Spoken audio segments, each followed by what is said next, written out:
Hello, everybody, and welcome to Night 2 of Giant Bomb's E3 2017 coverage. I'm Jeff Gerstmann.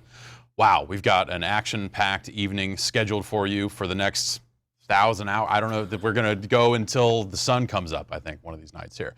But we're starting the show with a show stopper. Welcome back to our set here. Phil Spencer, the head of Xbox. How you doing, sir? I'm doing well. Thanks for having me. Yeah, I always thanks love for doing coming this through. every year. It's great. Yeah.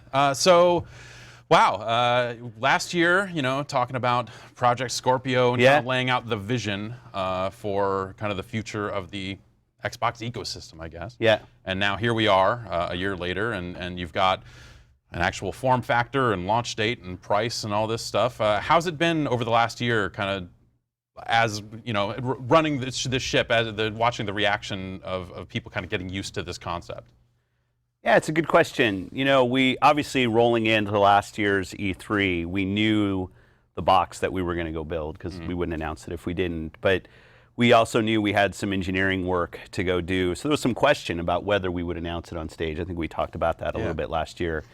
But we also knew that we wanted to, and developers would start getting it through the year. So we felt, okay, let's just put it out there so we're not kind of in hide mode. And we've seen some good momentum. We had obviously the Digital Foundry work where they were able to get a console and come up and visit us and talk about it. It seems smart to get that out there rather than just let them leak it eventually, because it seems like that's how a lot of this stuff goes these days. And also our show here, I had Kareem out on stage. It was great having one of our head engineers come out and talk about it, but I didn't want to spend a lot of time at E3 going through speeds and feeds and all this stuff. Sure. Yeah. So having Digital Foundry kind of tear the box down and talk about what they thought, I thought was good.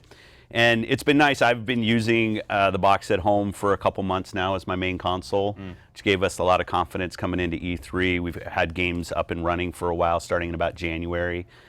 So feeling good about the program. Still have to ship, right? So we've given the date, November 7th, the name, the price. We'll talk more about pre-order coming up, but we obviously still have to get done. But it looks good. Yeah, and it's it's giving people it's a very different market now, or I guess the console cycles feel weird now. You have Sony out there with the Pro, right? You have the Xbox One X, coming. And do you feel like that this is kind of just that this is the way forward, and now we'll see every 4 years or so that this is kind of how we're gonna go, or do you think that we'll kind of reset and you'll go like, okay, now we've got a whole new Xbox platform, starting from scratch, not kind of, hey, this backwards compatibility, Sony do the PlayStation 5 and do it all over again? Or is it kind of going to be like this, like phones almost? It's probably not the answer I should say, but I don't know.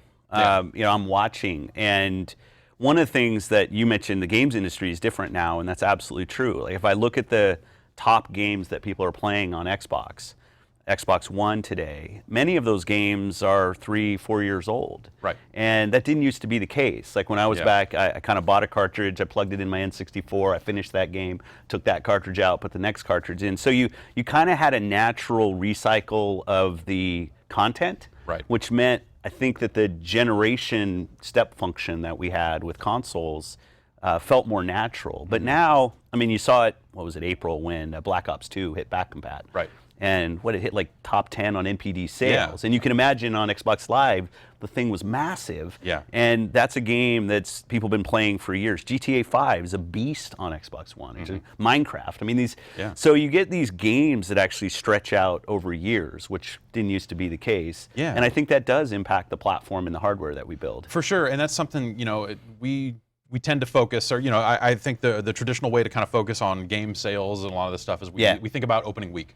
That's right. The same way the movie industry would do. It's like, what's the opening week take? Where are they at with it? What's the first month?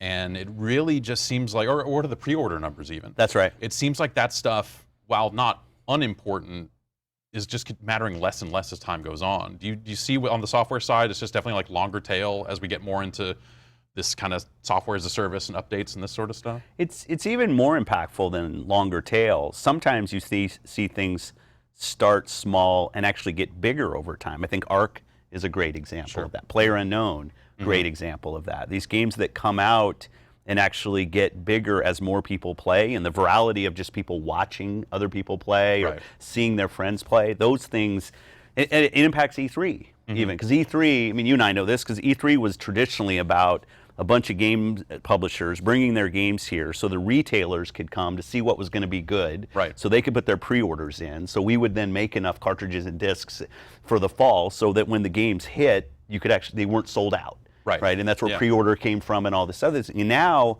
you walk the show floor and it's as much about Twitch and Facebook and Mixer and people and the influencers as it is about the actual games. You got a booth for a game like Lawbreakers, which is a service-based online game. I think it impacts everything that we do. I think it's a good thing, but it does mean that you have to kind of have your head up and be reacting and trying to predict where this business is going. Definitely. I mean, you've got people waiting in line in your booth to play Minecraft. Yeah. And that's not a knock on Minecraft. I really enjoy Minecraft, but at the same time, it's like that game's out. Like, I know there's an update coming, but like if there are games you're here to see, like Minecraft is out. You're absolutely right. And I mean, it's ours, so it's weird when I talk about it too much. But it shipped in 2009, right? And our biggest month ever was December of this last year. And so it's another example of something that gets bigger. I think it's good for the industry as a whole, because it means that game publishers and developers can have more predictable revenue over a longer period of time, which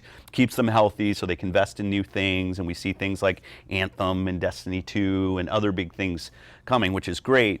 One of the things I worry about, and I've talked about it a little bit, are the kind of single-player, story-driven games, because it's hard when so much of the gameplay that happens on a daily basis is on these games that are long and growing and service-based.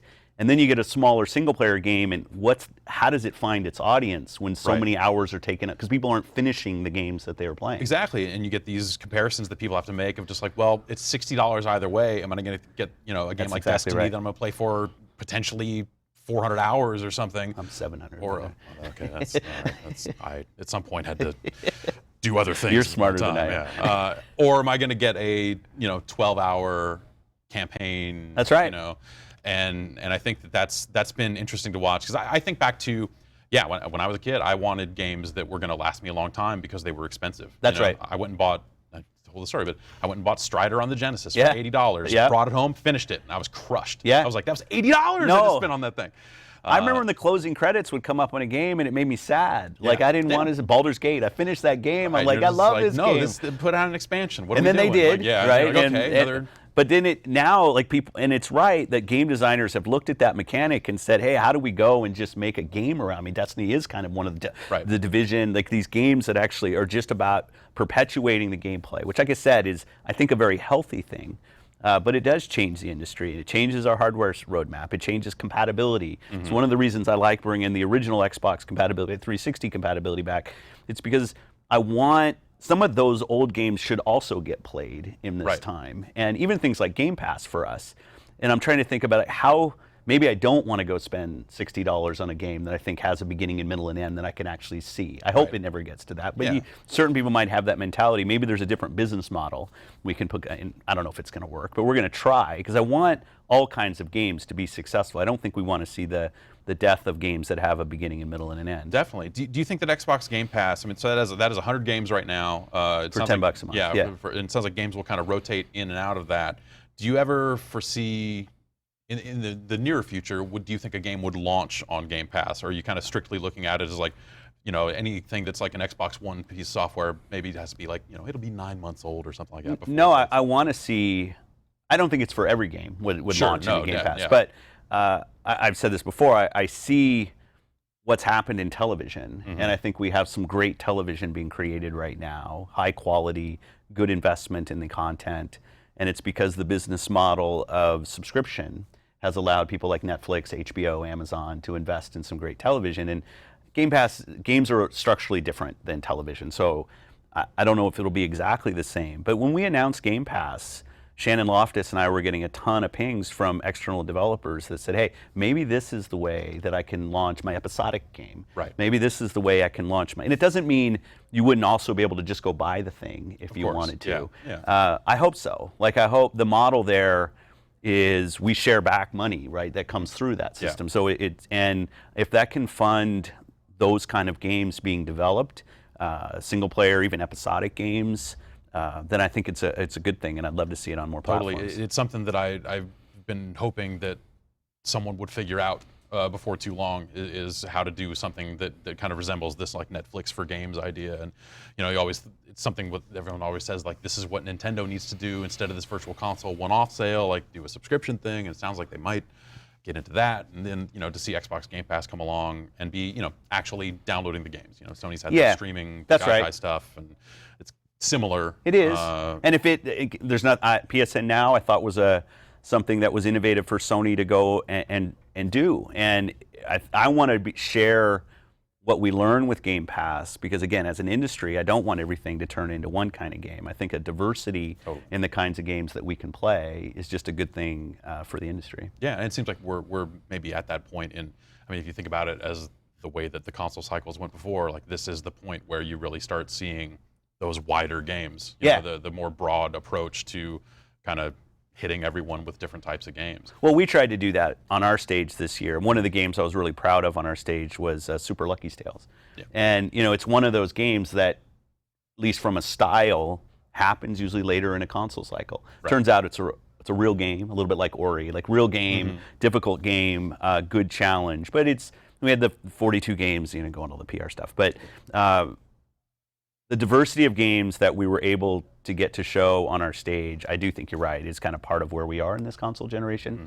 And I wanted to make sure we had, from Metro to Lucky's Tales to Forza, I wanted to make sure that breadth of what this industry is able to create shows up on the stage. Yeah.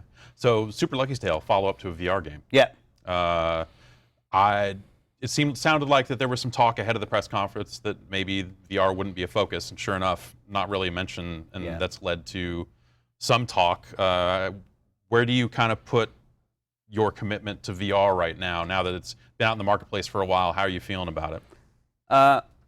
I'm long-term bullish on, we call it mixed reality, but like VR. Sure, right. Yeah. Well, we call it mixed reality not for any kind of weird naming reason. I do think augmented reality, things like Pokemon Go and virtual reality, kind of a completely enclosed, immersive experience, I do think there's convergence in technology that should happen in those worlds. So it seems like we'll eventually get clear glasses that can black out. That's for exactly VR. right. That's exactly right. So anyway, long-term, I'm a big believer in the category. I think it's incredibly immersive.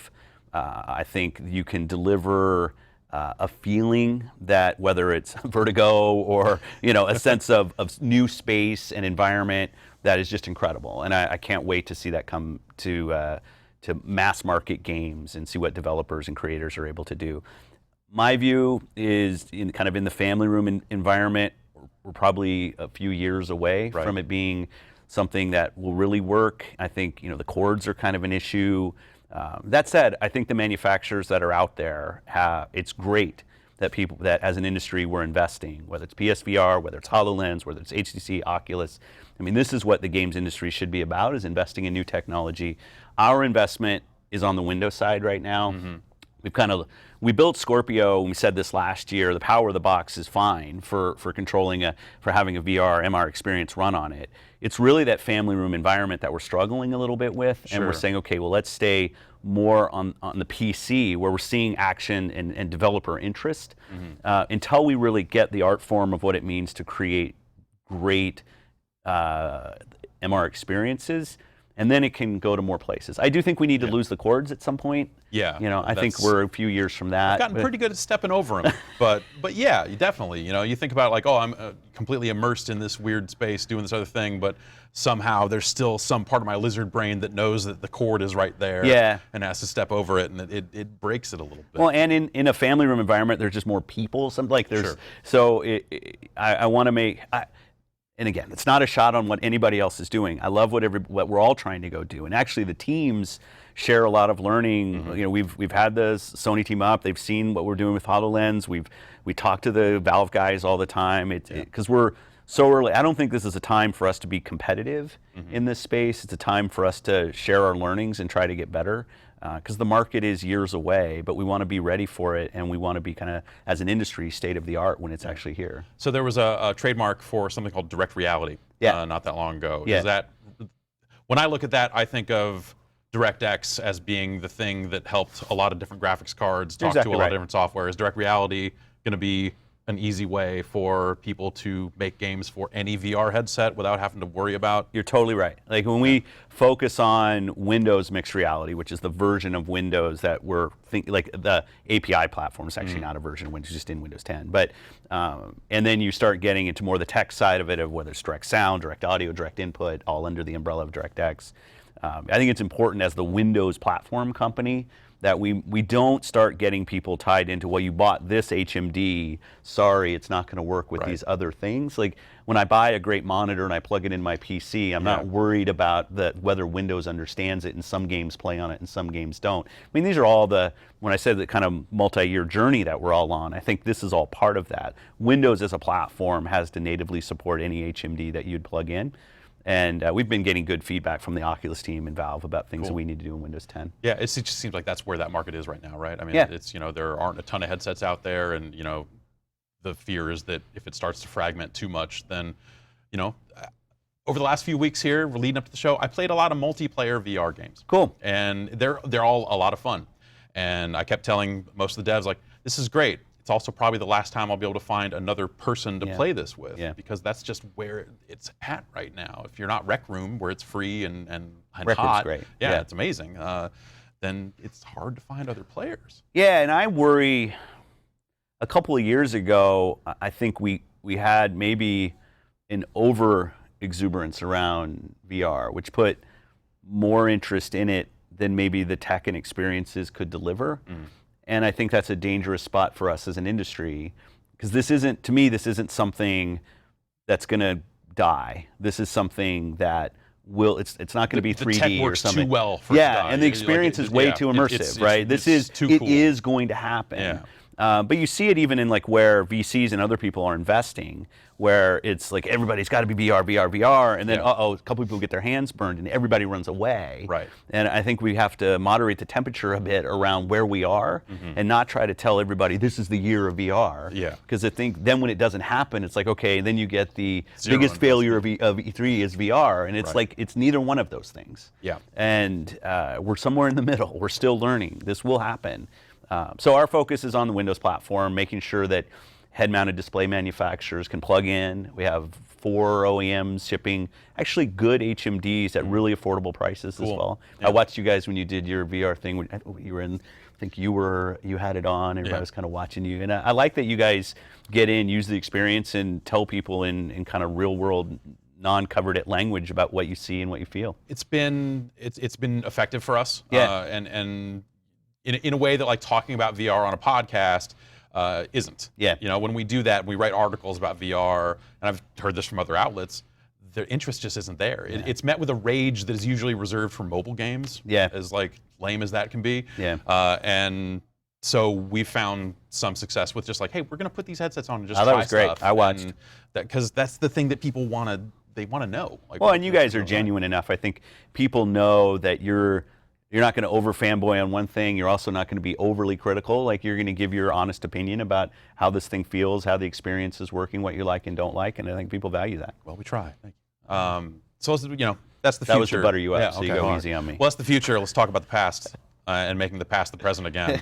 Xbox 360 on Xbox One has been really cool to see in a way that even I didn't anticipate. Thanks. And now you're doing it. You're going to bring original Xbox games. Yeah. Is that the official new term now? No. Now that Xbox I feel One kind has of cluttered silly up the even. language. Yeah, that's the problem. Honestly, like the reason the reason this term I grabbed onto the term was because when you say Xbox One, like the original Xbox? Because people talk about the PlayStation 1. That's right. Yeah, and I mean their naming lets you do that. Ours kind of like 360 one, like we're all over the place. So So anyway, I'll call it original Xbox. The original Xbox backward compatibility was something that was important to me. 360. I mean, I've been in the game industry for quite a while. I said it before, I see this as an art form. There are games, not just on Xbox, there are games that we should all play to understand. Just like there are books that people should read from, there are movies we should go watch Citizen Kane if you haven't seen it, right? It's a great movie. Go listen to the White Album, right? So you kind of understand where the art form comes from, and I think it's a shame that sometimes great games get lost when consoles go away. Yeah. I also at the launch of Xbox One, I was pretty vocal on our leadership team about wanting to support 360 back compat, because we were making this digital story and reality around an Xbox One console. Right. And I always felt like it was a little hollow to tell people to buy into the digital platform on Xbox One, but not respect the 360 games that they had purchased from us. Especially after, I mean, the original Xbox Live was shut down, and not that there were a ton of digital purchases there, but it was a case of just like, oh, wait a minute. Yeah. I think it led to a lot of consumers going like, oh, is this just going to happen again? Are they going to shut off the 360 someday? Which I would imagine not. You learn your lessons on that sort of stuff. Well, and when you move it forward and see use, then of course not. And I live even through like Games for Windows Live, which was something that people. So I want these games to be played. I think they should be played. I also love the fact that when somebody goes and starts playing The Witcher, I'll use The Witcher 3, you can actually go back and figure out where this franchise came from. Right. Because not every gamer's an old person like me and was around when all those franchises come about. Even like Halo, I think about the launch of Halo CE, and we've got kids that are now 20 years old, and you think, okay, that guy was like 5 when this game launched. And Definitely like when I started like reviewing games, it was like 3DO. It was like the PlayStation was coming, the Saturn was coming, and that sort of stuff. And then doing this for at some point, you get people in there where like their main frame of reference is like, I grew up playing Halo. I know. What are you even saying? Like, what does that even mean? Don't you know it all came from Quake? Yeah, everything. Like, come on. Quake's coming 3, back. Okay, Blake Stone is no. So that's been really cool to see. I imagine that emulating the original Xbox, just because it was I'm trying to remember what it was an like, x86. it was like that NV1, like the graphics part was hard. The graphic part was a little harder. Frankly, we just have enough horsepower now for the original Xbox games that we can kind of just brute force those things. So are you brute force coming to no, Alan Hartman, no. Brute force, no. Lizard Man, no. What are you doing? So Crimson Sky is the only game. No, I think we also announced right now, Fusion Frenzy was coming. Bill Gates' favorite, as I understand. We have a list of. It won't be as big as 360. I'll tell people that. Sure. Like just the rights, and it's more difficult. So we're now we're like 380 or something on 360 back compat games, 380 games. It won't be that for original Xbox. So this is why we kind of announced it. I'd say lower key than we did with 360 back compat. But there are some games. Crimson was one that I really wanted to bring back. Jordan Weissman, like great FASA. Like I mean, this is a game that I think people should play. And there's a list of other original Xbox games that'll be coming back. They play great. Like it's funny. I mean, not funny, but the back compat team has done such a good job with the emulator, even the 360 games. Many times, actually almost all the time now, when they emulate a 360 game, the Xbox One version actually runs better than it did on the original hardware. A little more stable, like that's right. Additional layer, just kind of smooth it out a little bit. That's right. And we're seeing the same thing with the original Xbox game back compat. And I love to be able to do that. I think it's both. It's not true that everybody plays every back compat game, but I think all of us have 2 or 3 games in our past that were important to us for our own reasons. First game I finished. I played with my friend. I played with Voodoo Vince with my daughters. So when you look at the program, you kind of pick a lot of games because I can't predict what the games, but they're memorials for us as gamers. That this was like brute force for some people, Blinks for some crazy people, and it's so I'm proud of the program and the work that the team has done. Yeah, I actually I have an original Xbox hooked up at home because my wife really loves Sudeki. I know Sudeki. And Climax did that. Yeah, and so she was just like, I want to play Sudeki again. Like, that's a first-party game too. Yeah. So if you could, I was like, okay, well, I'm going to go out into the garage and go through all these Rubbermaid tubs and let's pull this out and hook it all up. And so the idea of, especially a machine like that it's not easy to play those games any other way. There are some older consoles you can play in a wide variety of ways on a PC, for example. That's right. And the Xbox isn't really one of them currently. And so not currently. I saw you out there saying that you would like to bring this stuff to PC as well. I would. I want people to be able to play these games. certain people, just the console isn't something that they want, and Sure. it's more difficult on PC. Like, there's no doubt the fixed hardware spec of a console right. Yeah. when you're going from to on the emulation side does make it easier. But that emulation team, those team is rock stars, and I'd love to just be able to bring some of those games over to PC. I think it'd be fantastic. Yeah, that would be really cool to see. So the PC plays an interesting role in all of this, kind of as we, get ready to put the Xbox One X out, and you're getting ready to put it out there. And, Yeah. That it kind of gets back to that Xbox Play Anywhere stuff of like, well, now this stuff all lives in the Windows Store as well. Yeah. And so you have a lot of people that may have a PC that is going to be more powerful than the X. Yep. And certainly more powerful than a baseline Xbox One S. Yeah. And so when you think about the X, is it kind of meant to be this middle ground? Like who do you see as the ideal consumer for the X? Because I look at it and go like, well, I have a 4K TV right here, but the PC is also right here. I could just do it. You could. But at this point, like I'm relatively starved for 4K content, so like I'm certainly going to get a Scorpio. So well, I want to see what this thing looks like and hook it all up, and I want to know. But at the same time, I'm also I buy a lot of stuff at this point, So it's you're a man of means. Yeah, exactly. Sure, yeah. When it comes to video games, I make it happen. I do what I need to do, and but I have that PC right there, so I can right now today play Nier Automata at 4K, Great. and play Doom at 4K and all this sort of stuff. And so, when you think about the Xbox overall, are you still thinking primarily about the boxes themselves, or is it really kind of shifting to more of an ecosystem mentality for you?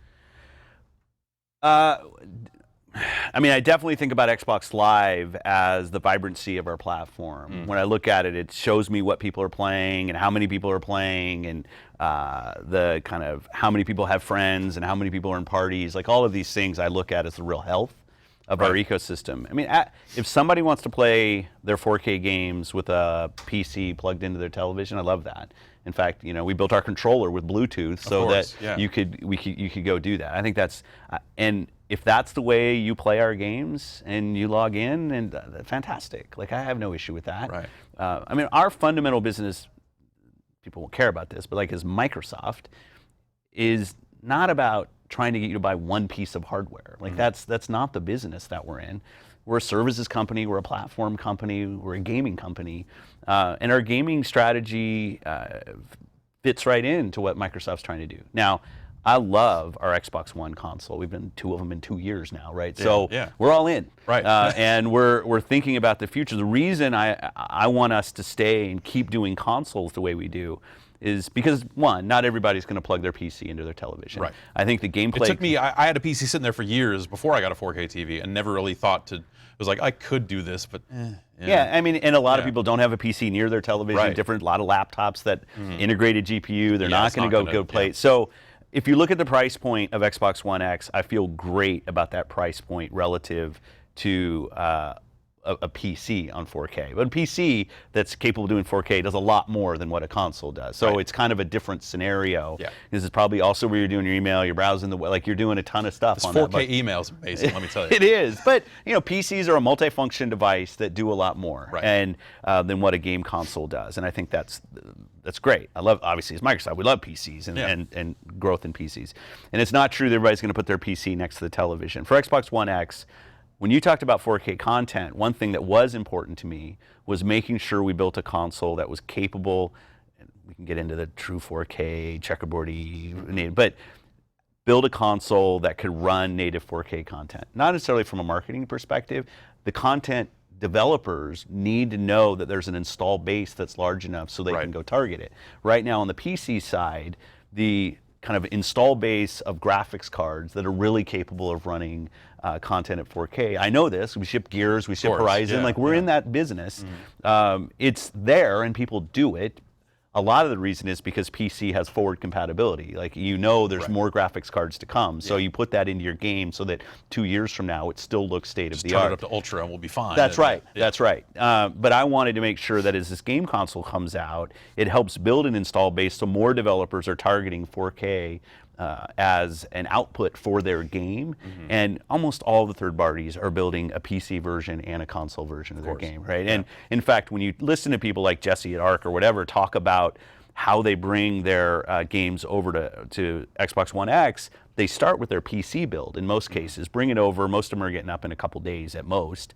Then I think with Arc, he's able to set it at kind of his ultra settings. He's got a little bit of headroom. He's running it at 60, and then he'll start adding graphic techniques. But he started with his PC build and coming over. Right. So I think it'll help you on the PC side as well, because you'll just get more. You'll have more sockets for those developers to build games for that are capable of 4K. They'll be thinking more about that idea of just like, hey, let's start thinking about this high-end stuff. And in terms of who the Xbox One X is for specifically, it's a console, so it's for somebody who wants to play games on a video game console.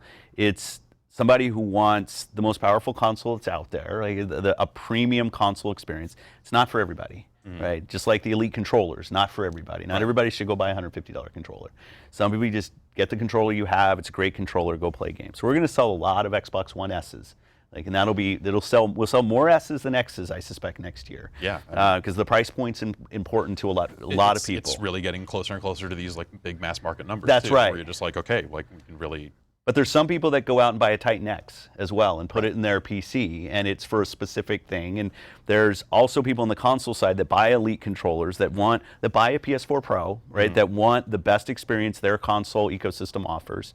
And I wanted to make sure that the best we had to offer in Xbox One consoles was the best thing that anybody was building right now, and was capable of running games at a native 4K. Not every game will, but we wanted to give the tools and the technology and the horsepower to do that.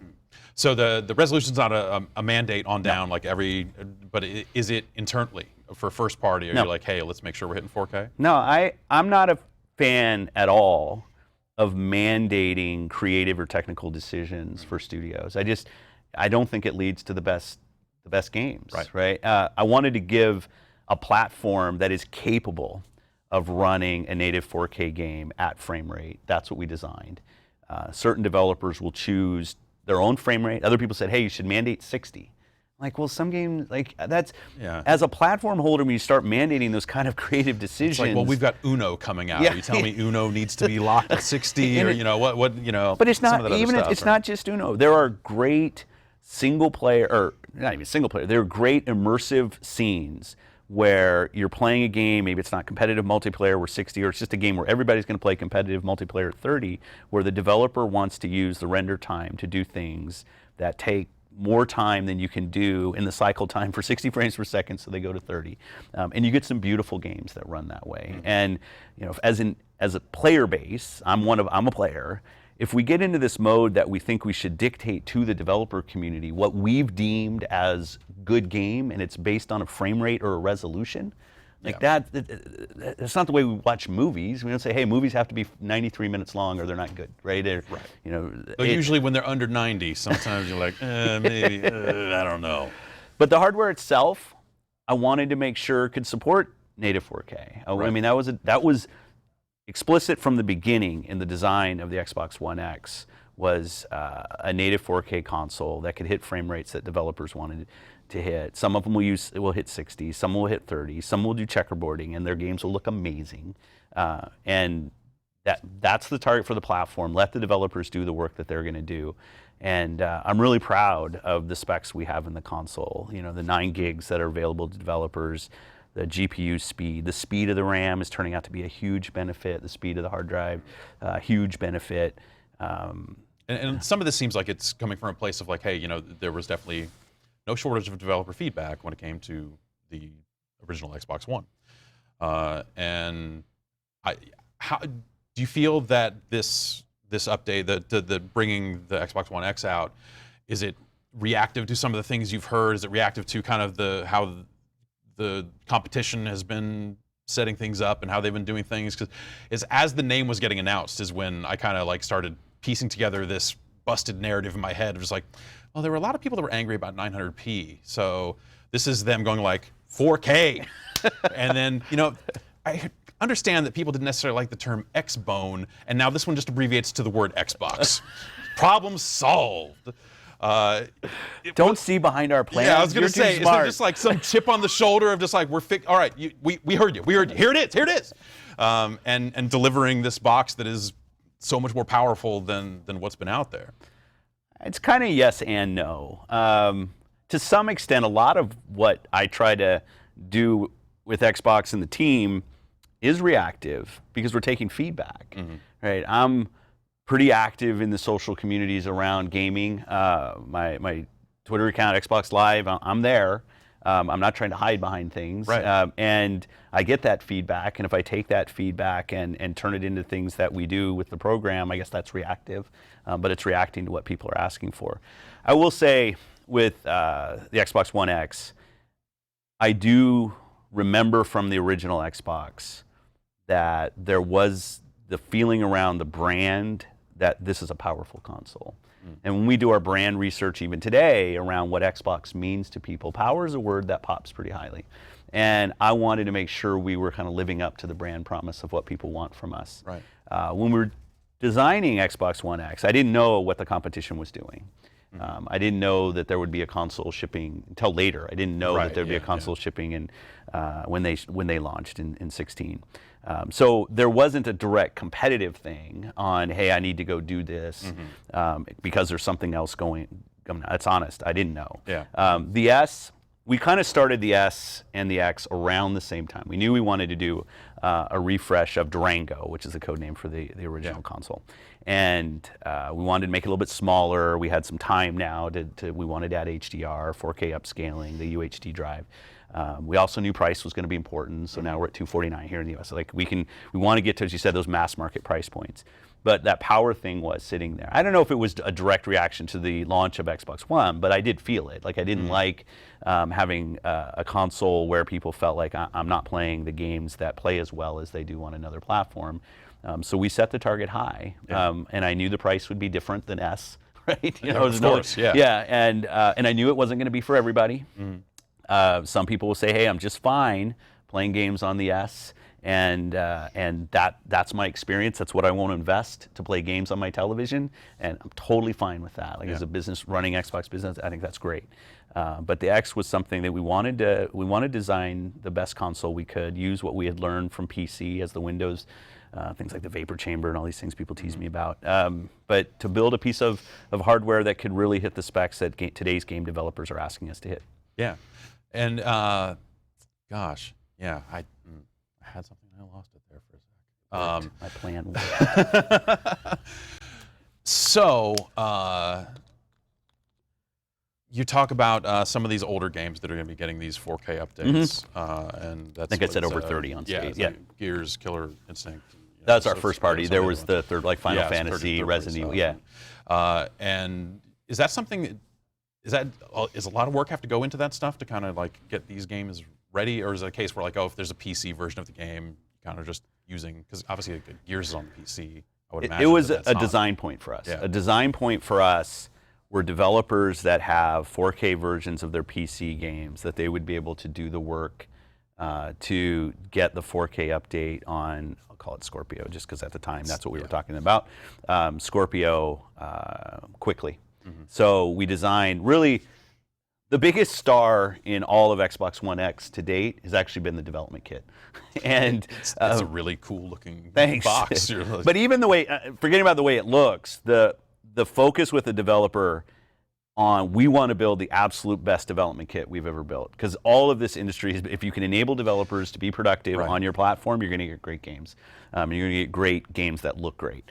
And it's not just the hardware itself, it's something we call the XDK, or the Xbox Development Kit, all the tools that we put in that. So as part of designing the development kit and the XDK software, we said, for a team that has a 4K PC version of the game, and I said this like 2 years ago, we were learning this through doing our own PC first-party games, shipping at 4K. I said, I want a team to be able to bring their PC 4K version over quickly, and we did some things. One example, Pix. Pix is our, now I'm really out in left field, so apologies to everybody, but Pix is our profiling tool that we've had on console forever. We brought it over to Windows, so the Windows people, they could start looking at their PIX profile on Windows, knowing that they're probably going to be hitting 4K there, and we were going to want to bring it back, and they'd have the same profiling tool. It's just a random example, but it was really about how can these guys who all have PC games running at 4K come over, and like 30, we actually had to hold that list back, like that, and that is a little bit hyperbole there, but the list of games that people are going to be able to play that are enhanced for the Xbox One, it's a great list. There'll be more games to come. I was down at 343 the other week and saw some things that were really good. So I think people are going to be excited, and mainly because the developers are doing the work, and it's not that challenging if they have a 4K version. Cool. Do you feel that that some of the talk around E3, some of the expectations going into something like E3 are positive? I asked this because, there was, you got out there, you announced a ton of games, you announced $49.99 price point, and you had a lot of people, myself included to a certain extent, that was like, well, this doesn't match Sony's price, so what the hell? Like that's not. Is that what you said? Well, it's like, well, what are they even doing if they're not gonna, because you look at it as like, okay, are they gonna place the full bet? Is kind of how I was looking at it. Around the time of the announcement, I've been thinking about it for the past couple of days, and no, I totally understand what you're turned talking on about. it because I'm like, wait a minute, actually, they've probably got a responsible business to run, and selling consoles for, it's like, I'm sure it would be great if you could sell an Xbox for $70. I should give them away. Yeah, just give them out, right? Just take. You want one? I brought one with me. You want to be the market leader? Just give them away. Come on, let's do it. But looking at it, like people go into E3 kind of looking for a fight. They go into E3 looking to watch the console manufacturers go head to head with these press conferences and this and that and fire and brimstone and who's going to come out the winner. And I think that's led to a lot of the discussion, or kind of led a lot of the discussion around the price of the X.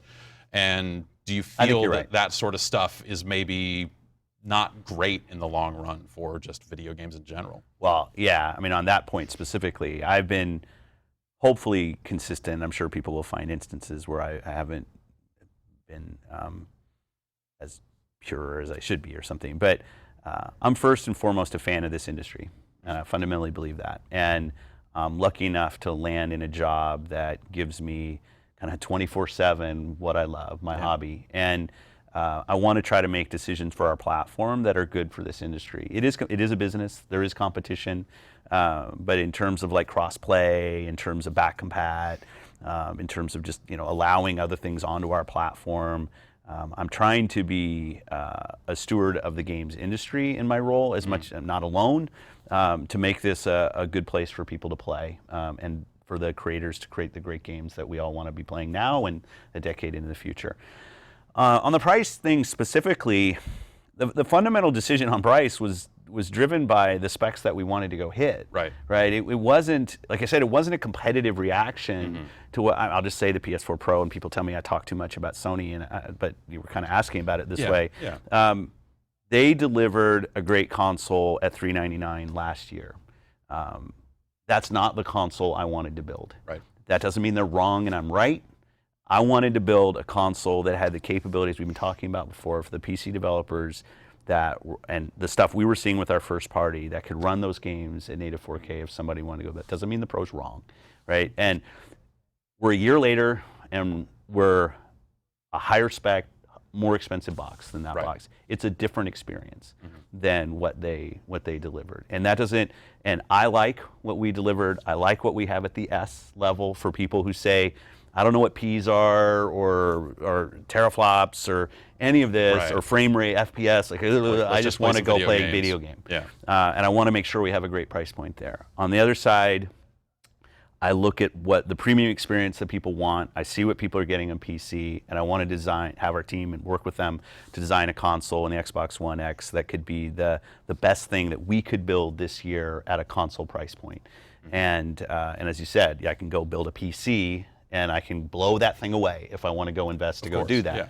But on my television, that's the console that we wanted to go build. And I agree with you. Certain people look at it and say, well, if I don't beat Sony, if I don't drive Sony into the ground or something, Then you're somehow not doing I your haven't done job. my Yeah, job. it's like a weird. And it's not a win-lose. Yeah. Like many people, like I'm sure yourself, you have multiple consoles. I'm betting. That's true. And our business can do just fine with other people succeeding. In fact, like we're shipping Minecraft on the Switch with Nintendo, and it's great. And it's a partnership where it's a win-win partnership between the two companies. So I read today that's just you're going to just log into an Xbox Live account on a Switch.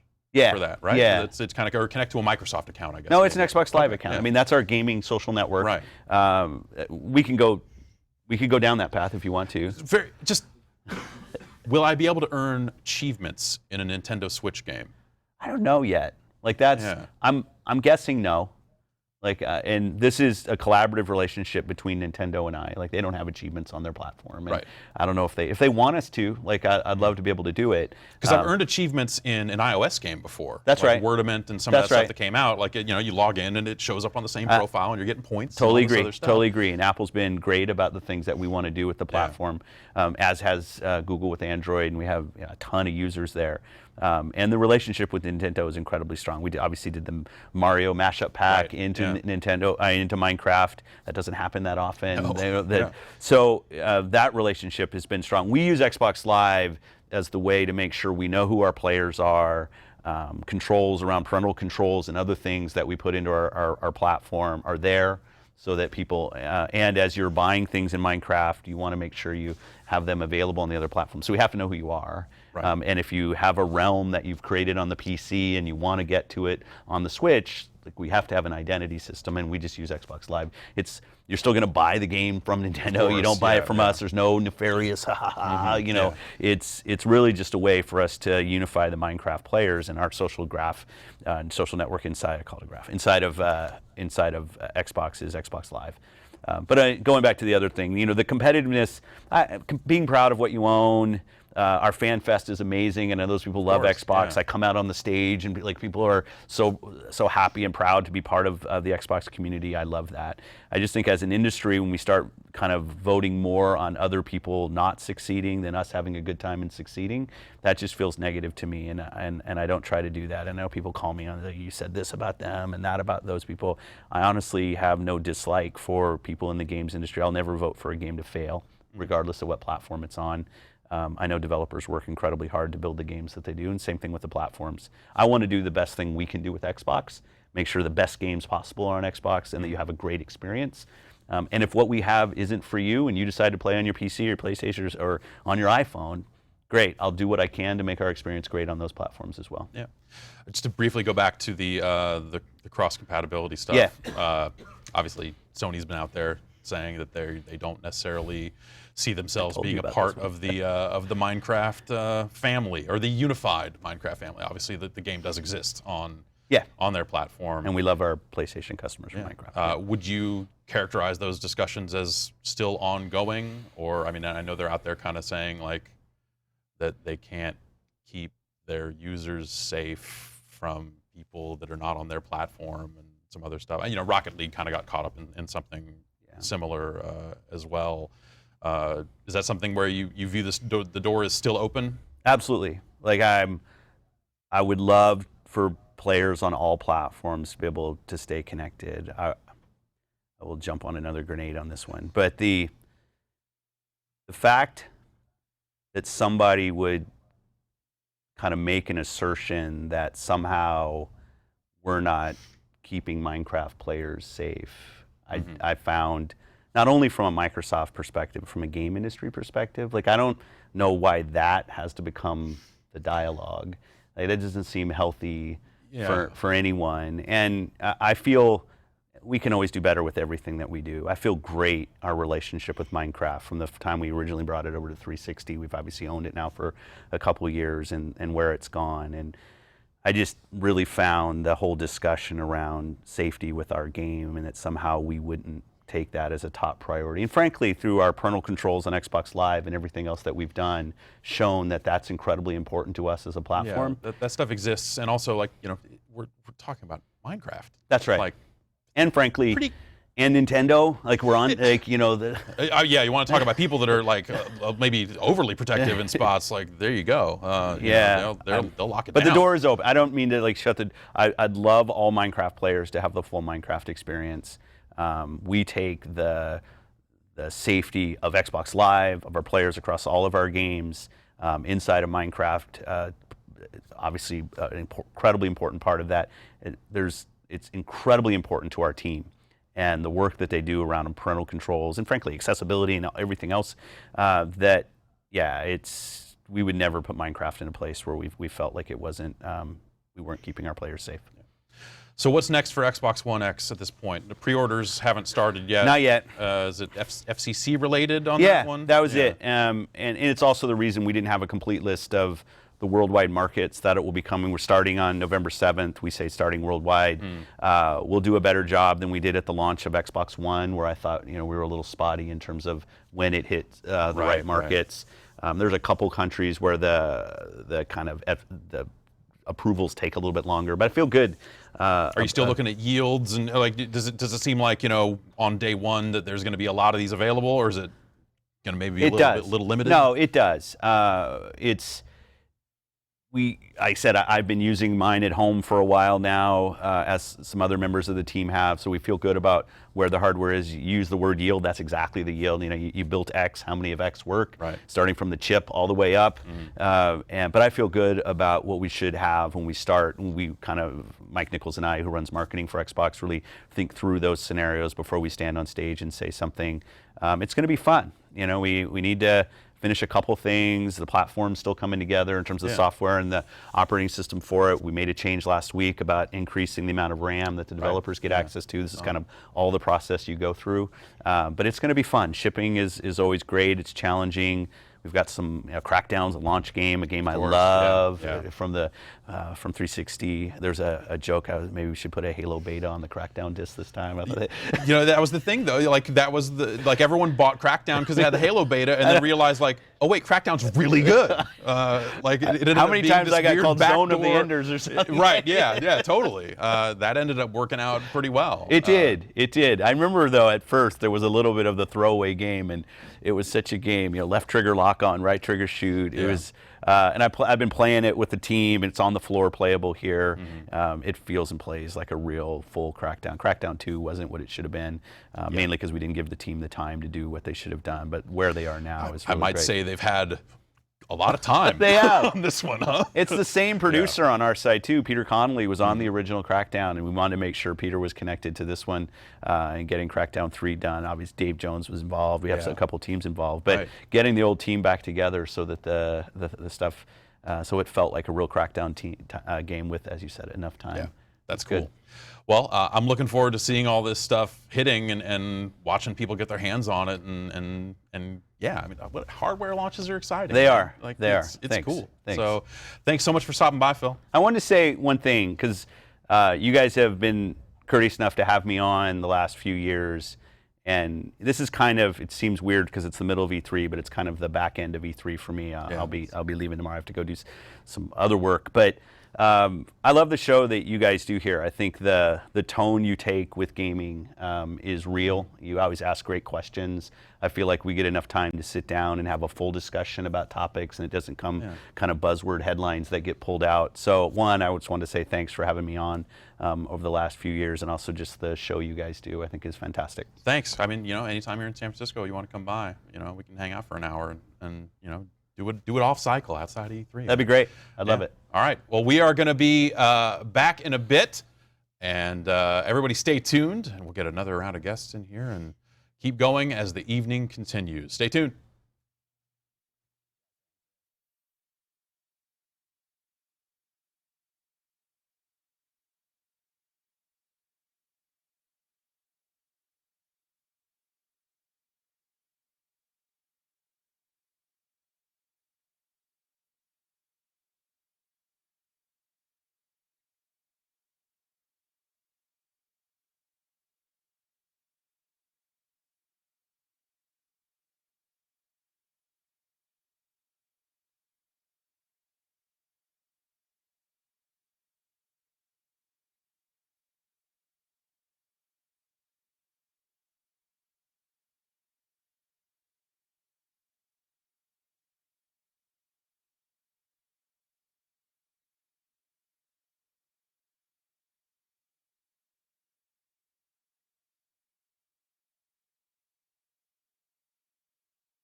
I'm gonna build a houseboat on the bayou. It's gonna be a mighty, mighty pretty sight to see. I'm gonna make it nice and painted red with a little kitchen and a double bed. I'm gonna build a houseboat, it's gonna be a love boat. I'm gonna build a houseboat for you and me. When we wanna move, we'll pull the anchor up. We're never gonna have to stay in just one spot. We can let the time pass, floating through the tall grass. And when the time is right, we'll tie the knot. I'm gonna build a houseboat on the bayou. It's gonna be a mighty, mighty pretty sight to see. I'm gonna make it nice and painted red with a little kitchen and a double bed. I'm gonna build a houseboat, it's gonna be a love boat. I'm gonna build a houseboat for you and me.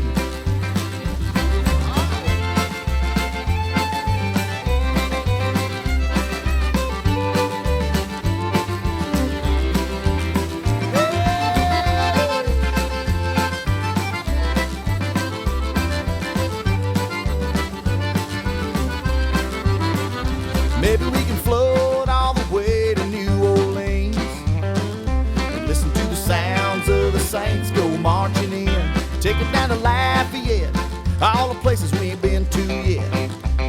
Yeah, see the world and never leave home again. I'm gonna build a houseboat on the bayou. It's gonna be a mighty, mighty pretty sight to see. I'm gonna make it nice and painted red with a little kitchen and a double bed. I'm gonna build a houseboat, it's gonna be a love boat. I'm gonna build a houseboat for you and me. I'm gonna build a houseboat on the bayou. It's gonna be a mighty, mighty pretty sight to see. I'm gonna make it nice and painted red with a little kitchen and a double bed. I'm gonna build a houseboat, it's gonna be a love boat. I'm gonna build a houseboat, it's gonna be a love boat for you and me. For you and me. Yeah, for you and me. Just you and me.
Hello and welcome back to GiantBomb.com's E3 2017 coverage. Maybe you're watching us here at GiantBomb.com, or maybe on YouTube or Mixer or Twitch, or are we on Facebook? Where are we? I don't know. Are we on Caffeine.tv? No, I don't know. We're all over the place. And welcome back. I am joined now by many of the folks that run GiantBomb.com. Hello. Pleasure. Hi. Hey. Hi. We got Brad Shoemaker. Hello. We got Ben Pack. Hello. We got Alex Navarro down there. Yo. Back line. Little Dan Reichert over there. Hello. Little Dan Reichert. That's what they call me. Because you're far away, you look smaller. Oh, it's a perspective thing. I'm actually the same size I've always been. What? Yeah. If I stood over there, I'd look normal. But you're taller than me, which we've already established. That is true, Yeah. yes. I'm 7'4". That's how height works. So wait, is he now Big Dan? Okay, all right. I don't know. Big Dan Reichert back there and Lil Vinny. Hi. Lil Vinny Caravello. Hi, Lil Vinny. How you doing? Oh, you want? I'm sorry, you want Little Vinny. Yeah. No, I do not. Okay. Actually, wait. Sorry. Before I get into more trouble than I want. No, HR's not watching. We're Welcome fine. to Giant Bomb at Night, where Oh, we man. get loose. Hour 2. Hour 2 is where it gets a little too real. That was a good interview. If anybody missed it, you had a fun time with Phil Spencer. Yeah, thanks. Yeah, that was. It's always good getting Phil in here and talking about stuff. He's very genuine about what he wants to do with Xbox and where it's at in the business. And He had cool shoes. yeah, it's cool shoes. That's Cool you, shoes. You gotta have cool shoes. To be on a press conference stage and all that sort of stuff. There's these are the life you gotta lead. Looked comfy too. Always, Speaking of always shoes. nice. Speaking of shoes, Vinny Caravella. Take it. We'll just take that. All right, one more. 3, 2. Vinny Caravella. Yeah, what's up? You played some Detroit. I did. Or saw some Detroit, I guess. Speaking of actually. shoe and a PlayStation exclusive, Uh-huh. Detroit is a game where you play as a robot. Okay. Any You talked other a little bit questions? about it. You yelled a little bit about it last night. All right, so it seems yeah. like it's the David Cage template. Yeah, so it's very heavy rain. So Is that like the code name of it? Very heavy rain. Okay. Extremely, it's pouring. Super heavy rain. Is that bad for robots? They're metal, right? They figured it out. Okay. I think they're water resistant, not waterproof. Like an iPhone. Like an iPhone. They removed their headphone jack, and it's really bad. So you can just don't submerge You the can take them in robot. the shower, but not in the pool. Yes, Got it. that's Okay. exactly right. All right. So they showed off, and the thing I saw was exactly the demo they showed off during the press conference, one of the press conferences. And it was the kind of go to break out these other robots, androids, From like a showroom humanoids from or the something. showroom. We're going to Yeah. break them out. They went into a little bit more depth on are you going to do this the riding violent way, or are you going to do this the kind of more pacifist way, and what those choices mean. There are kind of two things that were, I thought, a little novel that weren't in other games that are kind of particular to the Android AI sense. You can look at an object like a drone flying above you and go into, I think, what they called Pre-construction and reconstruction? I think that's what you said. So you can yesterday. reconstruct the path of the drone virtually in the space, right? So you'll see the drone's going to move around this space. Here, if I can climb up on this building, oh, nope, I'm going to miss it. And it kind of shows your character virtually kind of climbing up and be like, oh, I'd miss it here. And to me, it kind of works in a narrative. It's an adventure game, right? Yeah. So it works in a narrative sense of think in real life, this is my headcanon, but in real life, a robot's just running through these things. But visually, we have to show And then this. also it kind of gives you a little preview of what might happen if you go down this path? Or is it kind of like, hey, you got to peek down one of the potential outcomes without selecting it? Or what- Yeah, so you're kind of just and again, very heavy rain style. You're looking around the environment, and I'll have a little square, and oh, okay, if I climb this, I'll miss. If I climb this, I'll miss. Oh, if I climb this, I'll hit the drone. And that's what they were calling the reconstruction of this path. Then you'd go to a scaffolding you have to climb, and then you do the same thing. You push square on it, and then you're pre-constructing what a path you want to take to then climb up and jump on this stuff. And it's all it's a visual thing, and it's, again, this is an adventure game, right? This Right. is not You're like an action it's not game. like let's run and jump and shoot Totally. these guys. and- So yeah. you're just choosing paths to go down. So that was kind of novel. The other thing I thought was kind of neat, and this is just kind of an evolution on, when I say adventure game, I'm kind of rolling up what Telltale's done and kind of modern adventure game stuff. you hit a situation, you have free control over your character to run around and do whatever within this set piece. And then it'll jump into cutscenes where it steals control from you. And the whole thing looks great. It was in the demo they were showing, it looked fantastic.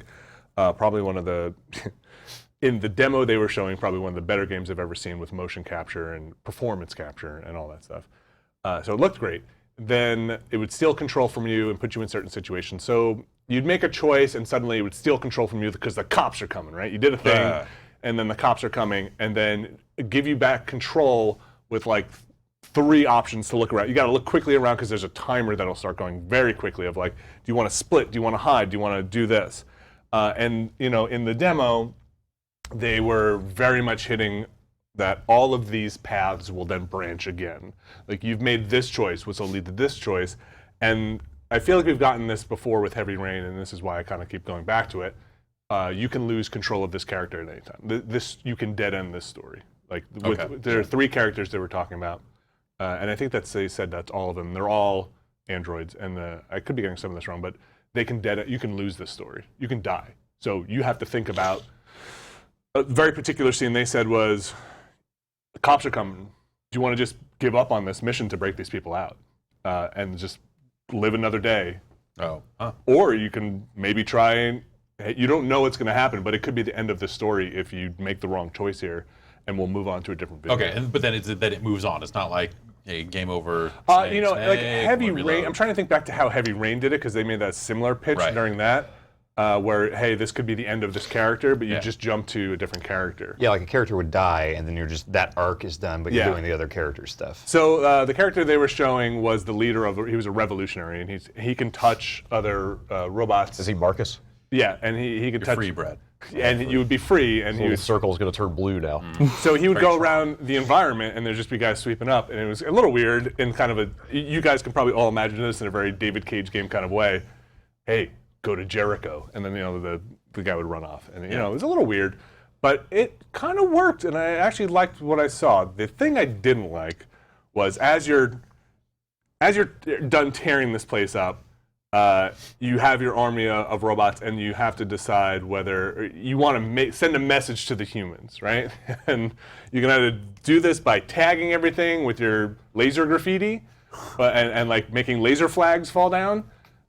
Or you could just take a bat and start bashing windows, right? Yeah, and like now you're talking. Like a message that humans will understand. That's what one of the characters says. They only understand violence, right? Yeah. But as you're doing this, that's all I understand. you're feeling a UI meter comes up, and I hope they get rid of this. That is either filling towards violence. This is on the red side, or on the blue side is Paragon, pacifist. Yeah, but it's basically it's pacifist or renegade. And it just was like, we don't need to see this UI in this meter. Like, you're kind of now, for lack of a better term, gamifying my revolution of like, oh, well, obviously I want to pin the meter on Gamify your resolution with specially marked bottles of Mountain Dew. Pre-order now. I mean, to be fair, that basically describes modern politics. It's just a meter that either goes toward pacifism or violence now. That's all it is. Don't you mean Pepsi? Oh, sorry. Yeah, no, that's Pepsi Fire. So emoji. Draw Marcus as a riot cop. Yeah. So I was actually getting kind of mad watching the demo as he's gaining points on the violent path, and then would do something that would subtract points and put him back on the other one, being like, you're messing up. Like, you're not going to peg the meter on this side. Right. So I wish they would just get rid of that and kind of just infer from what you're doing. Hey, I'm smashing a window. This is real bad. I'm flipping a car and lighting it on fire. Like, that's going to have consequences, regardless of if I'm like suddenly like really apologetic or not. Like, I still did all that shit. Right, exactly. So it's like, can you flip enough cars and then put enough graffiti down to kind of like then mellow it back out and be like, and the other, I think my biggest worry with that game are going to be some, and this is just going to be intrinsic to the style of game it is, just plot loopholes that are just going to, you're going to have so many branching paths and stories that. Sure. So like, there was a scene where he jumped down and a drone saw him doing this activity, like messing with some wires, and the drone called the cops, and the cops came in like 5 seconds, right? And then to avoid that, he took the drone out. Right, smashed the drone. He's like, I hope it didn't have time to call the cops. And he's like, we'll find out soon. Then he grabs a truck and he smashes it through a window, and then spent about 20 minutes flipping over cars with no cops coming. Yeah, man. And it just felt like, how did you create this blackout scenario where like these cops who are around the corner, obviously from this drone, are not like, you're flipping over cars and you have this whole riot. They're not going. like, you hear something? Right. It sounds like a bunch of cars getting flipped over. The but- drone hasn't said anything. Okay, well, the drone hasn't said anything, then forget it, I guess. Right. So Yeah. it's like, just like very little nitpicks in a game that is kind of trading in immersion and kind of like, I'm going to bring you into Right. this story. Yeah. So on one hand, it's like, I don't want to nitpick. It's, it's still a very hard story to tell with all these paths. But on the other hand, it's like, this is your bread and butter here, is this very immersive story that you're trying to tell. It sounds interesting. it- If nothing else, like, Is it also sounds like another one of those in a lot of ways, there right? are, there are points when you're it's very heavy brain. It is, I'm told. it is very heavy rain. There are experts points say. where you'll have, hey, I want to put something in a bin or a trash can, and you gotta shake the controller down. Oh, wow. Oh, God to drop damn it. it. Wow. There are points when you are trying to open a door or something that might be like you see his hand like touch something and he has to dial a code. We have to hold L2, L1, square. Oh, and right. then, Yeah, like, hit up. just this kind of claw. Yeah, so like all of those elements. That one's fun. Yeah, do sure. buttons at once. I think that's Yeah. Do they use the touchpad for anything? Does he use all of the PlayStation controller carcass? I don't remember seeing a thing I where you bet had you to do. I mean, To swipe. free course someone, you you have do. to. Yeah. yeah. Yeah, I don't remember it Yeah, being it's a very gentle brush. Like, I'm trying to think of a game recently that's actually used the touchpad other than for anything other than, well, let's bring up the map, plunk. Last one I Right. can think of was Infamous Second Son, and that had the Right. stuff where like, lift the thing up by swiping up. But if anyone's going to do it, David Cage is going to do it. Oh, yeah. Yeah. He's a I bet visionary. There's probably a controller tour de force waiting in there somewhere. I like those games despite their flaws. I think they are, two concerns I have. One is the game going to be interesting? Is it going to stumble across what it's trying to do gameplay-wise? The other one is, do you have the chops to pull off this political and charged story? I mean, that's no. That's a big question, yes. Like, let's just fucking put the nail in that right now. Like, probably not. So there At are least two, they're trying. It doesn't mean it's going to be a bad game, but It may not be what you want it to be, though. I'm glad somebody's trying. sure. Even if they. if So those are two concerns, right? Like, and they're not. You can't tease them apart because one might influence the other, right? Like, is one of these failing because of the gameplay? Is the storytelling failing because of the gameplay? Is the gameplay, or is the storytelling drawing me out of the gameplay, right? Right. So I don't know, like, swipe the touchpad to start a revolution might not be my favorite thing, whereas and vice versa with the gameplay influence or the story influence in the gameplay. So I don't know. Cool. That's interesting either way. Yeah, I'm actually pretty excited for it. I was excited for Heavy Rain, excited for this. Brad, you get around and see anything? I did. How you feeling? I did see a lot of stuff. First and foremost, I apologize that I sound horrible and this is disgusting. And We love you, Brad. Are Sick you, and all. are you at least feeling slightly better? There you go. I've seen you elbow bumping a lot of people on the show. got that floor. out of the way. Excuse me. I know it's That horrible. was a very good cover. I'm sorry. I was trying so hard not to cough while Phil was up here. I'm just going to go through the schedule here. Dan and I went and saw Uncharted Lost Legacy this morning. Okay. That looks like more Uncharted. Okay. I felt the exact same way I did when I was watching that Call of Duty demo, where like everything looked really good and well made and everything, but I was just thinking like, I don't know if I need to play this. Like, I want to see the story, so I will play through it. But the actual moment to moment, like getting behind cover and shooting people with an Uncharted game, I didn't really want to do that. I felt that way through Uncharted 4. I mean, that's part of what prevented me from playing Uncharted 4 was I didn't end up playing very much of it because I got into it and got to the action. I'm like, this is an incredibly well-made thing that Yeah. I just don't really. This looks incredibly well made. Yeah. It is still that. I feel like with 4, it had been long enough since 3. It was at least a few years that I was like, I could play another one of those. Right. Oh, yeah, But this 4 one, I out of just played through all of 4 last Yeah. year, loved Yeah. it, Yeah. but I don't. Are you ready to does jump it- in that I will soon? say, I mean, Does it feel tonally different? The big, Like, yes, like, the what's biggest, the biggest. I mean, they're in India, but the biggest hook is there's no Nathan Drake. Like the Right. hook is Uncharted without Drake. Yeah. They also said that it is a full game. They were saying this is a full-length Uncharted like game. This is not $60. DLC. No, it's $40. 40. Okay. It's All right. $40. It's standalone. They said it's shorter than 4, like kind of on par with like the first 3 in terms of length or amount of That's still like a content. 10 to 12 hour game, probably. I think we were looking at this and going like, is this going to be like it's a standalone side story? Is this going to be like a 4-hour thing, a 6-hour No, thing? But they that's- made it sound, and it ships with the entire Uncharted 4 multiplayer suite, Oh, which is okay. cool. Yeah. If you didn't have that already. Yeah. But yeah, like the main thing is you're playing as Chloe, the British explorer lady, and Nadine from 4, who's like a total ass kicker. Like there's that part at the beginning where they do the classic sneak up behind 2 guys, and Chloe's like, all right, I'll get the one on the left, and you go and like halfway through and you get the one on the right, Nadine just like jumps over there and like takes them both out. Like it's that, you know, it's kind of buddy cop action movie type stuff. Right. There were some cool parts where you as Chloe were running around and shooting people, while in the background you can see Nadine just going around from person to person, like kicking their ass hand to hand while you're swinging around and shooting them.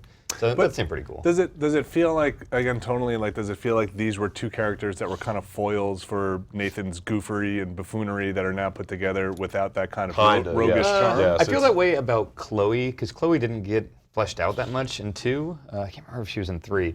But Nadine, when they showed her in 4, I thought she was a really interesting character, and I want to see more of her. That's probably why like Chloe's then the playable characters, because you get to kind of experience a little more that fleshes that character out. Right. I feel like they both seemed competent.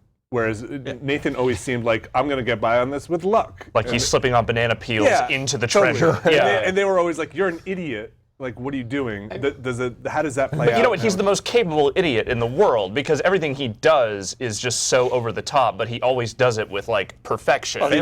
He leaves a wake of rubble behind him as well. Well, there is that. They seem less goofy in nature, but the whole like constantly being in peril thing that Nathan had, they've got that too. Like, you're climbing up a thing and then a giant like tank APC thing crashes through the wall and you go flying down. Like, these characters are getting fucked up in the same way that like Nathan Drake constantly was. Okay. They're just not like all dopey about it.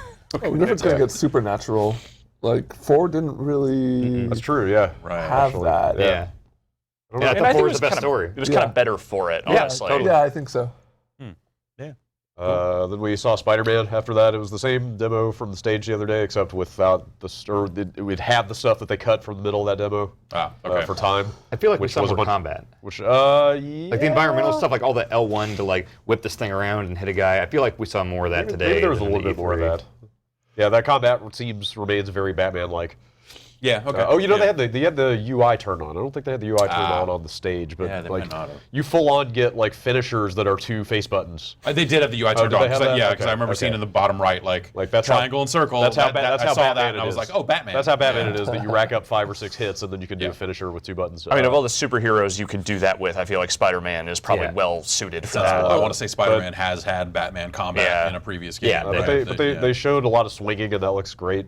But he answered a lot of questions about that thing. Like it's Manhattan only, but it's full Manhattan. They said like from the beginning of the game, like the whole island is open. Give you the full Manhattan. That's right. All right. Well, like they seem very intent on having a world to swing around, right from the get-go. I like what they said about like, hey, we understand that like the swinging around and how that feels is critical to this game. And they brought up Spider-Man 2 a lot, which made me feel like they got it because that was the one that felt the best to swing around. I also asked about Sunset Overdrive, which I thought they would never say anything about because that was a Microsoft exclusive and this is a Sony exclusive. But they were like, no, we like totally took all the they said they were actually thinking about Spider-Man as they were making that game. Oh, wow. In terms of the traversal stuff, so they like brought a bunch of that stuff right over. I guess that makes sense. Yeah. Did they say it anything? Seems promising. Say anything about like the Miles Morales stuff? Because I know you play as Peter Parker. It is Peter Parker. Morales is in the. Well, I guess it's him. Like there's a character, that Stinger at the end is like, Miles, come on. Yeah, and like I guess I was informed by some people from following that press conference that I guess like in the current Marvel universe, both Peter Parker and Miles Morales are Spider-Man. This is not based on any current comic series or anything. He said it's a standalone. Like, it's a Spider-Man universe in a bubble. Okay. So. He very lightly implied that there might be parts where he plays Peter Parker. Like somebody asked, and he was just well, we can't really talk about that yet, but I'll just say that Peter Parker is a very important part of Spider-Man, and we understand that. I want to take photos. Yeah. I want to take photos. Like showing the man behind the mask seems like a big storytelling thing for them. What if you could just do it with your phone and use the companion app? What if you could just do it with your phone, take regular pictures, but then you texted them to a number, and then the game popped up. You texted to J. Jonah Jameson. Yeah, and then the game popped up and said, "This is a terrible photo." The glare is all bad. This console has a share button right on it, right? You know, you don't need to take fucking pictures of the screen. Dick. Every time I do that, someone fucking goes, "You know, just go to share button." I'm like, "Yeah, my phone has a zillion share buttons. It's nothing but share buttons." I don't have to type in a Twitter password with a controller. It's you got the point of what I was trying to get across pretty easily. It's easy stuff. Yeah. Did they miss any of those like what look like QuickTime events? No, but somebody asked him about that, and he said there are fail states, so you can fail out of those big sequences. I Are like they vicious like Tomb Raider? just where he like falls flat and the building blows up. Or just impaled on a spike and like hanging out. I heard somebody else mention that they said they were trying to relegate those only to like main story. Yeah, I would believe that. Critical That makes sense. mission. Yeah. kind of Somebody thing. did ask basically like, hey, I saw a lot of like QuickTime event stuff, and they basically said like, yeah, you know, for some of these big set piece moments and missions, like Okay. we kind of have to do that to make those moments where you're catching the crane. Cinematic. But he referenced Treyarch and Neversoft repeatedly, and like they seem very intent on making like a Spider-Man game in the tradition of those Spider-Man games. That's Yeah. neat. You know, those games are very well liked, and, Yeah. and this game, you know, even it was hard to get a sense sometimes during that press conference, like how much of this is a QuickTime event and how much of it is a video game. But Yeah. like, regardless, like it's a nice looking thing. Yeah, and that thing, it looks incredible. And then the combat doesn't seem like straight up Batman because they mentioned that Spider-Man's not a bruiser; he's more tricky, acrobatic. So it's a lot of like we saw more of that environmental stuff. Remember in the trailer or the Right, demo, yeah. you saw him like grab that girder or whatever and swing it around.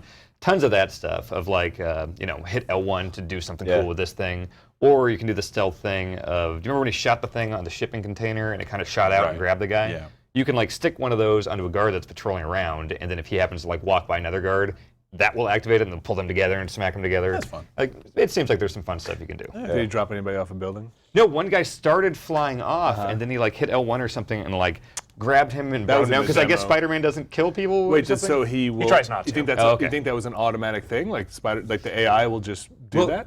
A guy asked about that, and he's like, "Oh yeah, Marvel, like no one would allow, you know, Really? Spider-Man can't be murdering people." Oh, that's just gonna be me trying to kick guys off buildings all the time. Yeah, definitely, of course. Well, that sounds all right. yeah, it looked really cool. I came out of that, like all the stuff they said, more interested than just after the press conference stuff. Sure. Yeah. Then you and I went to see Dave Lang's Extinction. Yeah, we did. So we saw Dave Lang's Extinction from Maximum Games. Yeah. R.I.P. Dave Lang, who has gone extinct. Yeah, it's unfortunate that we Yes. lost him this year, but you know, hey, we'll have him in here tomorrow night anyway.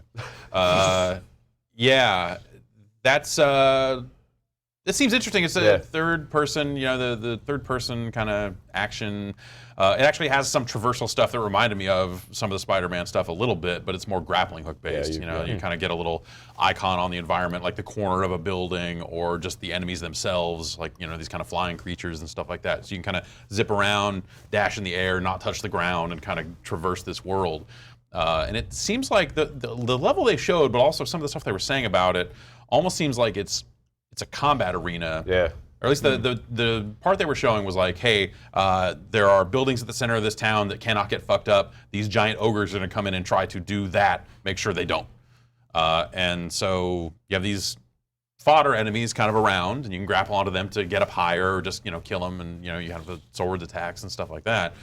But then these big guys, you kind of have to do some light Attack on Titan type stuff of like they'll have armor on their like legs and like wrists and stuff like that, so you can kind of get, you know, knock the armor off. If it's hard, if it's like higher level armor, it might have buckles on it that you have to break off instead of just like wood armor, which you could just walk up and smash and whatever. And then once that's done, you can sever those limbs. They grow back very fast though, so you kind of have you're kind of immobilizing them briefly of like, oh, I cut 1 foot off and this guy's going to go down. Now I need to get up on his head. But if his arms are active, and they'd actually show a lot of the ogres kind of like stopping you from doing stuff. Yeah, they had a fully leveled up character in this demo, and then they were were just good fucking at it. like So they wasting just, these you know, guys, yeah, like, so they before were they could fucking even these things attack. up. Yeah, So we didn't really get a chance to see how the ogres like attack. how they fight back. Yeah, it- it seems. Go ahead. Is it single player? Yeah. Yes, but it seems very like score attack driven. Like it's got leaderboards and like it's going to have like a daily challenge. daily in it. challenges and stuff. And so that's why I say, like, you know, it has this kind of arena thing to it where, you know, if you watch that trailer, at the end of it, they show all these ogres kind of walking in. So it seems like there's almost like an endless mode in there somewhere of like, how long can you keep the ogres at bay? But you know, there's some good blood effects when you're severing stuff. Like and when you cut off the head, they're dead. The head falls off, and then that whole thing goes away. Just like real life. Just like real life. But the bodies didn't really stick around. Like the limbs, as you severed them, they would kind of fall off a little bit, start to, and then they'd shimmer. You know, they'd kind of blink out of existence. And same with the head, and then eventually the body of the thing. So you didn't really get a sense of just like, hey, we're stacking up these giant bodies. You want the bodies to hit the floor. Yeah, I want to let the bodies hit the floor. Yeah. Yeah, that's exactly. Nothing wrong with that. Yeah. But yeah, I don't know. It seems interesting. I think that they've got some time to work on it. Yeah. And, you know, That's not a 2017 game, right? no, it's not. Yeah. It's early next year, so you know, there's something to it. Yeah, for sure. Ben, you Yeah, I Get saw out some and see some games. I saw Crackdown 3. yeah. What do you think? Pretty cool. So it was, you know, they had a demo out on the show floor, playable, but this was kind of that, but more highly directed, and they talked more about the systems and stuff. And it made me realize how long it has been since I've played a Crackdown game. Right. They started out by saying, we wanted to make Crackdown how you remembered it. Just like Mom used to be. Yeah. Right. Some down-home Crackdown. Yeah. So it was a little portion of the city, and basically, so the structure, it has they called it the like touchback system or the pushback system, where kind of the more you interact with the streets and the gangs and stuff, the more they interact with you. And so there's, it's a big city, and there's a bunch of gangs and a bunch of different groups that are all intertwined. And no story kind of is just like, go, Right. you have to take out some big bad Enemies dude. and That is the Crackdown. Yeah, element. that's the Yeah. Crackdown story. And so, but they had kind of an almost nemesis system thing where there is the boss at the top, but then he has a certain number of lieutenants, and under them are a certain number of captains, and yeah. under them. And then, so you kind of like learn about these lieutenants or captains or whatever through just, if you defeat certain guys, you'll find some audio logs that might be the boss talking to the lieutenant saying, "Oh, I hate it when my supply depots get blown up." Me too. And so you're like, "Oh, I better go blow up Always some calling supply people depots." and saying that. Is it like the Riddler hint thing in Batman, where you could like look in Batman Vision and some of the guys would be green? It's like, oh, don't kill them. He's got information.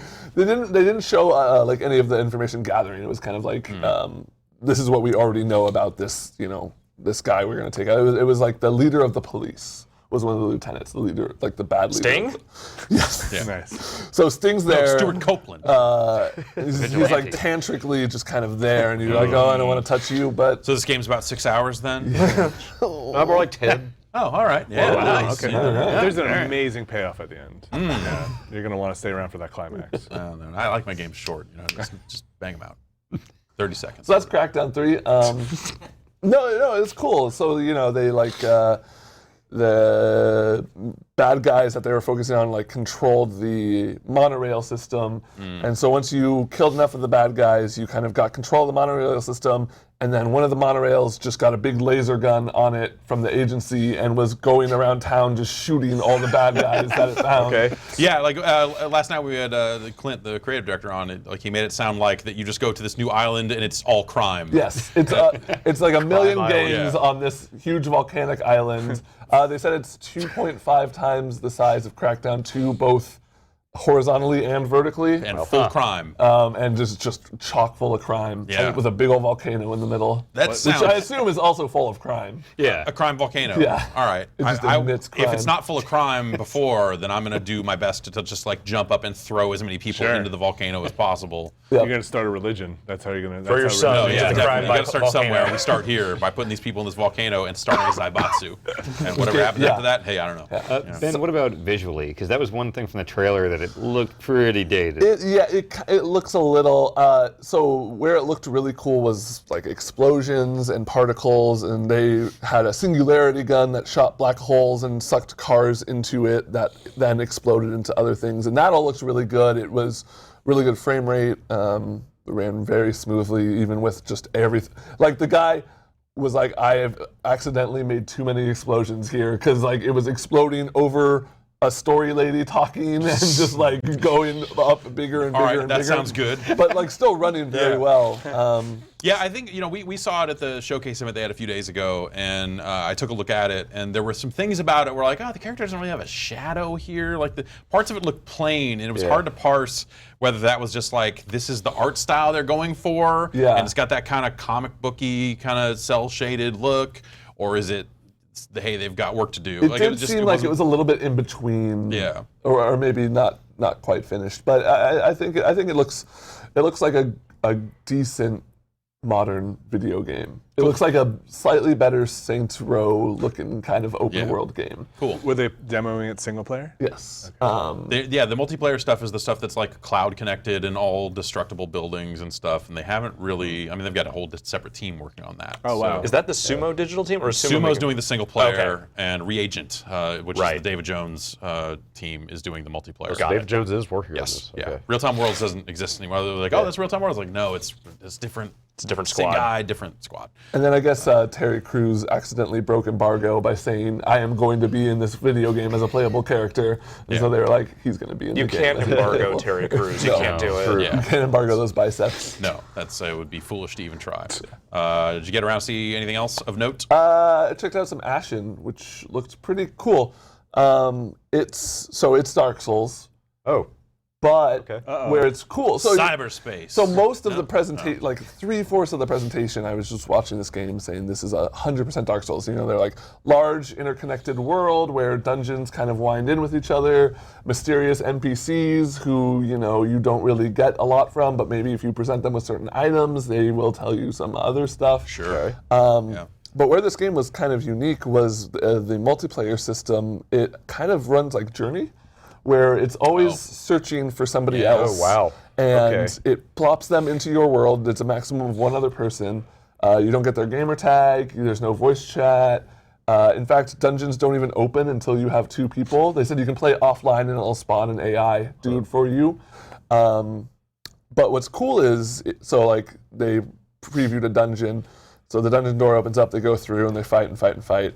And if you successfully clear a level with with one of your computer friends, they will join your town as an NPC. And then they said they will start doing different things. Like they walked back and showed off this guy crafts potions and this other guy will make armor. So you can kind of grow out your village. They said, there's not leveling up or anything, but there's a talisman system where you can kind of trade off, I want to attack faster, but do less damage, or I want to, do more damage and take more damage. One thing that'll do, yeah. Yeah. Halo skulls or something. And there's emotes you can wave to each other and stuff like that, but beyond that, no communication. So but to grow your town, you have to play with an AI companion? Either an AI or another human. Okay, another human. That human model will still come back to your town. And that do model okay, will just hang out at your town. Even if that player then is working. But if your they potion die, counter. they're just gone forever, and you're trapped in that dungeon by yourself. Which they said it's very hard to clear them by yourself. So can another player come in at the? No, once you're in the dungeon, you're in. You're in. So you just quit the game at that point. Or you try and they said a lot of times one guy would die during the boss fight and the other guy would just courageously carry on. And so what happens if players are just waiting to get joined up and then just goodbye and I'm gonna quit? Yeah, and I feel like there might be some level of trolling where it's they said, you can kind of communicate with each other through how you move and where you go, but I feel like there'll be a fair amount of trolling of hey, I'm going to lead you down this long path, and then just And then I know there's a trap here, and that'll be funny for everyone. Or an emote that is sorry, my baby's crying. I need to go. It's just pulling on the collar, gotta go. Mom says I need to turn the system off. It's setting a controller down and walking away. They said they haven't ruled out the idea of playing with a friends list, but they didn't we want to explore the opportunity of just playing this with strangers. I think that's a cool idea. Yeah, sounds cool. Alex, how about you? Today was day mostly of driving. I saw both Gran Turismo and Forza, and so I think more so than just about any other genre of game at the show here, these are the most buzzwordy games. Gran Turismo is really leaning very hard on the HDR stuff. Okay. And Forza is very much about the 4K That's car games, man. Yeah, and they are were the both tires round? Yes, no. They are. I can confirm. Okay. They were both leaning on those very hard. For the Gran Turismo demo, they had Yamauchi. They had him up there, and he gave about a 20-minute PowerPoint presentation about HDR and all the things it's doing. Sounds and about lighting. and the 4 years they spent just completely redoing all those car models, making it so that they had way more deluxe cars in there. Does that mean that there will be cars in that game that are not deluxe cars? It sounded like they might just not have as many overall cars as some of the other games, but they would all have the full detail stuff. That was how it came across anyway. All right. And after that, they just put us on one of those stupid rigs with the big chair and whatever, and had us all race. Do you get the impression that by calling it Gran Turismo Sport, is there any kind of specific focus on it that previous GT games didn't have? Or does it just kind of look like, hey, this is the next Gran Turismo? I mean, the only cars they let us drive in that were all sports models. Like that maybe that's the, rally-focused cars for the dirt tracks, and like full-on like GT style models for the. They might have announced that. Maybe I just haven't been following it, but yeah. But that said, it plays well. Like the driving was really good. I mean, it always feels good when you're on one of those giant rigs. There's a 10-second video going around that Dave Lang creep-shotted me while I was driving. So go looking for that if you want. Great.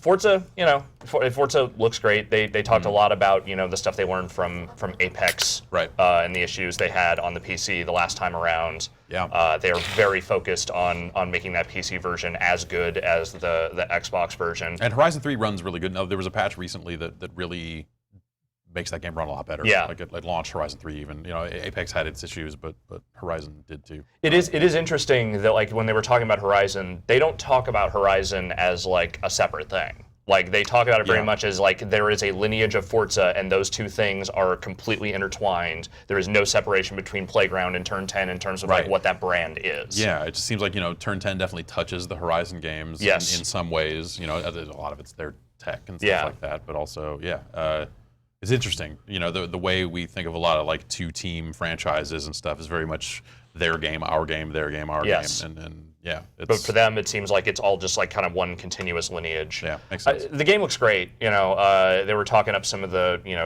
the features of like it has OneDrive support, so like if you have your music on there, if you're just hanging out in the garage or even when you're driving, like you'll hear your music like playing on the speakers and the different tracks. All those, I guess OneDrive you get for free. I was gonna say like Groove Music subscribers. Yeah, I had that trial for the month Horizon. That everyone had for a month. And I was like, oh, this is kind of neat. I don't want to go organize a playlist for this game. Boy, it sure be nice if I could just put a USB stick in this thing, huh? Anyway. Yeah.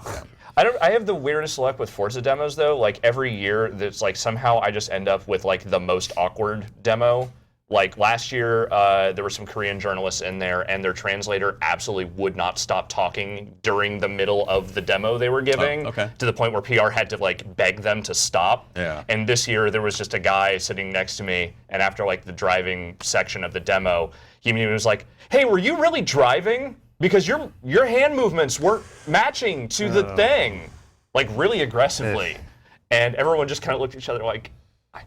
Right, got him. Why do you care? Got him. Exposed the subterfuge video game and you demos. see them just being like, "Yeah, I've been driving this whole fucking E3, dude. I don't know what you're talking about." Like, they replied about it, but I just don't know why that game. I just had the worst luck.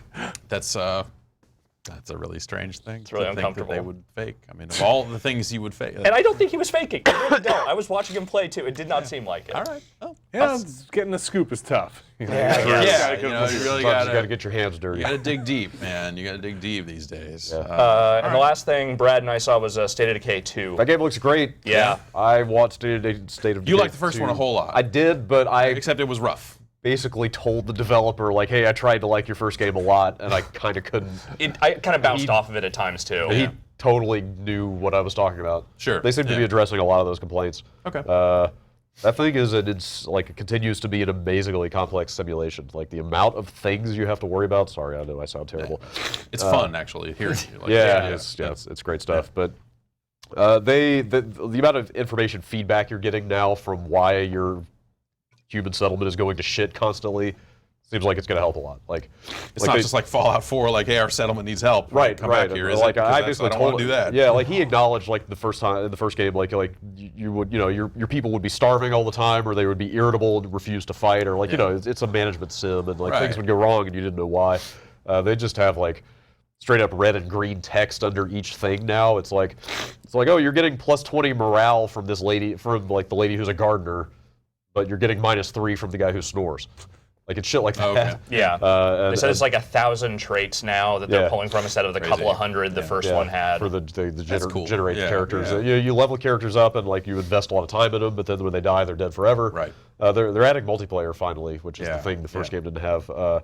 You can invite people into your game and you can join other people's games, but you also, there's a thing where people can set their game to, I don't know, like just join whenever, like there's like a lobby system you can join into. Okay. You set like a public option, and then if you're playing the game, you can shoot a flare. If you're in trouble and you're just like, fuck, I need help right now, you can shoot a flare, and then the game will go out and search for people who have that flag set that they want to join games. Oh. And it'll match them into your game immediately, so they can just like come in and help you out in a tough situation. And it sounds like they'll get specific rewards for yeah, doing that. they'll get rewards. Do you know if it's like in narrative, like I will see a flare go off in the distance and I have to drive to it kind of thing? I imagine I if don't you know. knew your world, you know that they There's no wouldn't other be there. settlement. They'd Yeah. have to fake a lot of stuff for that. Yeah. That'd be neat though. But that game continues to be savage as fuck. You know, like your people can die and be dead forever, and also the map, like just like the first game, like there's a finite amount of resources out there, and that's it. You know, like there's a finite amount of like ammo and food and all that stuff out in the world. And like once you clear out of town, like you're gonna have to start venturing further and further out. Yeah. So does that mean there's an end game? Yeah, there is a story. Okay. Yeah. Okay. So you can beat the game. And It just sounds like a bigger, more fleshed out version of the first one, but like that first game has so much potential, it just didn't quite get there. So like I'm super excited about But this. you know, I mean, it obviously did so well for them that like they've gotten a lot more leeway to kind of build the thing they want to build out of it now. Yeah, it seems like this was maybe the game that they wanted to always make. Yeah. And maybe they'll get there. Dan, how about you? Outside of the Sony stuff I saw with Brad, I saw Agents of Mayhem. And it is We very... played that last year. Yeah. It's very Saints Row, as you can probably tell from the trailers and developer and everything. They told me that they were trying to go more for action game first with some humor second, which Saints Row kind of just turned into like Naked Gun at some point. Yeah. And it was good. It was better than I expected it to be. There was a lot of customization stuff you could do. You've got the 3 agents at one time. I don't know if you guys had that. where And you switch swap between them, right? Yeah, and so like if one person's powers are on cooldown, you can switch to this other person and fight with them. If one dies, you can And switch to it's the not others. all 3 of them out fighting at the same time, right? No. You teleport them in and out. Basically. Yeah. Yeah. And like everyone's got a triple jump and a dash. Like I thought it was a nice way of scaling back what 4 was, Saints Row 4, because they went so big on that superpower stuff that you're just kind of flying around and stuff, and it's a superhero game at some point. So this kind of grounds it more, even though they're triple jumping and stuff. They're not flying over skyscrapers. Yeah, but they're still very mobile. Yeah, but they also have a bunch of really weird weapons and stuff. This stuff called Gremlin Tech, and it's on a cooldown. So like I can pop this one that if I shoot you, you turn into a little bouncing like peep, like a little rabbit thing. Of course. And if you hit Brad, he turns into a peep. And if you hit like, and I went into a club at one point and popped it, and by the end it was all these like exploding rabbits bouncing all over the place. So very much still goofy. Still goofy. The thing I didn't like as much was the writing. Like Saints Row was never like the most like clever, intelligent its tone. comedy. It had a tone. It found its way. At a certain point. It did. And this strikes me as like a new writer that's trying to hit those marks, but isn't as good at it. I'm pretty sure most of the I wanna people say that that, wrote 3 and 4 are gone from Volition at this point. Yeah, I feel Okay. like they've had some turnover over there, and Yeah, it seems like it's kind of trying hard for that like cursy, like, easy sex joke comedy, and it's just like nothing like offensive or anything. It was just kind of like lame, some of the writing, Right, but yeah. I just saw a couple little yeah, I parts. feel like when we played it, like I looked at it and went like, oh, well, I'm swapping between characters, but clearly this is a 3-player co-op, and they were like, no, no, they didn't say anything no, about that. it's not, and you're like, oh, huh. Yeah. That's a choice. Yeah. That was how I felt about that game playing last year. I was like, that's a choice. Like this doesn't seem like terrible or anything, but I don't know. It seems like a B game. It might be. It might be a B game. Yeah. Let's talk about this for All 45 right. minutes. Yeah, let's dig into it. No, we're no more talking. No. Okay. One thing I do appreciate is like Saints Row the Third started doing this stuff where you could just sprint and press LB or whatever to like just dive into a car and start driving. Whereas more realistic open world games like GTA or something, you have to like stop the car, the animation, like open the door, get the guy out. This goes even further. Like instead of having to go to a cell phone to like summon a car, you just tap up on the D-pad, and a car just like comes blazing around the corner. Your character just does a little sassy animation and then flies in, and then you're driving. It's just like that. So you're just calling your horse, and it just rides up and just get in and go. And Sure. then you just automatically get on and go. All right. So it's definitely that tone of Saints Row. But yeah, it's the right direction I think for it. But the writing is a little not great from what I saw. I will see See that. That Johnny game's Gat? Did not see Johnny Gat, but we heard about a pre-order bonus? something or- like that. Yeah. Yeah. That's well. But it played better than I expected. people really like Johnny Gat, as it turns out. Like that always seemed like a really weird thing for like people get hyped about. Like Gat is back. I'm like, yeah, okay. It's Guy, almost guy will like show up this, for anything. Yeah. It's almost like this Fast and Furious thing where it's like, yeah, these movies and games are super stupid, but they take their characters super seriously, and as a result, the fans kind of attach themselves to that. So yeah, More people of a give a shit Shawnee about guy, Johnny Dak. personally. I don't know. Oh, were you? honestly, Yeah. It's, Yeah. I was more of a Keith David guy. Yeah. Yeah. And we all, I think everyone is also a Keith David guy. All right. Well, thanks for all of that information. and we'll check back in with you tomorrow about some more video games. But right now, we are going to take it down and take a break and get some guests on here, and the show will continue. Stay tuned.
What's everybody? Welcome back to the show. Words. We faded out in favor. Yeah. One more time. Yeah. And scene. It's me. It's Jeff Gersman. Hi, we're back. We've got another couch full of guests, full of friends and contenders and all sorts of business over here. What's going on? We got the #1 motherfucking contender.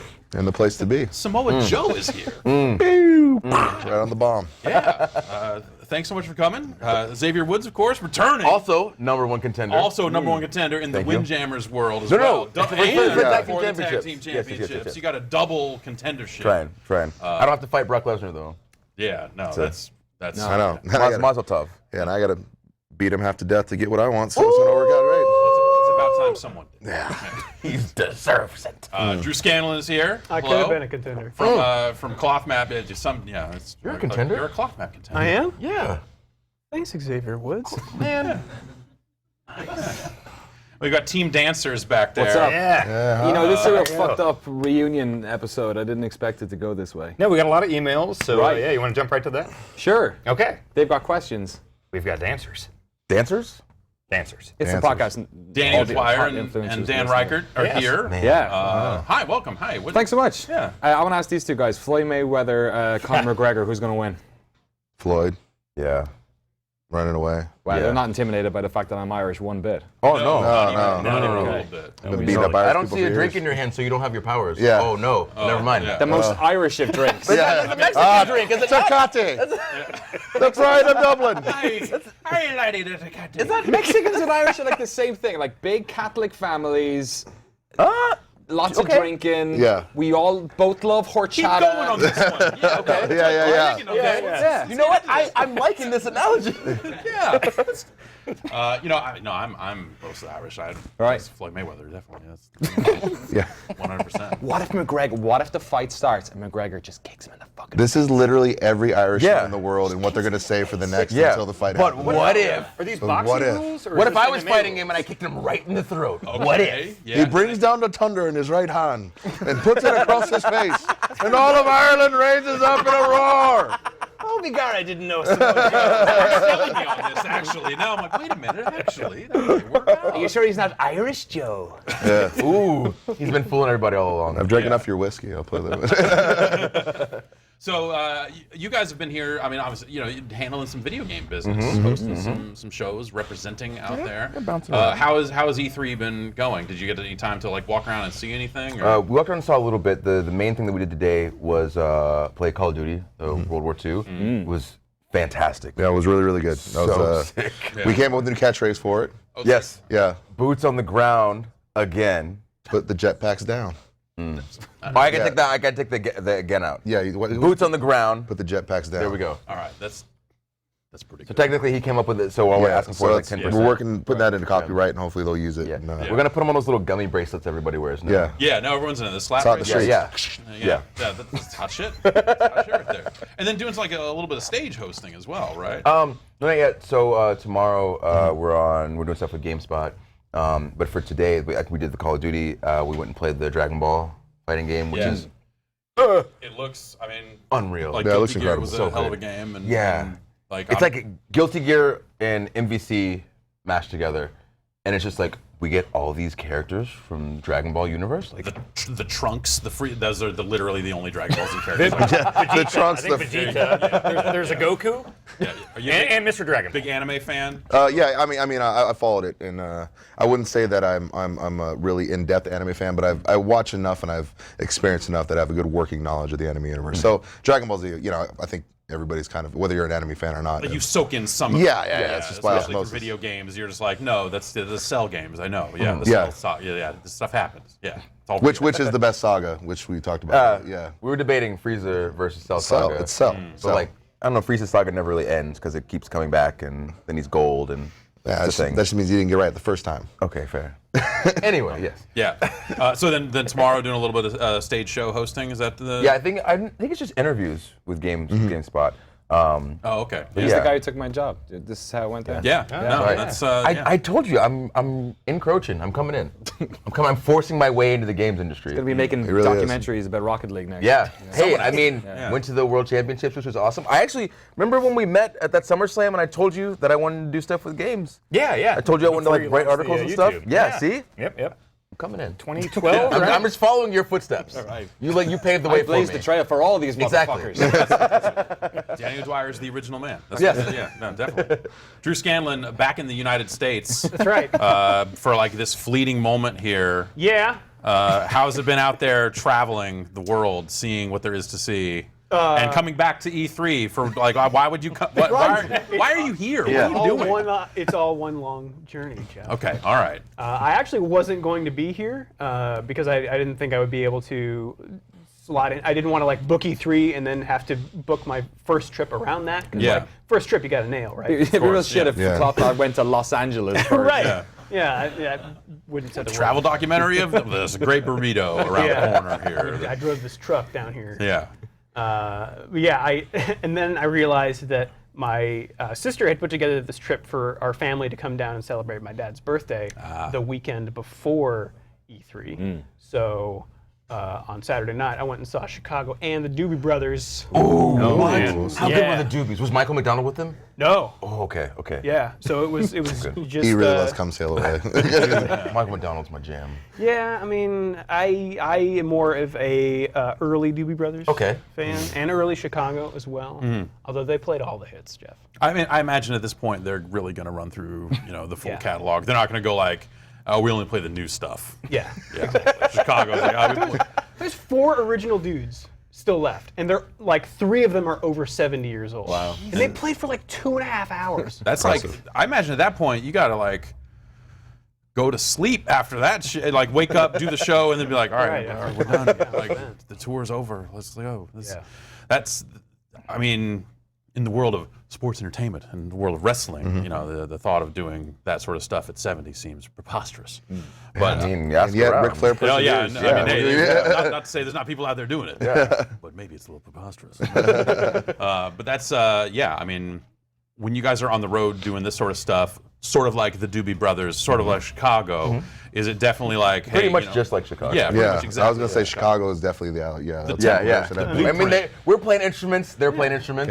Yeah. Brass? Yeah. Is it a lot of, on the road just like, okay, like show's over, we gotta, like I'm done, like I'm spent, finished, or is it like let's stay the next out all part night? starts. Yeah. So, depending on whether you're flying up in the morning, you'll drive to the next town, which could be like anywhere from like 3 to 4 hours. Usually 3 to 4 Yeah. hours. Lately, 3 to 4 hours. Yeah, it's brutal. So you get to the next town, you get to your hotel like 2 or 3 in the morning, go to sleep, try to wake up at like 9 or 10 if you can, get to the Get a gym. workout in. Yeah. Has that gotten better since the brand split? I think we gained a day. Yeah. But the schedule essentially is still pretty much the same. Yeah. So it's like, instead of 2 days a week, we have 3 days a week, kind of middle of the week that we have for us. And then, but I mean, other than that, it's like literally when we get done with the show, usually you're right back in the car. And if you have something the next night, you get on to the next town. It's just kind of out of habit. So. Nature of the beast. Yeah, nature of the beast. But hey, it's a cool gig. Yeah. Can't complain. It's fun, especially getting to travel everywhere, like all over the world, as you're traveling as well. So it's such cool. a jet set couch this is. Yeah. You guys are like just let's compare passports. Let's get into TSA pre-check. Yeah. Clear. Global entry. Yeah, that's all the night. The cool thing I know from my perspective is being able to go to arcade bars just around the world. I see you on Twitter. You're always like, where can I play NBA Jam? Dude, it's the best. and people will, if I don't know one in the area, people will tell me, and I'll go, and then people will be there to play. So it's not even like anything crazy. People just want to come up and play video games. Right. And that to me is like, that's the essence of everything that we're all about. We just want to play games with people from other places and see what kind of skills they have. And for me, like you said, it's NBA Jam. That is like the bar for me. Well, I mean, next time there's a pay-per-view in Petaluma, California, I've got an NBA Jam machine in my garage. So, come through and play. Yeah, come on through. And I'll show you how to. No, actually, you probably whoop my fucking ass at this point. What about Blitz? Blitz? NFL Blitz, like I will. I'm not I can great. throw these, and then Yeah. it'll I've seen it blitz. I happen. can, yeah, he's bore witnessed the it. I've never brunt played of- against you, but Oh, yeah, I've that's- witnessed you know, it. he's just fucking lying over there. Man. Danny, how's it going for you? Obviously, you know you're still in the world of covering video games. I guess. And doing your thing. I mean, but how is E3 different for you? Because obviously, like you were doing hosting gigs last year and Right. going to this party on the roof because that's fun. I know. I left the suit at home. Yeah, nice. You didn't have to wear the suit this year. This is good stuff. So, are you just kind of like building material for like the next set of documentaries? It's actually a really boring answer. We're actually just like doing meetings for stuff for the rest of the year. Oh, okay. So like, Just like- no filming. So we It's just kind of like, hey, we would like to do something on your game. and like today we locked down basically 4 months worth of work with like upcoming documentaries. So I mean, people are in town, and like the thing about E3 as well is that folks have announced their game finally, or they've said what date it's going to be, and then suddenly they're like, okay, now do you want to come in and shoot something about the game? So yeah, I basically booked the next like 3 or 4 months worth of stuff. So I'm just chilling the fuck out now. Yeah, that's exciting. Yeah, and then Shadow E3 in full effect. right. Yeah, But it's weird, like going past the GameSpot stage and now being like an alumni.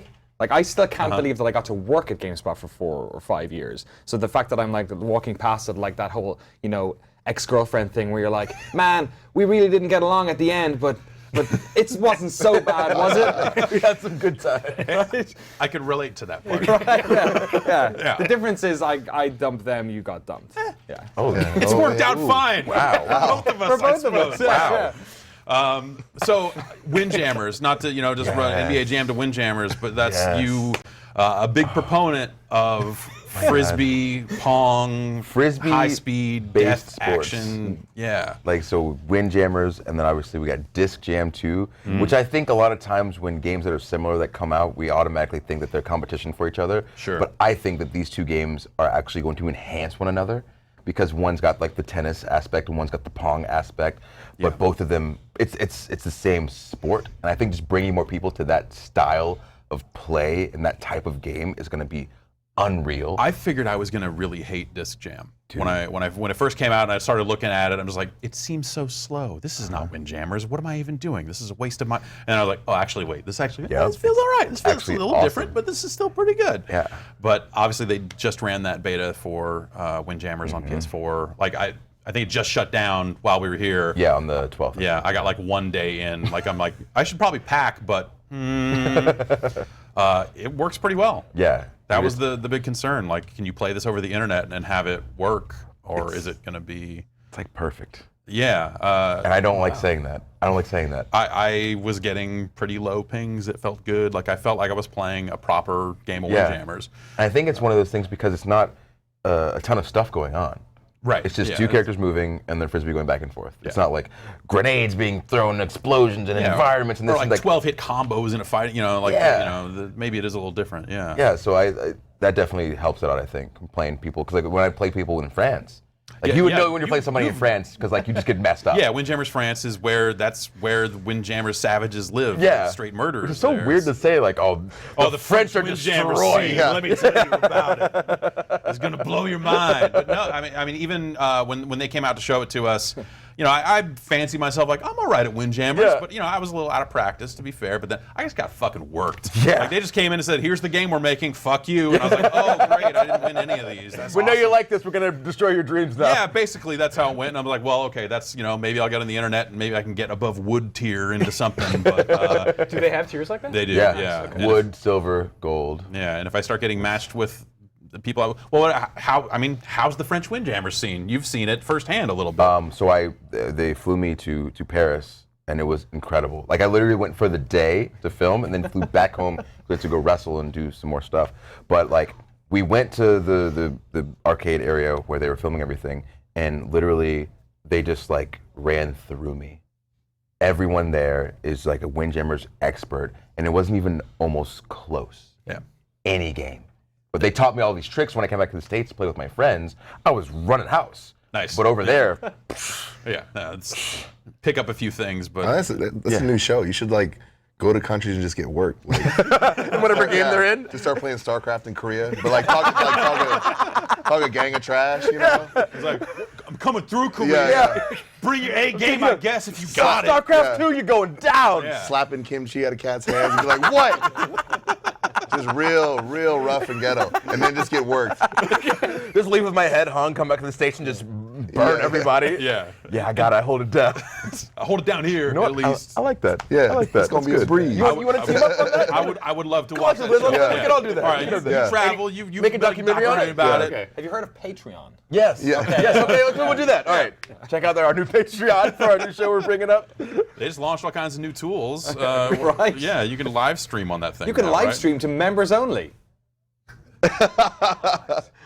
Huh? It's almost like a missing piece of a puzzle. Yeah. Anyway, It's like somebody over there is not doing their job. yeah. Who would think of something so crazy? Yeah. It's live streaming. Why would you do it? Yeah. To members only? That seems ridiculous. Oh, but What? No, this show is for everybody. This is E3. We're here hanging Oh, out of course, with yeah. the entirety of the internet focused upon us. I like that. It's like the people out there just love games. Like Dan, you play Clash Royale every single day, right? I used to. I used to. And now Xavier, back me up here, play Xavier. it every other day now? Is it what's- No, it's not on my Twice a phone day. anymore. Xavier, back me up in that it's a good game. I'll show you my fucking phone. I think I tweeted the fucking image of me deleting it. There, take a look. It's awful. That's like tweeting a picture of you in line at a methadone clinic. Like, I'm good. I'm good. Like, it's a really well-made game, but it's awful at the way they structure the stuff. Like, did you spend money on it? No. Okay, I spent hundreds of dollars. See, Dan. Hundreds. Yeah, like You've at been least. jamming this Dude, whole time? I just said in the other room that like all these games are literally app pyramid schemes. Yeah. And we all buy in, and you ruin friendships by getting your friends hooked into them, and you end up spending hundreds of dollars. And I spent $5 on Wiz Khalifa's weed farm last week. I'm not proud of it, but that's just how it went. It was the right offer. I'm like, oh, 60 different new strains, huh? That's really going to make my weed farm look really good. I guess I'm an asshole. Here we go. Well, so Xavier, I thought everyone enjoyed Clash of Clans at least, because that's the one they seemed most militant about in Yeah. the chat and everything. Yeah. But then I talked to you just now about it, and Yeah. you hate it too. No, I don't hate it. I'm out because I was spending too much time. So it was to the point where I was so hardcore in it that it was like hurting my day. Wait, do you like the game though? Like the actual playing of it? I think the game is fun, but I can't play a game like that unless I'm completely devoted. Are these games a problem in the locker room? Is it like... I wouldn't say a problem, but they get intense. Yeah. They used to be a problem. So just to give a little bit of insight. So what happened to get us into these games, Cena started playing Clash of Clans. This was maybe 2.5 years ago. And then he was like, hey, I need people in my clan. And I was like, I tried this game and I didn't like it, but it's because I didn't have a clan. So a bunch of us got in. We got so serious about it. It's like 15 of us. But then what would happen is if you didn't do well in war, you were nervous to go to work. Because you know Cena would be disappointed in you. Yeah. And then it turned from Cena being disappointed to the whole clan being disappointed in you. So if you got like a 1-star war on like a Sunday and you're going to Raw on Monday, you didn't want to go in the locker room. So were there any in-ring action that was maybe a little stiffer than it should have been as a result of a war? It wasn't that no one serious. taking liberties. It wasn't that going serious. like, hey man, come on. It was just you were hanging your head in shame walking in the locker room, which is a weird turnaround from the way wrestling used to be. It wasn't all video games. It was like Right. we're living fast and we're on airplanes and limousines and woo! But like now it's like you got 1 star in the war. You dress in the hallway. It's like, there's that and like what? Like Big Show on a bus somewhere playing Destiny. That's Dude, he loves Destiny. Yeah, no, he hosted he was like on a panel. He went off on me because I was a Vanguard. Like, lost his mind. Hey, you play Destiny? I said, yeah, man. He's like, well, what's your character? And I have one like character. I was like, oh, it's Vanguard. Oh my God.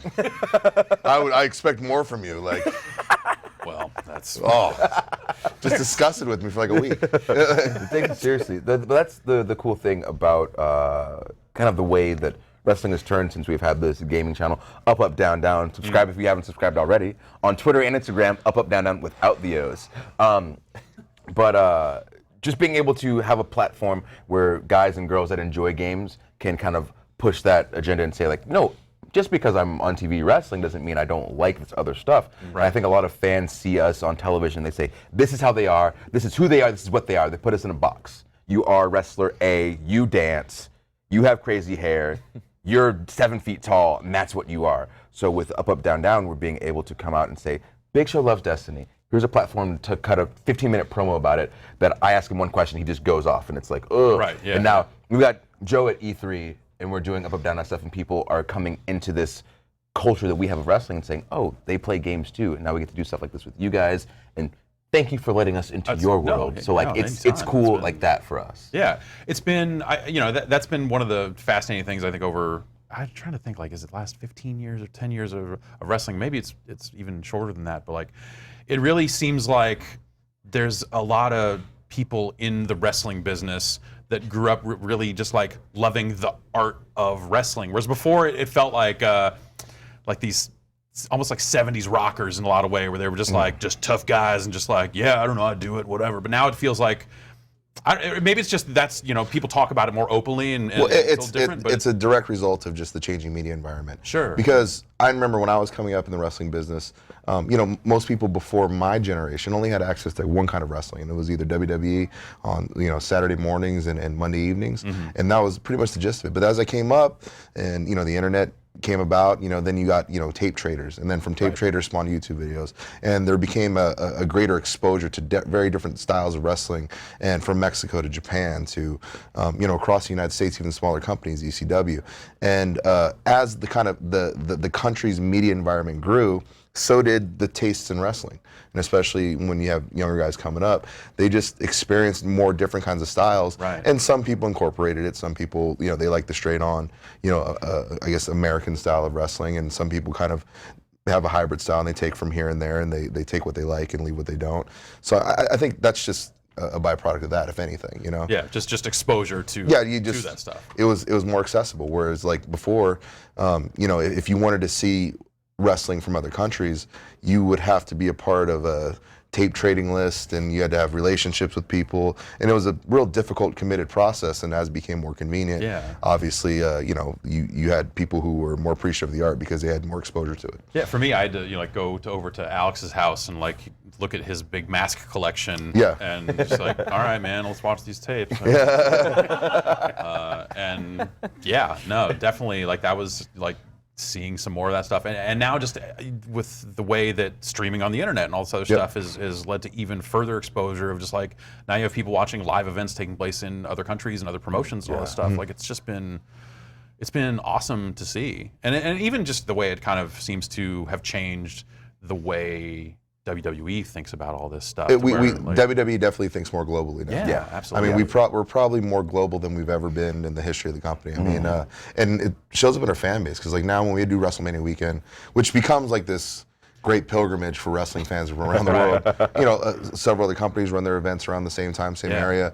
Where obviously we do WrestleMania, we have NXT and all this other stuff. So as this is all going on, we start to meet people from countries you wouldn't even think, we would have exposure. People come from like Indonesia. Yeah, it's like we're going to New Orleans. Why? WrestleMania? Oh, okay, of course, yeah. And like it's as comical as it sounds. I mean, this guy came up to me. He's like, "Oh, I'm a big wrestling fan. We flew at her from Zimbabwe." I was like, "Oh my god, what?" Like, Word? Yeah, like, what channel's that on, man? Yeah. The channel's on like I Know a Dude. Yeah. That's pretty awesome. So it's like, I think we've kind of, especially now at the network, like we're embracing, like, we have a more global appeal, and we have fans kind of spread out throughout the world. We definitely tour more internationally. Yeah. Oh, definitely. Sure. It used to be before, we'd head over to Europe. We go twice a year, but now there's like random tours. Sometimes we'll go like 4 times a year, but it's like a weekend tour to Germany. Right. And then go somewhere else. But like, we had a show in Tokyo, so we stopped in London to do a show, and then went to Tokyo to do 2 shows, and it's like, what is happening? Yeah. Like, how are we going to so many countries? What time is it right now? Yeah. Where am I? Who am I? The state's so messed up. Yeah. It's a journey. Yeah, and just even the program. I mean, obviously, you both have time in NXT and all this other stuff, but also just like seeing the stuff show up on the network, like now the women's tournament coming up, or the UK tournament, and some of this other stuff. Like, just it's been cool to see it branching out beyond like Raw, then SmackDown. We're building to the and just like having it be like that cadence, like having all this other stuff around the edges. I think it's really neat. To Joe's point about just widening the widening effect of different media sources, being able to bridge gaming and wrestling, bringing more fans into wrestling and more wrestling fans into gaming is awesome because, like you said, with the women's tournament and the UK tournament, it's like there are fans of different kinds of wrestling that are also fans of different kinds of games that are still able to come together in this synergistic, like, unity. So, like, people always ask me, they're like, it's like, preach. People usually ask, like, oh, you know, why would you mix wrestling and games? It's like, dude, because it's two communities that are one and the same. Like, people who are shunned for doing certain things past like 13 years old. Like, oh, you still watch wrestling? Like, oh, well, I grew up. And it's like, oh, you still play games? I grew up. It's like, dude, like, it's the same people. And also, it's like, hey, comic book movies are the biggest movies in the Exactly. world. What are we even talking about And here? now all the people that made fun of us are the ones who are like, oh, that's really cool. Like, what do you know about it? It's like, no. You don't get to come into our world now. No. Too late. Yeah, you stay over there now. And also, in the years since, I got kind of built and I can fuck you up. Exactly. I wanted to go to the routes, like, people used to be mean to me in school for being super into comic books and stuff. And now those same people are on Facebook like, hey, will you send this figure for my kid? And it's like, I sure will. Yeah, I will. I sure will. Because I'm a bigger man. Yeah, That's what literally and figuratively. Yeah. Danny, how's it been being out on your own? Has it been a year now? It's been 10 months since I left GameSpot and started this thing. It's been like creatively probably the most exciting time of my life because you've got carte blanche and you can do whatever you want. Oh, totally. The blank slate is like, it's a little frightening, but also like it's very fulfilling as you start to build that stuff out. Yeah. And like the reaction has been amazing. Like, starting up a YouTube channel that was based on like not dealing with any advertising and also like publishing one video every like 6 weeks. That's like 40 minutes long. That's what everyone loves on YouTube. Yeah, long so videos on YouTube occasionally. Right. Yeah. So to see us like blast past 100,000 subs, which is like, we're not even like, the numbers don't really matter that much because ultimately it's for the patrons, but to see like the wider appeal and to see people going like, oh, why weren't people doing this before? And it's like, that's what I was saying fucking 4 years ago, and here we are. Well, it's, sometimes if you can't find a way, you got to get out there and do it on your own. Totally. Drew, you're finding a way. I am, yeah. How was Eurovision? I can't believe he got to go to Eurovision before the fucking Irish guy. He's more dedicated. Drew has been dedicated to Eurovision the way you never were. Eurovision was great. It was. I mean, I think I took a little. I managed to sneak in a little camera, and I spent most of my time just filming like the behind-the-scenes stuff, like roadies and the giant cameras on wires and jibs and stuff. And that thing moves. It is a well-oiled machine. Yeah, like watching some of the live streams and stuff, it seems insane. Yeah. Like because each individual act has its own crazy number with it, or its own crazy, like presentation. Pyro and right, yeah. And you get to see the performers walk out, like fix their hair and like wave to the audience before they belt out their ballad. Oh, okay, and so like that change is really interesting. Like watching them walk out and be like, okay, all right, now I'm on. Ha! Yeah, that's exciting. And that's. You can go to Eurovision Live. I recommend it. Yeah, that sounds like a good time. Also, I hadn't Is seen this the anything. big song competition? It is, yeah. Okay, sorry, dude. I just saw this for the first time in my life. It seems like this last is time a we year were for in a lot of Europe. people. Yeah. And so it was like me and a few other guys were like sitting in the room, like it's later at night and like it's a replay obviously, and watching. My mind is blown. Like the production that goes into this. Yeah. Like, oh yeah, okay, yeah. It's context for me. Like, yeah, that's it. Like the Eurovision Song Competition is the most amazing thing you'll ever see ever. Yeah, and like each one of these, competitors from different countries coming out and singing these songs, they're just like, some are all, they're all right. Some of it's amazing. Some of it's amazing, but some of those voices you're just like, oh no, like you made it. Shouldn't have won. You made it. But they're manicured to a level. Right. When they walk out there, that is, I didn't think was. They look plastic, like when they walk out there. There's something about the pop machine, watching it churn out, or watching it polish up people and put them out in front of people like that. That I've always found super fascinating, and then seeing that through a lens of like, here's how they do it in this country, here's how they think they want to make these people look before they send them out here, and you're like, that's not, well, all right, that works for you, I guess. If it's fine for over there. Yeah. You should watch like tapes of it from like the 90s. Do you have video footage of the people that just sit there and wave the flags like in every like B-roll shot? Their wrists must fall off at the end of the night because they're just like, I love Italy. Woo! No, I was in the Australian contingent. Hey, is that the guy that got up there and mooned somebody this year? Yes. Yeah. Oh yeah. What? Like big old butt. Yeah. Why? Because it's Australia, man. Okay, fair. Yeah. We showed them. But like that that kind of image consultant thing, or that kind of polishing up process. Like, what is it like, kind of finding and honing a character, or kind of finding yourself and putting yourself out there in the world of wrestling? Because you hear a lot of stories about, like, oh, someone came in and they got like kind of a character kind of foisted upon them. I mean, Samoa Joe, you are still Samoa Joe. Yeah. Yeah, you win. Yeah, you made it through. Yeah. Yeah, this one managed to make it through all the checks and balances. Me, it's just, it's an amped up version of how I feel when I wake up too early in the morning, pretty much. Yeah. And then, obviously, like, the New Day has gone so far and done so much and dressed up like every Final Fantasy, just all this other stuff. It's a weird thing. Yeah, you have found this weird, amazing thing that, like, you look at it and go, like, this is what wrestling is now, and it's so cool that, like, this just gets to happen, and everyone's fucking into it. Everyone's amped. Get the fucking trombone. Let's go. It's I don't know. I tried to explain, like, my mom's friend was like, oh, want to come to one of the wrestling matches? She came and she's like, so why do you guys wear like unicorn horns and why do you have a trombone? I was like, honestly, I can't tell you why. I don't remember anymore. It's funny to me, and so we started doing it. But I don't know. It took me longer than it took Joe. Joe's had his personality for a minute and knew his deal, and it took me a while to kind of navigate the waters and find it. Consequences. Yeah, went through some stuff. Yeah, sure did. Yeah. Oh boy. But like, we put him through some stuff too. Yeah.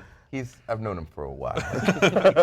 But it wasn't until I started just being myself and saying, like, this is who I am, and throwing my own punches, saying, like, this is what I want to do tonight, and then going out and doing it, and it kind of like worked a little bit, and then no one said anything, as opposed to going out and doing what someone else was telling me to do. Because I think whether it's like wrestling or YouTube or in games, like, if you're throwing punches that someone else is telling you to punch, that someone else is telling you to throw, like, you're gonna go down because you're not using your gut instinct. But if you go down throwing your own punches, you'll be able to look yourself in the mirror the next day. You know what I mean? Yeah. So with New Day stuff, I just knew I wanted to be me finally, rather than trying to play a character. And it's like, what am I? Like, I'm a nerd who loves cosplay and video games.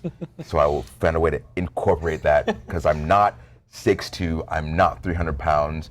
What skills do I have? I can play trombone and talk a lot. So let's do that. Yeah, and then it just it worked out. I was there in the night when the trombone first showed up. Was that a magical moment? You were like, I remember I walked down the hall and I saw him. He had it in his hand, and we looked at each other about 4 seconds, and I went, "That's where we're at." He goes, "That's where we're at." This is like, what we do. We were supposed to, like, We make play movies. We're gonna play a little song, and then I was supposed to hand it to the props guy at the end of the ramp, and then we'll do the match. But like, I was like, done with the song, I saw the guy, and I was like, you know what? I'm never in my life again gonna have a chance to play trombone on TV while my friends wrestle. And so I was like, no, just go ahead. And so I was just playing the trombone through the match for no reason. Yeah. And the camera guy during the commercial break, he goes, Vince is loving this. Keep going. And I was like, all right. So I came back to the curtain, and Vince was looking at me. He's like, this is it. Every night, you stay with that trombone. And I was like, yes. Yeah. This is what I needed. All those years of putting my body through this hellacious training and pain and bumps. Turns out. I just needed a trombone. Cool. Joe, we're going to get you an accordion. It's going to change your life. It's gonna be, I hope so, man. Yeah. I see it, man. Great balls of fire. Yeah, I'm gonna get out there on an accordion. Yeah. Just play the song.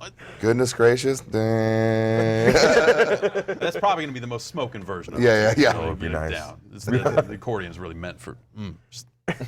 Agreed. So what's up next for you guys? Are you going to E3 at all, or you're done with business, so you're just like gonna drink as you do? Final Fantasy 14 documentary is going up. Yeah. Nice. In the next couple of days, so check out youtube.com/noclipvideo for that 3-parter. And then working on the next thing, which I can't talk about yet, but involves flying to Europe, and it's one that I know what that is. It's the Eurovision Song Contest. What? You can't do Eurovision well. Let's take me with you. Apart from that, no, I'm going to Universal Studios and getting fucked up.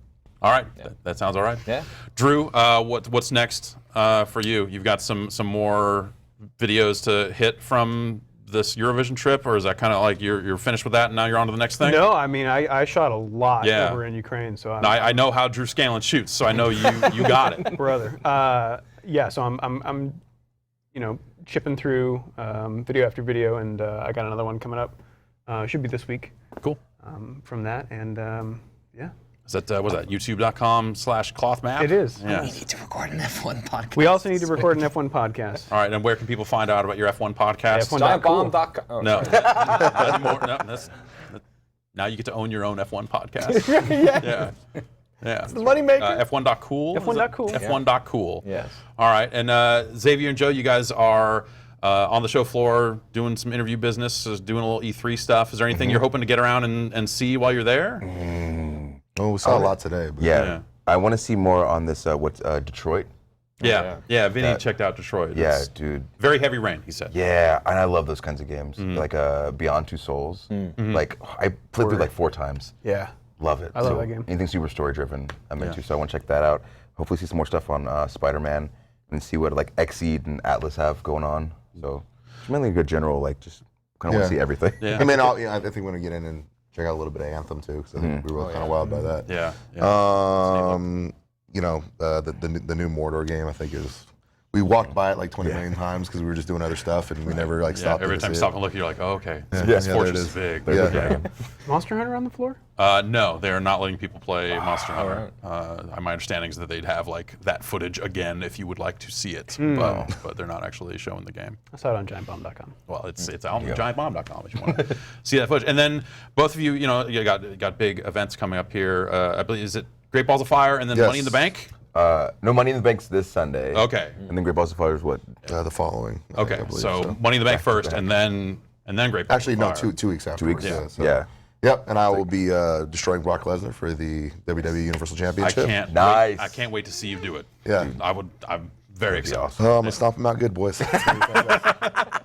And then we can have us back on, and he'll be WWE champion, and I'll be SmackDown Live Tag Team champion. Belts. I got a replica belt I could bring in. Oh, It'll look tough too. It'll be great. It's pretty much the same thing. Yeah. Titles. Good titles. Yeah. Oh, sorry. Yeah, not title. Easy, dude. I Belt, swear. belt holds your pants up. Ah, Belt holds your pants up. Yeah. okay. Nothing holds my pants up. These things are too loose. Well, thanks everyone for coming by. Dan from GiantBomb.com. Yes. Thanks for being here as well. Can I say congrats to Dan? Yeah. Oh, Yeah. Thank you. A couple weeks here, right? Yeah. Very Married exciting. in a goddamn Taco Bell. It is. Taco Bell marriage. That's of all the places you would get married. Of course, it would be a goddamn Taco Bell. Yeah. It's unexpected. Yeah. Sure. Yeah. I drove past that Taco Bell when I was in Las Vegas, and Flo Rida was playing out of it. So Great. I was like, okay. That's an Your omen. first That's an dance. omen. Yeah, for a big wrestling fan like Dan, of course, Flo Rida's gonna be blasting out of there. Little My House for the family. Yeah, That works out. the sound of sports entertainment. Yeah. That's the father-daughter That's what they call dance. it. Yeah. All right, thanks you all for being here. We are gonna take a quick break, and we'll be back with another set of guests. Stay tuned. Stay tuned.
restrain me. You can search me. I'll give it all up just to be with you. I'm so happy. Now you've got me. I'll surrender all my love to you. Don't you see what you're doing to me? I'm in love and I can't break free. Now I'm begging with you, baby. Please don't leave me hanging. Oh, no. It's a lockdown, baby. You drive me crazy. Ain't no escaping. Your love has got me doing time. You're my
come and save me. I got a confession for you. Call me crazy, but I may be committing a crime of the first degree. I'm not pretending, I mean what I'm saying. I'm coming in with my hands held high. Gotta face it, I'm not gonna make it without your love, and I got nowhere to go. Don't you see what you're doing to me? I'm in love and I can't break free.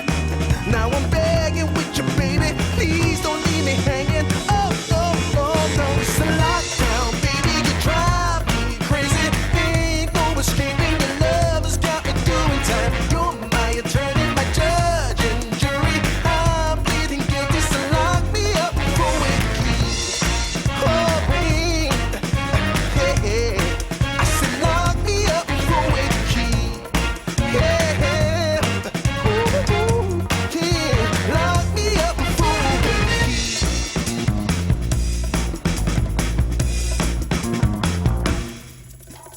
You can't restrain me, you can search me. I'll give it all up just to be with you. I'm so happy, now you got me. I'll surrender all my love to you. Don't you see what you're doing to me? I'm in love and I can't break free. Now I'm begging with you, baby, please don't leave me hanging. Oh, oh, oh. It's a lockdown, baby, you drive me crazy. Ain't no escaping, your love has got me doing time. You're my attorney, my judge and jury. I'm pleading guilty, so lock me up for a key. Oh, oh, yeah. I said lock me up for a key. Yeah, ooh, ooh, ooh. Lock me up for a key.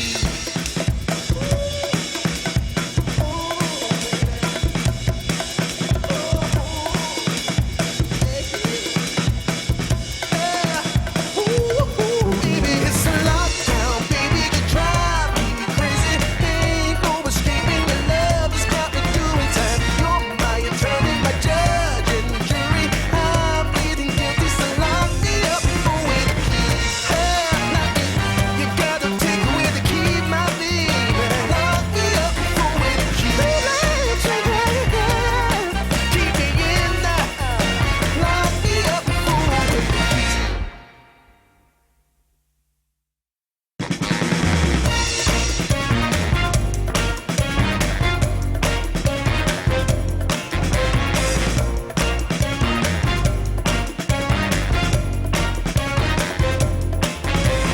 Hey, pretty baby, come and save me. I got a confession for you. Call me crazy, but I may be committing a crime of the first degree. I'm not pretending, I mean what I'm saying. I'm coming in with my hands held high. Gotta face it, I'm not gonna make it without your love, and I got nowhere to go. Don't you see what you're doing to me? I'm in love and I can't break free. Now I'm begging with you, baby, please don't leave me hanging. Oh, oh, oh, no, it's a lockdown, baby, you drive me crazy. Ain't no escaping, your love has got me doing time. You're my attorney, my judge and jury. I'm pleading guilty, so lock me up for a key. Oh, babe, yeah, I said lock me up for a key. Yeah, ooh, ooh, yeah, lock me up for a key.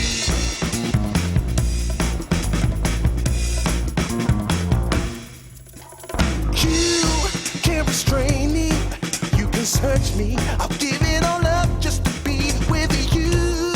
I'm so happy, now you got me. I'll surrender all my love to you. Don't you see what you're doing to me? I'm in love and I can't break free.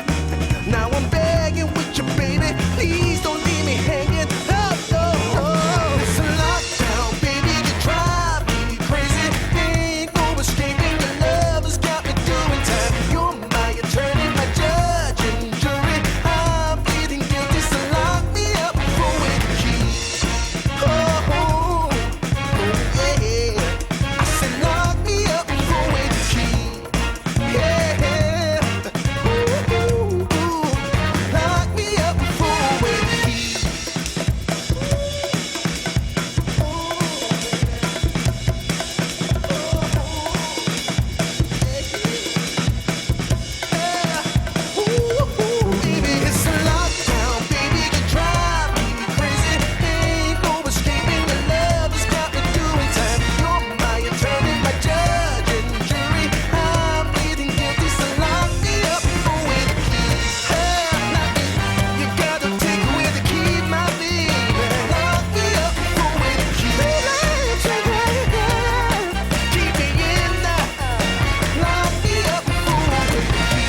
Now I'm begging with you, baby. Please don't leave me hanging. Oh, oh, oh. It's a lockdown, baby. You drive me crazy. Ain't no escaping. Your love has got me doing time. You're my attorney, my judge and jury. I'm pleading guilty, so lock me up for a key.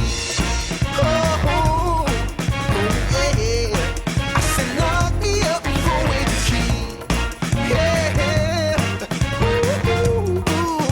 Lock me up for a key.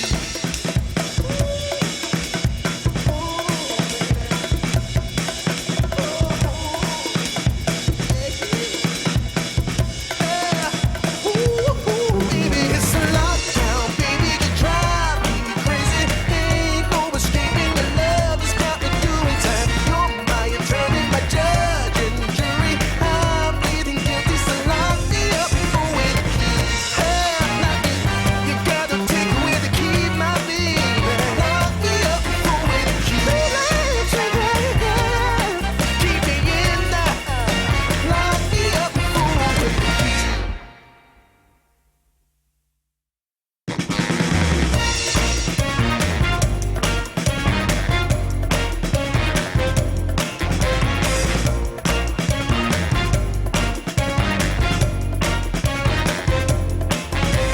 Hey, pretty baby, come and save me. I got a confession for you. Call me crazy, but I may be committing a crime of the first degree. I'm not pretending, I mean what I'm saying. I'm coming in with my hands held high.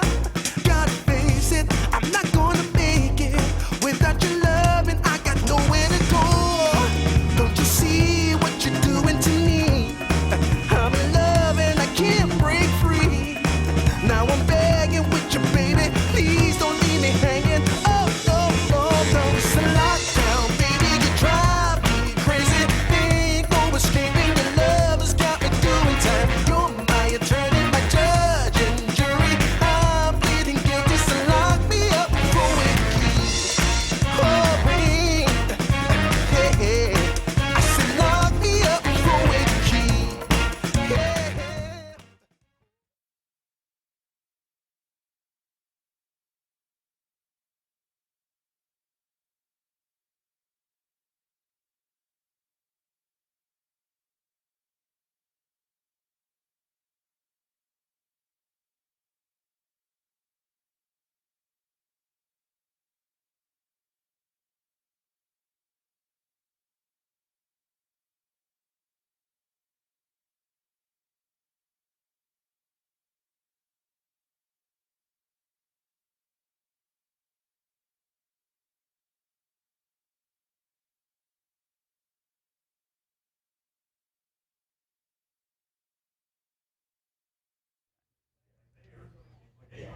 Hey, what's up, everybody? It's Jeff Gersman. We're back here with GiantBomb.com's continuing coverage of E3 2017.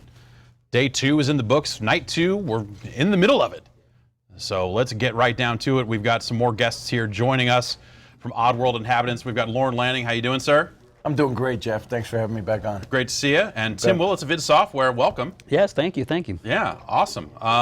So it's been a crazy couple of years for id. I mean, you got Quake Champions coming out here. Mm-hmm. Oh, I guess, is it in more of an open beta now, or is it still kind of a closed thing?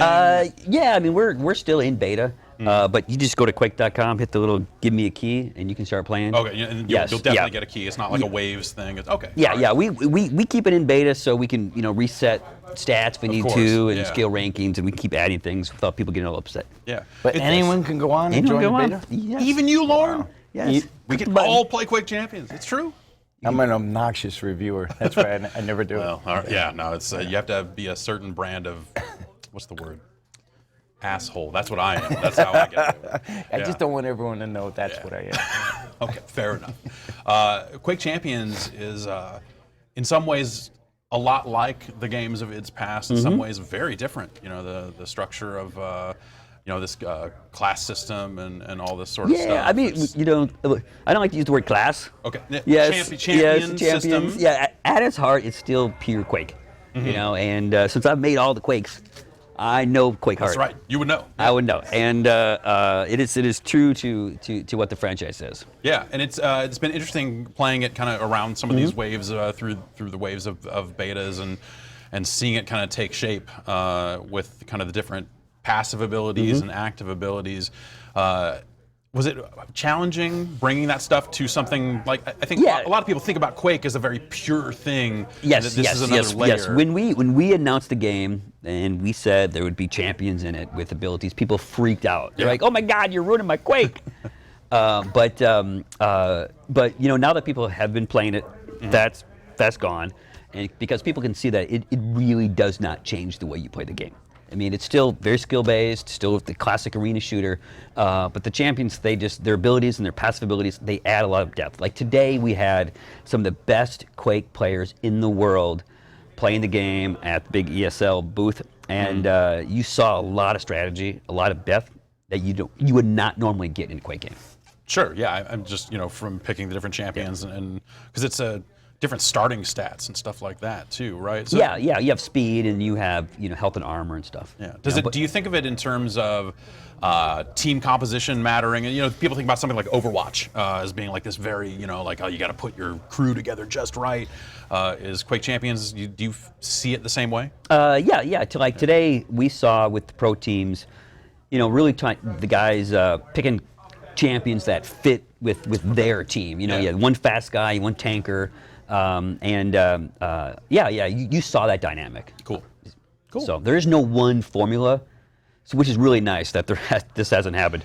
But there isn't just one formula. Like everyone picks these guys. Yes. Thank God that hasn't happened. So that means we've done something well, and we've balanced it correctly. Cool.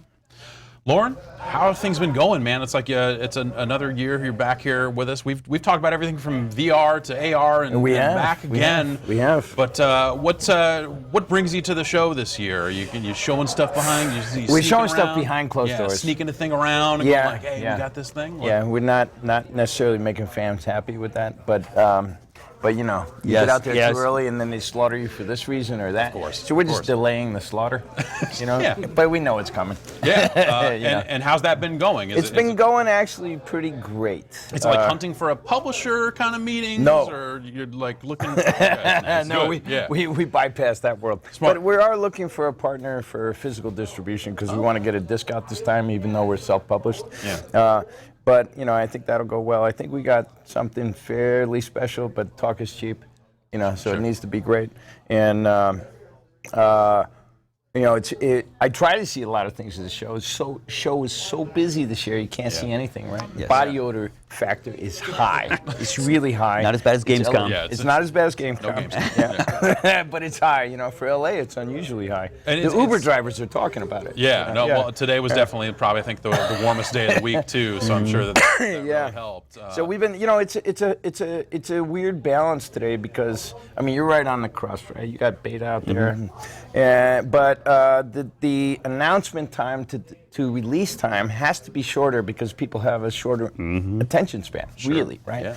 So if you're a year out, don't start talking about it too much yet. So we do things to engage the core audience, but we haven't been doing things to really launch outward yet, and that's coming. And I think we got a lot of bullets in the belt that people aren't expecting. Hopefully, we'll see, and then they'll shoot us down to humbling size in no time, I'm sure. Well, but at least it will happen in a short window from announced release instead of stretching the murder out over 3 months. Yeah. So it's nicer. It's a more condensed post-traumatic stress era. That's fine. And we'll take that. Yeah. And I guess with the way Doom was announced and shown again and stuff like that, it definitely seemed like it gave people a whole lot of time to come up with a lot of things to say about Doom. Yes. Keep it small. Like Wolfenstein 2, the new Colossus. We announced it this week and it comes out this year and keep it short. Keep it short. Keep it short. Right? Bethesda has gone into short, focused, hit them hard. Right. Go. Nothing without 6 months. If it's not in 6 months, you don't hear about it from Bethesda. And the surprise there is that you don't know who's going to emerge as competition in your release window because everyone's holding back longer. Well, now it's Wolfenstein, Assassin's Creed, and Mario all on the same day. That's what we end up. I believe all 3 of them are. It's 10/27, right? Right. And then you're like, what are they doing? Like we released the original game back in '97, the Odyssey, and then Final Fantasy VII a week later, right? So our sales were like, yay! No, you know, like how do you deal with that? You know, you don't. So you recover. Unless you're like going to be nimble enough to just move stuff around and try to play that game, but that doesn't. Yeah, but you know, it's funny. Yeah. I'll divert for a second because you got into gaming because you were a big Doom fan, right? Yep. That was your history, right? So check this out. I don't know if you know this story. So I was in visual effects at the time when Doom came out, and Doom, someone created a mod that ran on Unix. And then I was in visual effects and film at the time in Los Angeles, and everyone who was in film was running on Unix workstations. Right. But at the time, they were like $80,000 a piece of hardware, right? Yes. So no consumers had them, stuff like that. But someone made a Doom mod. So now, ILM, Pixar, Rhythm and Hues, all these everyone's playing Doom. I mean, totally addicted. Yeah. Right? Like totally addicted. So work is grinding to a halt. Right. And this was one of the things that convinced me that I needed to get into games. Yeah. Right? So here these guys are working on like Academy Award winning movies, and they're deciding not to work on them to just play Doom.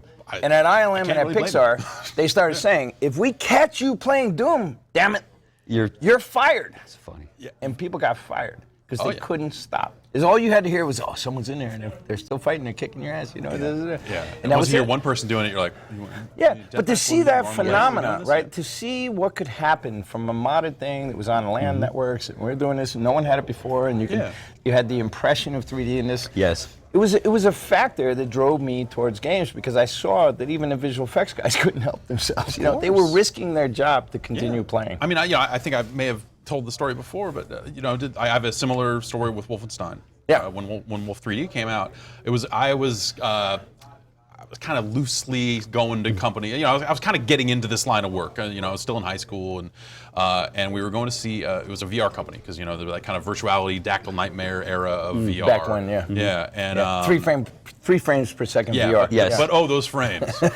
Yeah. And we were seeing a company somewhere in San Francisco that had a tank game in VR, and it was, and I was 16, 17 years old, so like that was like the coolest shit I had ever seen. And so, they're putting us in this cockpit, and we're putting on this headset and going like, well, the frame, like this is probably the most amazing thing ever. It was before you knew that bad frame rates were bad frame rates. And played that for a while, and we're hanging out chatting, and a guy walks up and goes to one of the guy we're talking to with the company, goes, hey, have you seen this Wolfenstein thing that just came out? And I'm like, what is Totally this? different, yes. And walks over there and goes, you need to check this shit out. You need to come over here and look at this. And these guys that are working on just the most advanced future tech of the era, and us who are just, are like hovering around this computer looking at Wolfenstein 3D for the first time, just like, oh my fucking God. Yes, well, gaming has been the tip of technology. It's been, it's always driven, the huge hardware, push. I mean, it's pushing VR. VR eventually, there will be something social, something, like some app, but it was gaming that pushed it. Right, of course, yeah. Do you ever see, well, I guess like now Doom is coming to VR. Yes. What is that all about? It looked like a very different experience than Doom. I'm glad you pointed, yes, that is good to note. Yes, you are not the Doom Marine. You are a different character, but you're in that universe. You're in that setting, and it's a complete experience. But it is engineered differently because it is VR. I mean, if you played Doom in VR, you would probably throw up. Yeah. But it's a little bit different. But it's awesome though. Do you think that I guess like it depends on how the tech develops, but do you have in the back of your mind you're just like this is there's the VR game that you wish that you could make if people just wouldn't get sick or I think about like Doom, I think about Quake. There's just something about this idea of just like, what if we were just rocket jumping? Yes. People have asked us, oh, you should do Quake Champions in VR, and it's like no, that'd be crazy. But spectating mode, would be awesome. Yeah. Because you can sit there and you can watch those guys go back and forth at your pace. Yes, at your pace. Yes. So yeah, I mean, I still think, VR is awesome. We still have a ways to go. We have to lose the cord. The cord is killing VR. Yeah, I was saying earlier, like I've developed a skill to step over the cord, but it's a weird. Yes. You shouldn't have to develop the skill to step over the cord. Yes, and if I had the VR headset on and my wife came home some night and she caught me with this thing going, the night would not be what I would plan. So it's there's still a whole bunch of weirdness going on that we need to get over. Yeah, Especially definitely depending on what you were watching. That's true. Yeah. Yes, for sure. And that's kind of the thing I think for me with VR in a lot of cases. The thing I've come to realize. I got married about a year ago, and so that that changed a lot of things about how I'm living my life. And Pornhub is not getting nearly enough log hours anymore. And so VR became very different at that point because now it's like, okay, well, when I put this on, I have to go all the way away. And it's not just conversations with my wife, it's Twitter on my phone, it's whatever I've got going on my second PC monitor, whatever I got. I've got 4 screens in the room I'm in. It's information overload, but that's just how I've come to take in the world. And this is a problem. And VR shuts it all off in a way that sometimes even VR is not enough. It's like, no, I need more. So in an increasingly social world, VR is very antisocial. Weirdly enough, right? Yeah. And it's a prohibiting factor. Like I would have expected it to take off faster. I mean, we can say Sony's outselling units, Gear is outselling units. Totally. But then again, we can also say the tech is incredibly impressive. It really there's is. some really neat, amazing stuff. But you're isolating yourself away, and it's not safe. Right? Yeah. Because we got all kinds of things coming with all the blowback of VR, right? The kid who's mad at his older brother, so now he sticks a sharp object in the room while the brother's in VR. Right? Yeah. That's coming. It'll be on YouTube soon, I assure you, right? The kid on the Gear on the subway and he's getting pickpocketed and everyone will think that's funny, right? That has to have happened by now. The just kid, statistically. the kid who gets in a car after 6 hours of playing VR and then gets in a car accident and kills the family, that's coming too, right? The neural growth changes that happen because you're in VR, that's coming too because it's real, right? So imagine, in the first time in human evolution, you're experiencing a completely alternative reality, except your motor skills have not been turned off, right? We dream, we run, we do all these things, but our body stays still, mostly, right? Unless you have unless you have sleeping issues, right? Or various types of neurological problems. But for the first time, you're not disconnected. So it inevitably is going to change a neural pathway growth. We don't know what that means, but inevitably it's going to happen because your experiential experience is now dislocated in a way that for millions of years has never happened before. So there's all kinds of these factors that are going to weigh in. YouTube is going to document a lot of it, whereas before we didn't have it, right? Right. And it's going to be really interesting. And my personal bet is that AR, if AR takes off sooner, then it's over. Right. Yeah. Because AR can be mobile and social, meaning everything else in my life can stay engaged, but now I can start engaging an alternative reality laid on top of my reality. But if I have to dislocate from reality, then it's a very disengaging experience for anyone else in the household, right? And parents are already pissed off enough that they see the kids on the PlayStation long enough. I bet, long enough. Suddenly they're watching kids now just they're going like later. Now they're totally really gone. gone, right? Yeah. Well, and I think that's again. I think as that tech develops, like of course AR makes the most sense because even in cases where you need VR, you can just black out the glasses and make it traditional VR. Yeah. And probably get the best of both out of that stuff. Yeah, but you know what? You've seen this 20 years. These trends, remember? And this is, Yeah, for sure. Yes, we'll see how it really kind of shakes out. I look at it and think like the thing that changed for me is like I'm an extreme believer in the technology. I look at it and go like it works. In a way that like it didn't work in the 90s. Yes, that's right. Thanks to us. We screwed that up. Pay to the order of. Right. That tech is too impressive to. When it's done well, yeah, it's pretty mind blowing. Yeah, right. Even when it's done poorly, it's still kind of mind blowing. But the thing I've found is that I'm just spending way less time doing it because the software hasn't gotten better fast enough in a lot of cases, or it's just, or that kind of antisocial aspect of it. Yeah. And we still have the the install base isn't there, so that the funding is really going for the real AAA level stuff. We see a couple indicators of it. We see some amazing demos. We see some valid games that are valid experiences. But if the install base isn't there, who's really going to fund that content that's reaching the levels of the AAA that we see on the normal consoles? It's still expensive to make games. Exactly. Yeah. It doesn't get cheaper to make it doesn't a VR get game. cheaper because it Probably. needs to run at 120 frames per second in stereo. It's not cheaper. For 1,000 people. Right, of course. Yeah. Yeah, exactly. So at id, it must be what's it like having these id properties, the classic id properties, still not only around, but like very much in relevant. vogue and relevant. Yes, And yes. we're talking about Doom, we're talking about Wolfenstein, we're talking about Quake. Where's Commander Keen? What are we doing? I haven't drank enough tonight. All right, To fair let it enough. all out. All right. We have some people back there laughing.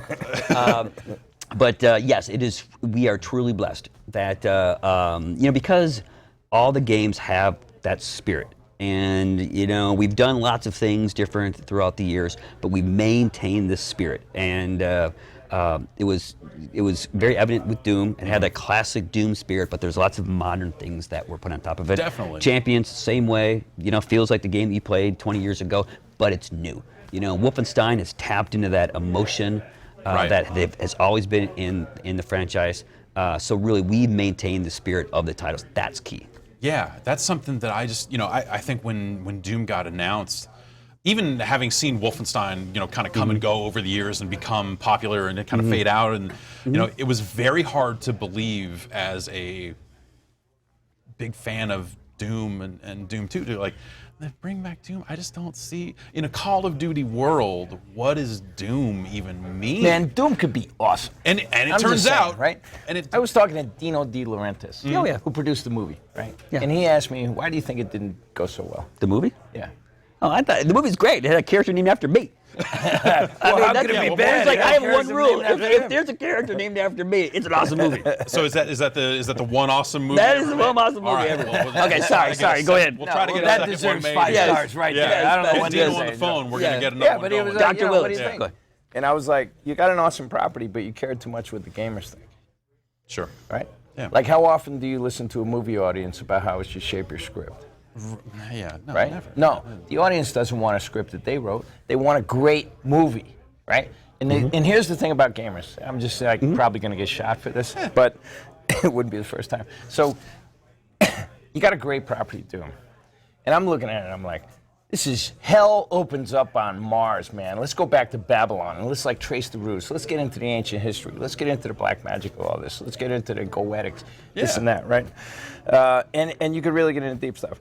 And he had asked me this, it was right when it released. And I was like, you cared what the gamers think, man. Of course gamers are going to give you their opinion. That's what gamers do, right? Go on the net. They pay some of them to do it. It's weird. Yeah, it's brutal, right? Yeah. But you listened. Right? Here's what they really cared about. After all the shit that they're talking, what they really cared about, give us a great movie on a property we loved. Now, you're the one who makes movie. Why did you listen to the gamers on how you should make the script? Sure. Right? Yeah. Because if you delivered a great movie, and I think the content is there, because I'm like a Doom fan from way back. Quake is a different story, because every time I log in, these little pricks shoot me every fucking time. That'd be a very different movie. Yeah, That's a feel very old, different play movie. Doom. Very short. Play Quake. Yeah. Very short movie. Yeah, I log in, bang, I'm Yeah. dead again and again and again. It's think- your fault, Tim. Yeah, I think that's but like that's probably what happened with the Resident Evil movies, right? Is because they're on a tear. I mean, they're going to reboot them as soon as they're done making. They made the last one. I think, yeah. Yeah, but those movies don't actually have that much direct ties to the games.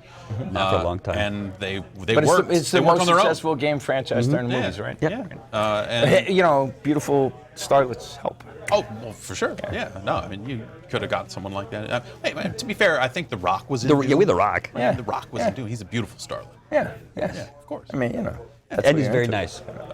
Nicer. Than he needed to be.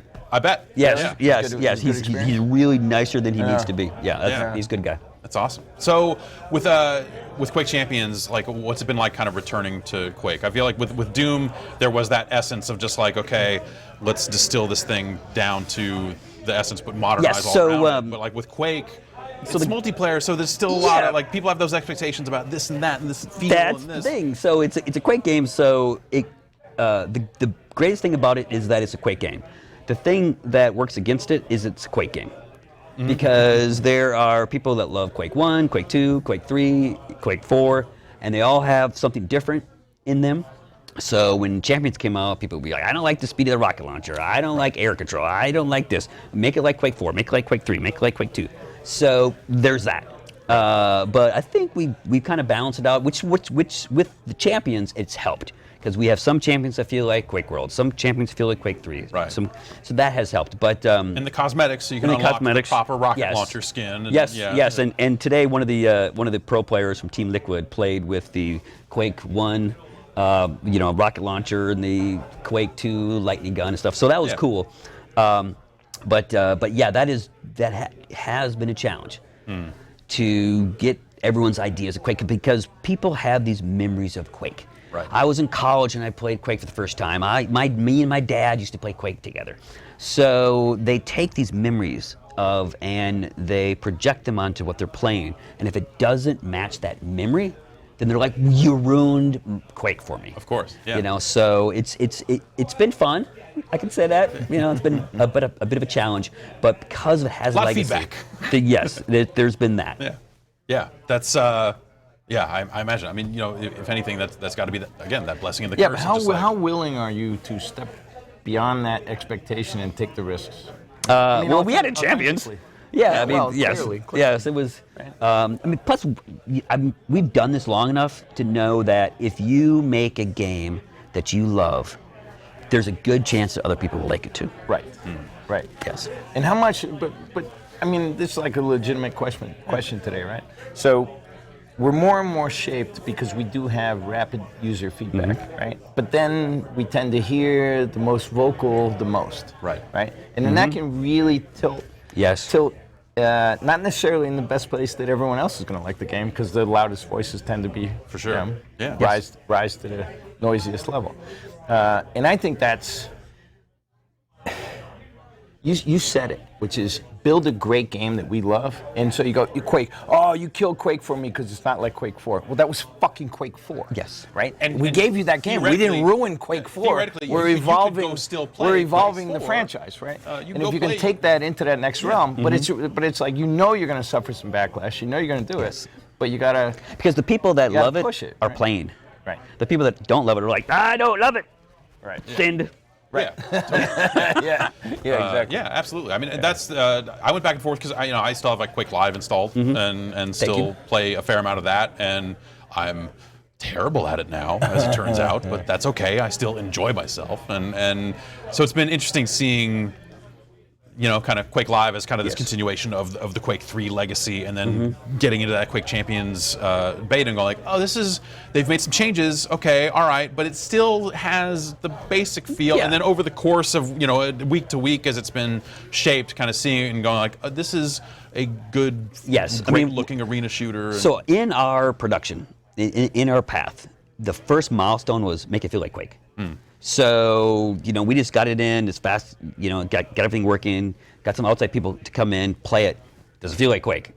Yes. Okay, good. And then we're done with that. Then we started to focus on the other things. So wait a minute, you started all over on tech? Yeah. So you didn't evolve existing mechanics? No, you started fresh. This is id. we start over all the time. Yeah. It's ridiculous. I mean, heck, if we made Doom 3 with Quake 3 tech, it'd been done in a year. Yeah, right. Yeah. Yes. New tech. Yeah. And I mean, that eyeball looks really good. So when it turns out, when you start over with new stuff and you get the, you get all the stuff that comes with that. We're going to be better. We have a good production pipeline now that lets us be more, iterate on it. And how do you find the right level of content for something like this when it comes to like choosing like, hey, how many champions are we going to put in this thing, or how many maps are you going to launch with? Not that I'm like going like, how many maps are you going to launch with? But how do you determine? As much as we get done by the time. Sure. All right. Yeah. But how do you measure that? You measure that in terms of, it's a poundage ratio. Yeah. So what are you going, hours to play, hours to? How are you figuring that out on a purely live? I mean, we have some stats on what people play and how long they play. And playing Quake Champions or any Quake game can be physically draining. So we know that most people really only spend about 30 minutes a day playing. Really? Yes, most people can't really handle more than that. The hardcore people play all day long. Yeah. But so you take your average, kind of put people in the pool. You draw a curve, you kind of figure out, this is what we need to make. You know, so there's more math behind it. Originally, we just made stuff. You know, like people were like, the quad damage is the greatest thing ever. We just made that up. Like, well, we put more Satan in this one. Yes, Ship and it. it just worked. Extra you know? Satan, go. There's this map that I made 15 years ago. Someone just today said it was so genius that you did not place a railgun in that map. And I was like, that's because I forgot. I forgot. That's true genius, man. That's, you know. So we were just throwing stuff against the wall. Now we're a little more scientific and stuff that we make. Yeah. But do you worry that the science sometimes ruins? I mean, you talk about feedback and knowing when to listen, but do either of you ever get worried that the science is going to ruin it? I know, like we're pretty lame on science. Yeah, for us, like we've got access to all kinds of numbers and stats and time spent and engagement and all this stuff, and I'm just like, when you have tournament play, when you have arena play, I think you're tracking analytic behavior at a much tighter level. Yeah. You know, when you have the type of experiences that we've been building, historically, which is, more into the category of single player, story-ish action adventure game. You're going a lot more with your gut. You could probably be more scientific. We just like, where did they yell loudest? What did they like the most? Sure. When were the death threats? And we can measure that, get a better idea of like what we should do, what we shouldn't do. Would you ever even want more data out of that? Because I know, like something like like Mass Effect, you can opt in to like send them a lot of data about how you played. Well, and all this we're other stuff. totally welcoming that data. Yeah. How much we process is another story. Sure. Yeah. But and there's a part of it where personally, as a designer, I tend to think more like a film director, which is not necessarily a smart thing to say on this show, but I tend to think that way. So I tend to think if we have some ideas that can blaze some new territory, that can make it exciting, we should take some chances on it. Yeah. And it's tricky because if we talk about it early, then there's all kinds of potential blowback. You promised this and it wasn't in the game, and it's like, so I've just learned, just shut the fuck up. Right. Until we're there and we really have the goods, and then we can tease at it in certain abstract ways. Yeah. But if we start getting specific, you almost can't win. So you might excite people, but you're going to be disappointing someone else at the same time. Right. And you're just turning them into like all of a sudden now they're like, well, now I want it now. Yeah. You're like, well, that's not. That was never the And then intent. part of it, we pursue our own gut with it. Like this is where it should go. This is where we feel it should go based on our experience with an IP that we've been living with for 20 years. Yeah. Right? It's like, here goes the hair. But, and in that, you really have to be able to afford an element of the creative process where you can sort of fail faster, right? How much is that? Right. Like in the past, we were like, no, this is a great idea, man. I'm going to make it happen. Locked And now in, we're like, no let's changes. figure out if it's a good idea fast so we can kill it quick if it sucks. But if it's great, we'll expand on it. And through that process, we learn a lot. But in our type of game, we're not getting the same type of feedback. I mean, we're heading towards live. There'll be some surprises on that, I think, coming soon. But without spilling the beans, because he's going to kill me. But I'm not kidding. And so a lot of it is like gut. If you go back to filmmaking, right? Right. The gamers know what they want to a large degree, but they want to be surprised, right? And so you got to deliver that surprise. Filmmakers have to think different. They need to always surprise, unless you're Michael Bay and you know who your 15-year-old male audience is, and you just make more. Hey, surprise! These things blew up. Good. Yeah, blow them up bigger. Yeah. And it reminds me of so many things. But so a lot of it is that gut, and you're trying to balance that with some semblances of science. But I think if you do that too much, then we're in a landscape that we largely see today, which is big brands, derivative product that they're measuring, huge financial risks, right? Right. So I don't ding anyone for being cautious on huge financial risk. But so then you got to measure more succinctly, are we delivering what they want, and how much can we, is we it mitigate this 90% risk? what they want, Yeah. 10% surprise? Is that the right ratio? Right. And all of that's a risk. But when you're in a big brand, like if you built Gran Turismo, whatever the latest number, right, and you don't do an outstanding 10 out of 10 job, you suck. Because you have so much data of knowing what they want, of knowing where you could go, of knowing what should be added. But if you're in like an abstract world, you're in alternative universes. People are looking at you to develop that in ways that are going to be compelling to them. Right. And if they were going to write the script, they're not that interested in you anymore. Yeah. So and I think there's a lot of risk with that, and you have to trust the creative process, and that's a whole nother, sort of can of schizophrenia. Totally. To, I think that's why I think Wolfenstein ended up being like one of, if not the standout of the show for me, because you look at that, and I think back to what Wolfenstein has been, but also I think about even just the first Wolfenstein game in this chain from Machine Games, and seeing that trailer, you're like, they did some crazy stuff. Those Machine Game guys are crazy. They went out there in like a good way. Yeah. But they did something. They pitched. So like a while back, they came and they pitched the story to me, and they said there's something in that's kind of like really out there, and just. So they started going, and they would get to something. I'd be like, "Oh, is that it?" They're like, "Oh, no, that's not it." And they would go on, and it's explain. I was like, "Is that it? Is that the crazy thing?" They're like, "No." And then they're like, "This is." I'm like, "Holy cow!" So those guys have just gone. I mean, it's awesome. Yeah, it's been awesome. Great to see, just because of how strong. Just wait till you play. There's more crazy than you even know. Yeah, no, that's crazy. That's very exciting to hear. Because we had Jens on last night and talked to him for a little while. He's insane, isn't he? Awesome. Yeah, he's definitely. like the best guy ever. And I just think back to, for me, it was just like the lineage from back in kind of the Starbreeze days for stuff like Riddick and stuff like that, and what teams like that have done for first-person games. Yes. And the way you see that in Wolfenstein, and we see this kind of like old concept of Wolfenstein merged with that kind of style, and it just those Machine Game guys, like in the beginning, they'd be like, "Hey, can we get your opinion on something?" I'm like, "No, you're good. You're good. Go. Yeah. You don't need my opinion. Make awesome." Yeah, awesome. Well, I think we're gonna let you guys go. Quake. So anyone can go to Quake.com and sign up and get into that game right now. If you can click a button, you can play the game. All right. I'm already in the game, so I was gonna say I'll use my clicking fingers, but what's your game? Monster Dunk. Monster Dunk. I've not played. Look him up. Look me up. We'll find your stats. I'm probably terrible. Monster Dunk. Probably terrible. Probably terrible. Right. And Lauren. So you can follow. We're running an ARG on what's coming. Okay. So we're slowly trickling it out, and it's depressing how fast the audience crowd solutions. Yeah. That's always eye-opening. But Oddworld.com, Oddworld on Facebook, Oddworld on Facebook. Soulstorm is the new game that's coming. Yeah. We should be out. Well, I can't say because they'll kill me. We should be out someday. I guess that's someday. Not too distant future. All right. I guess those announcements will come soon. All right. Well, thank you both for coming through. Thanks for having us, Jeff. Awesome. Yeah. And we will take another break, and we'll be back with some more guests pleasure. in the very near future. Stay tuned.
bow, bow, a bow, a bow, bow, bow, a bow, a bow, bow, bow, a bow, a bow, bow, bow, a bow, a bow, bow, a bow, a bow, bow, a bow, a bow, a bow, bow, a bow, a bow, bow,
I'll give it all up just to be with you.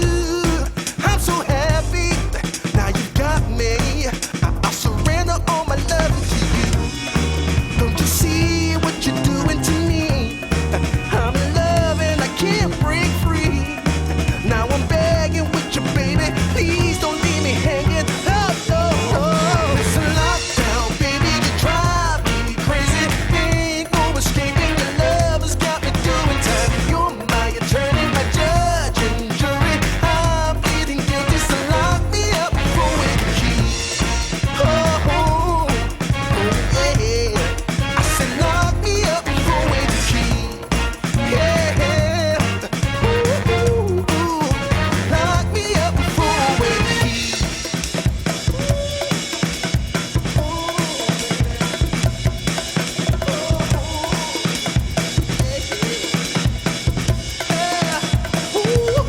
Baby, it's a lockdown, baby. You drive me crazy.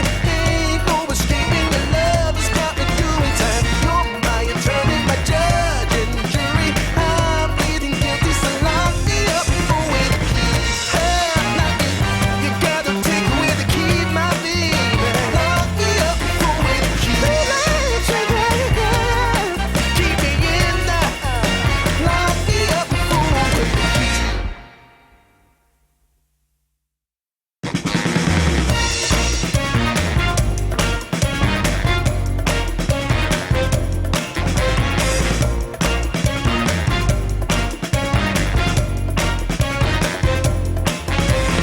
Hey, pretty baby, come and save me. I got a confession for you. Call me crazy, but I may be committing a crime of the first degree. I'm not pretending, I mean what I'm saying. I'm coming in with my hands held high. Gotta face it, I'm not gonna make it without your love, and I got nowhere to go. Don't you see what you're doing to me? I'm in love and I can't break free. Now I'm begging with you, baby. Please don't leave me hanging. Oh, oh, oh, no. It's a lockdown, baby. You drive me crazy. Ain't no escaping. Your love has got me doing time. You're my attorney, my judge and jury. I'm pleading guilty, so lock me up for a key. Oh, wait. Yeah. I said lock me up for a key. Yeah.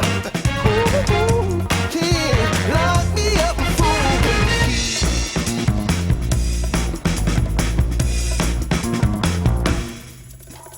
You can't restrain me.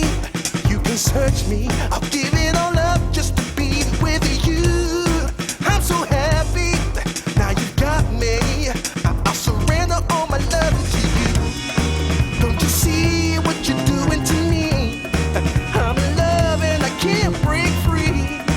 Now I'm begging with you, baby. Please don't leave me hanging. Oh, oh, oh. It's a lockdown, baby. You drive me crazy.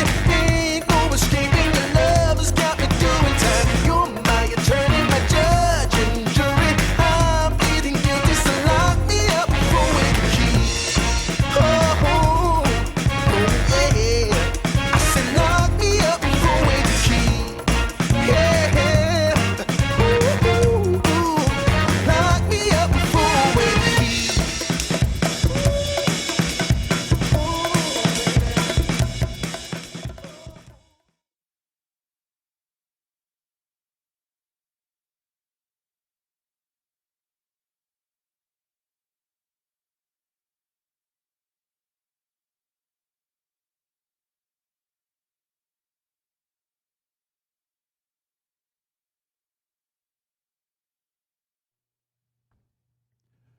We're back and we're under the bright lights of the internet. I'm Jeff Gersman. Welcome back to GiantBomb.com's coverage for E3 2017. We've got another cavalcade of stars here tonight. Starting with down on the end there, we got Rami Ismail, Rami Vlambeer down Rami there. Vlambeer, my last name Vlambeer. Yeah. Rami Vlam. I picture like if you were to just start going by Rami Vlambeer and just wear like a leisure suit or something like that. That's just Rami Vlambeer? Yeah. So I'm Rami Vlambeer. What's going on? Wait, but then if I get married, is it then also Adriel Vlambeer? Is that how that works? I think, yeah, I mean, I don't think she's happy with that. I think she would get to choose No, at that I don't point. think it's not going to work. It could be like a hyphen. Adrian Wallach Flambeer? Yeah, that sounds great. It's got a ring to it. Yeah. And then she technically owns some part of the company. I forget how it works. You know what? Let's just not do that. Okay, all right. We get Brendan Green from, I guess, is it Blue Note technically? Blue Hole? Blue Hole, sorry, Blue Note. Yeah. Of PlayerUnknown fame. Yes. I suppose. Made a game. Yeah, and welcome. Thank you. Thanks for coming. And we got Dave Cracker from Spike Chunsoft. Well, technically it's Craker, but Craker, you know, I'm sorry. it's a very good icebreaker. Okay, So all right. I'll let you keep it. Thank you, Dave Craker, for coming. 3 out of 3, man. Yeah. Nailed it. Pow! He's a professional. Yeah, that's what I do around here. It's just people set him up, I knock him down. Is that how that works? We got Alex and Dan in the back. Hello. Hello. How's it going back there? Great. That's nice. The lights aren't quite as bright back here. Yeah.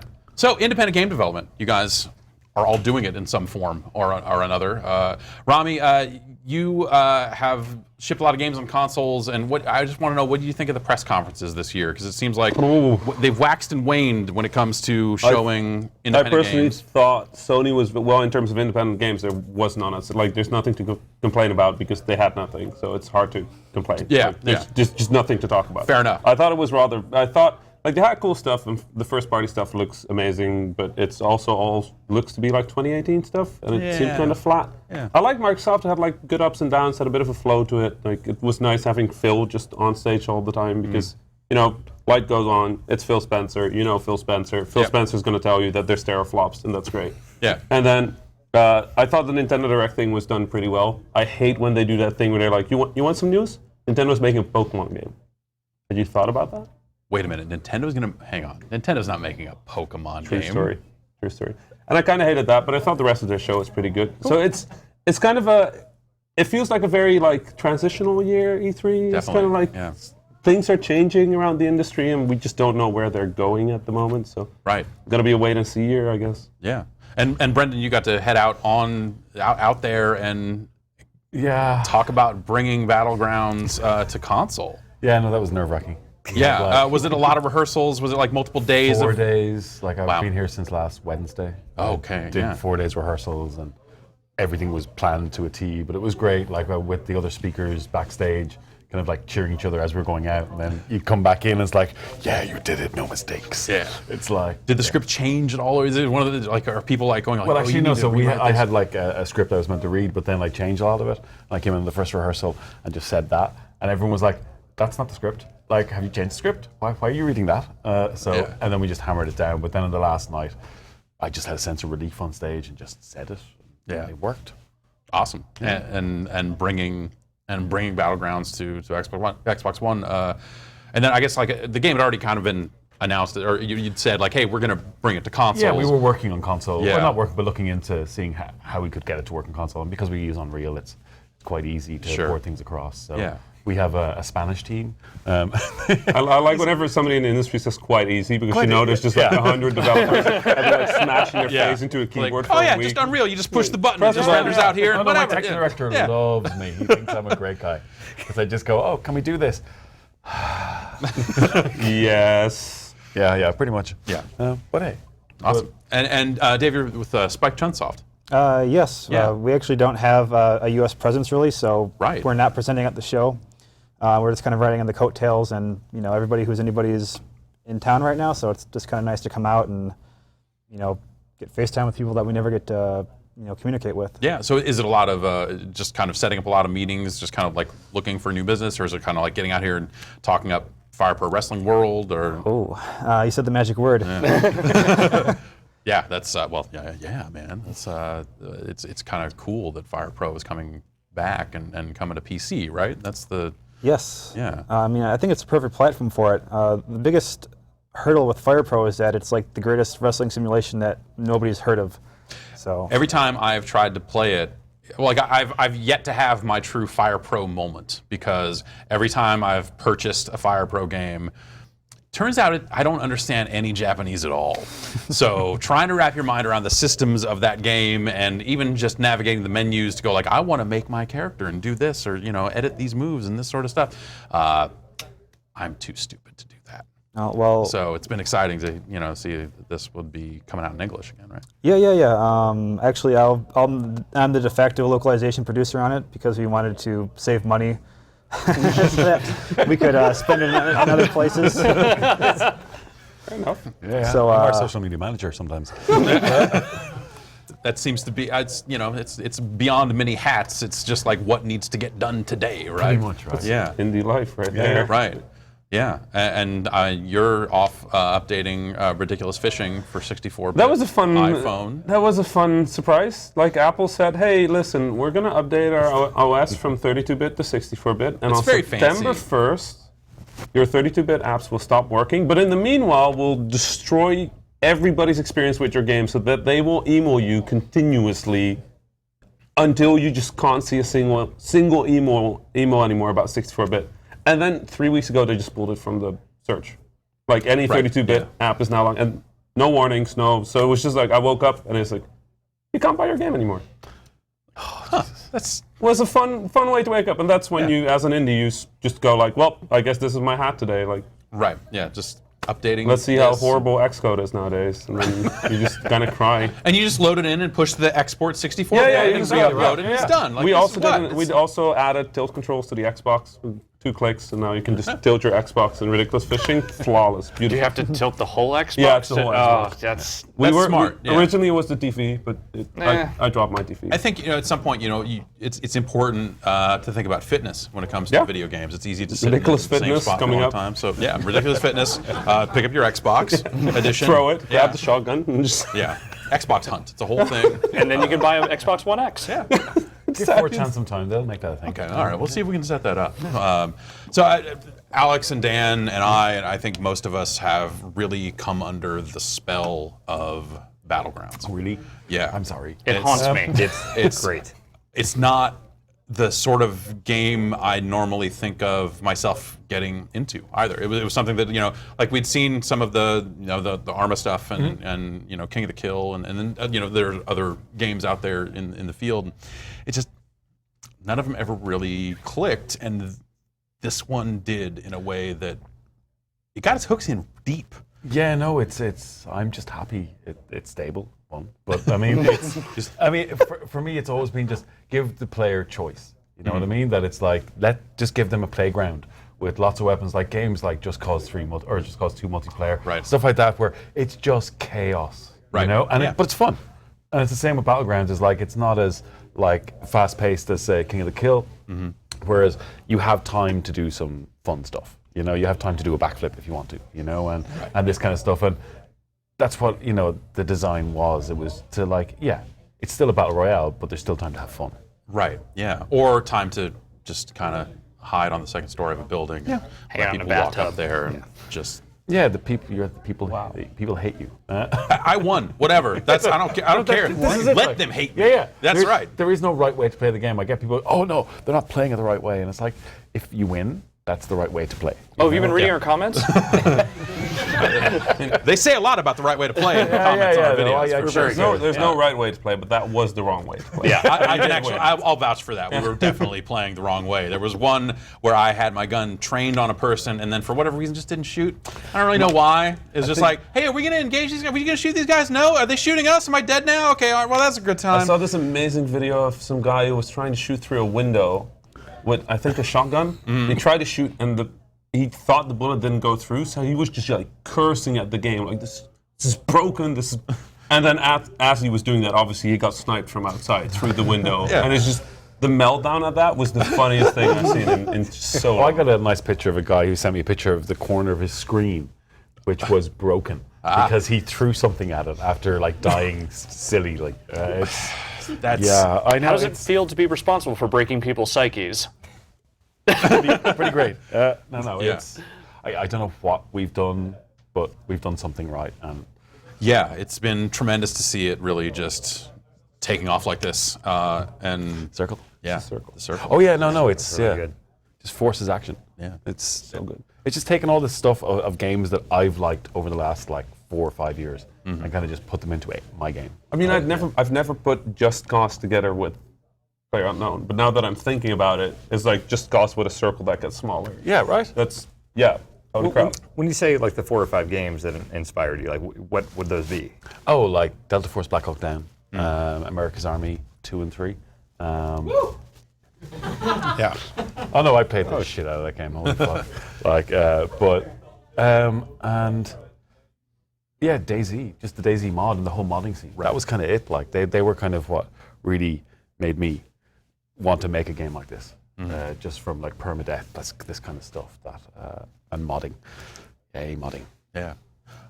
So Fire Pro Wrestling World, is it really just kind of going back to the roots of Fire Pro and kind of just, is the thing here, hey, we're putting it on the PC? Is there a lot more to it? 'Cause it sounded like that there would be maybe some kind of deeper mod support there. Right, well, it's kind of tenacious to call it an early access game, because even though we're launching an early access, it'll burst into the world essentially fully formed, because the base system is going to be the previous iteration for the PS2, Fire Pro Wrestling Returns. Okay. We're basically taking the same system and the whole code has been rewritten from scratch, and we're moving it over onto PCs. And the question then is, like, where do we go from there? And that's kind of what we want to do in early access, is get a lot of fan feedback, because I know people have been brewing crazy ideas over the last 10 years since the previous installment, like we want this, that, and the other thing, like we want these kinds of moves, we want these kinds of modes. And the director himself is a huge fan of the game, so I've been picking up all this info from like the forums and over on the Steam pages, and I give him the director, and he's like, yes, yes, yes, yes, I want all these things too. But it all comes down to, where do we want to put our development dollars to get the biggest bang? Right. So. Yeah. And so I guess it sounds like that kind of PS2 stuff as it moves over, like it is in a state where it would be reasonable to iterate on it in meaningful ways then. Oh yeah, definitely. We have a very strong base to build on, and I mean, I think just it being online. Yeah. Not technically for the first time, because the Dreamcast version also had like you could download and upload custom wrestlers and things like that and moves, but now having like the Steam Workshop, it's just going to be totally bonkers once the community gets their hands on it. Oh, definitely. I mean, that's been maybe the only bright spot about some of the WWE wrestling games over the years, has been just the created content and the user created stuff, and seeing like not only people creating wrestlers that aren't in the game, but their own creations, and just like well, my personal favorite was always the story creator that they did for those games. That was just like this ridiculous mess of nonsense. Just terrible scripting. Oh yeah, I mean, but you could type in your own text, so you could tell whatever. So I was just writing stories that had no wrestling in them, and it was just everyone hanging out backstage at the sports arena, just talking. Like referees having coffee together. Right. Did you ever have to fight actually, or was it just conversation? No, just conversations, and then someone gets hit by a limo. My dinner with Andre the Giant. Yeah, basically. Yeah, that's how it goes. Yeah. It's really funny because as Flambeer ourselves, we have never made a game with mod support because our games are like very small and tight. But with Nuclear Throne, something strange happened in that a fan took the game, basically like reverse engineered the code, and then rewrote the game with mod support, and then emailed us and said, "Hey, is it okay if I release this as a patcher for the original game?" That's so awesome. suddenly we had mod support. Yeah. And now people are making incredible stuff, like new characters, like that's great, new weapons, new levels, new worlds. We're just like, I don't think we deserve this, but I'm very happy it exists. So did you pull any of that kind of just support structure into like the main branch of the game? We're working with him now. Like he kind of joined the community back when the game was in early access, and he's always kind of been around. But yeah, no, there's something like, as a game developer, knowing how our code looks, you kind of go like, oh God. But then knowing what code looks like after it's been compiled and then reverse engineered, you go double oh God. And then knowing that somebody made sense out of that and then added functionality to the game, including online multiplayer, which we don't support like ourselves. And like mod support, we were just like, what is this person, like how? Yeah. So we emailed them and kind of like hired him to work on the game. Yeah, it's like, hey, how about we just send you the source code and see what you can really do? We can do this easier. We could skip the first 6 months of this process. Wow. Yeah. Yeah, mod support is like, it's a really fun thing to just watch. Oh yeah. Yeah. Which, yeah, I mean, for Luftraus, it's kind of like, what What do you want to like change the colors or something? But I modified Luftrausers to make it easier because you could change a lot of the damage values and stuff like that pretty easily in there. So That's true. It was just like, you know, I just want to see, I want to unlock all this stuff. I genuinely believe Luftrausers might not actually be like a video game. It's like a feeling game. Like you play it and then you're like, okay, I feel better about myself. And then you just kind of Does that make it an emotional game? Yeah, it's like basically Gone Home, but with airplanes. Yeah. Yeah, no, that's how I describe exactly. it. Yeah, I would think of it as Gone Home as more of like a Luftrausers clone. Yeah, in a yeah, sense. But yeah, I guess you could approach it. Yeah, Steve further. Gaynor went home, so it's safe to say that. Exactly, he left town, so Good. whatever, man. That dude. Yeah, God. So I mean, how different? I mean, I imagine it's been dramatically different coming at Battlegrounds as opposed to modding an existing game. Does it feel very like extremely liberating to just go like, okay, whatever we can come up with that we can afford, or is it more No, like? it was really tough the first like few months because when I was making mods, for the first part, I pretty much did everything myself, from like the artwork to writing code, very, very, very bad code. You think your code's bad? Fuck. Oh no, we beat you. Don't Like you worry. No, there's lines in like our GitHub where there's like we have a new coder looking after the Arma 3 mod, and it's like, you know, feel free to rewrite. This is old original Battlegrounds code, very messy, and just yeah, my code was bad. But coming from that and then going into a position of like creative director, really. Okay. I literally have messages, comments in our code that is like, don't forget to take out the trash. That we just never removed because it was there. That's just cute. Yeah. It wasn't. But yeah, no, so what was I talking about?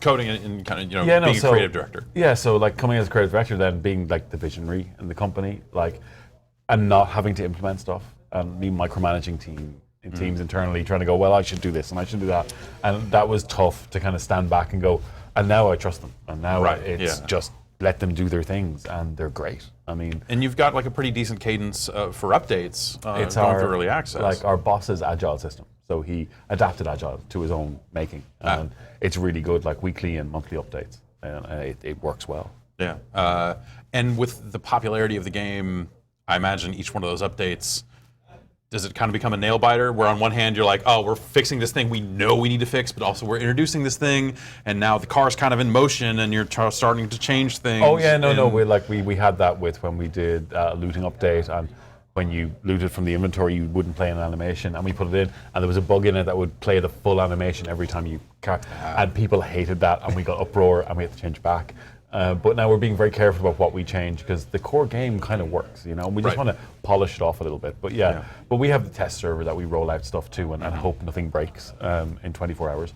But you know, we have a great QA team. Like we have 6 people on our QA team that do nothing but like play the game constantly and just look for things. So you know, by the time we release it to the public, then it's relatively stable. Do you have like a batch of things that you look at and think, oh, we should definitely fix this, but actually the game is better because it's kind of like, I ran myself over with my own car.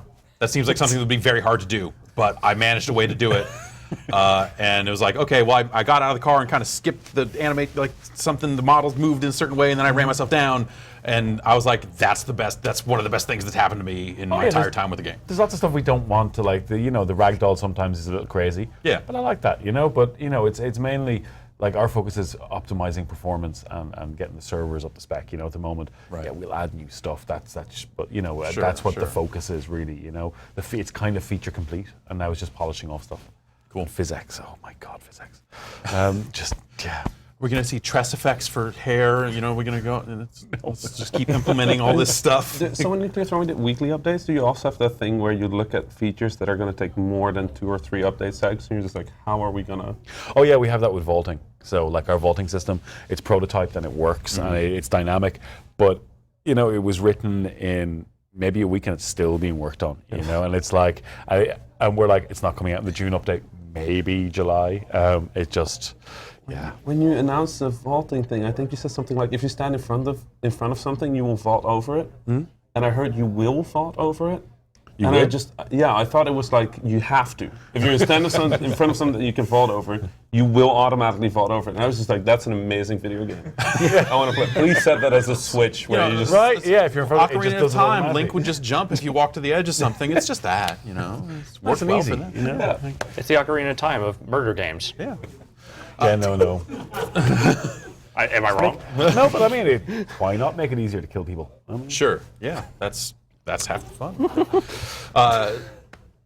Early access and Japanese game development isn't something that often go hand in hand when you think about it. It seems like this is maybe you don't really think of a lot of Japanese developers getting into programs like this. Has it been interesting and exciting to kind of like say, like, hey, we're going to get out there and do this? Yeah, well, the most difficult part about trying to do Fireprone early access is explaining to the devs and to the managers, like, and producers, what exactly early access is, how it's supposed to work, how you're supposed to, talk to the community and get feedback. One thing I've noticed a lot about in the West, especially recently, there's a very close distance between the development community and the actual players of the game. Everyone's on Twitter and you're talking back and forth. But in Japan, there's kind of like this. Right. There's a few creators that are really getting in there, but for the most part, there's kind of like this professional distance. So the fact that Spike Chunsoft is willing to let me be there and be an intermediary between the devs and the community, I think is really cool in a forward-thinking sort of way. I mean, it kind of speaks to the nature of the game too, because sort of what made it popular in the West, even when they weren't releasing here, was kind of like the hardcore community of people that wanted to trade, their badly copyright violating wrestlers and what have you. So it feels like to me at least, it feels like kind of like the right format for that. Yeah. Yeah, definitely. It does, but then again, corporations don't always make those choices. So it's super cool to hear that in this case they are. That's just amazing. Yeah. Like breaking those walls down feels like an overdue kind of thing. And definitely, I think, over the last year or two, it's been really fascinating to see just kind of more Japanese developers approaching the PC in general. And even just Sega starting to port more of its stuff, or some of these Platinum games, Vanquish finally coming over, and also stuff. Yeah, right. My God, I that's like 1/4 of the reason I have my Xbox 360 still hooked up. All right, well, one down. One down. What else needs to get ported before? Split Second. Because, yeah. Okay. Well, that already exists on PC. Yeah, but I want an updated version. I don't have to do Alan Wake anymore. Binary Domain, which I adored.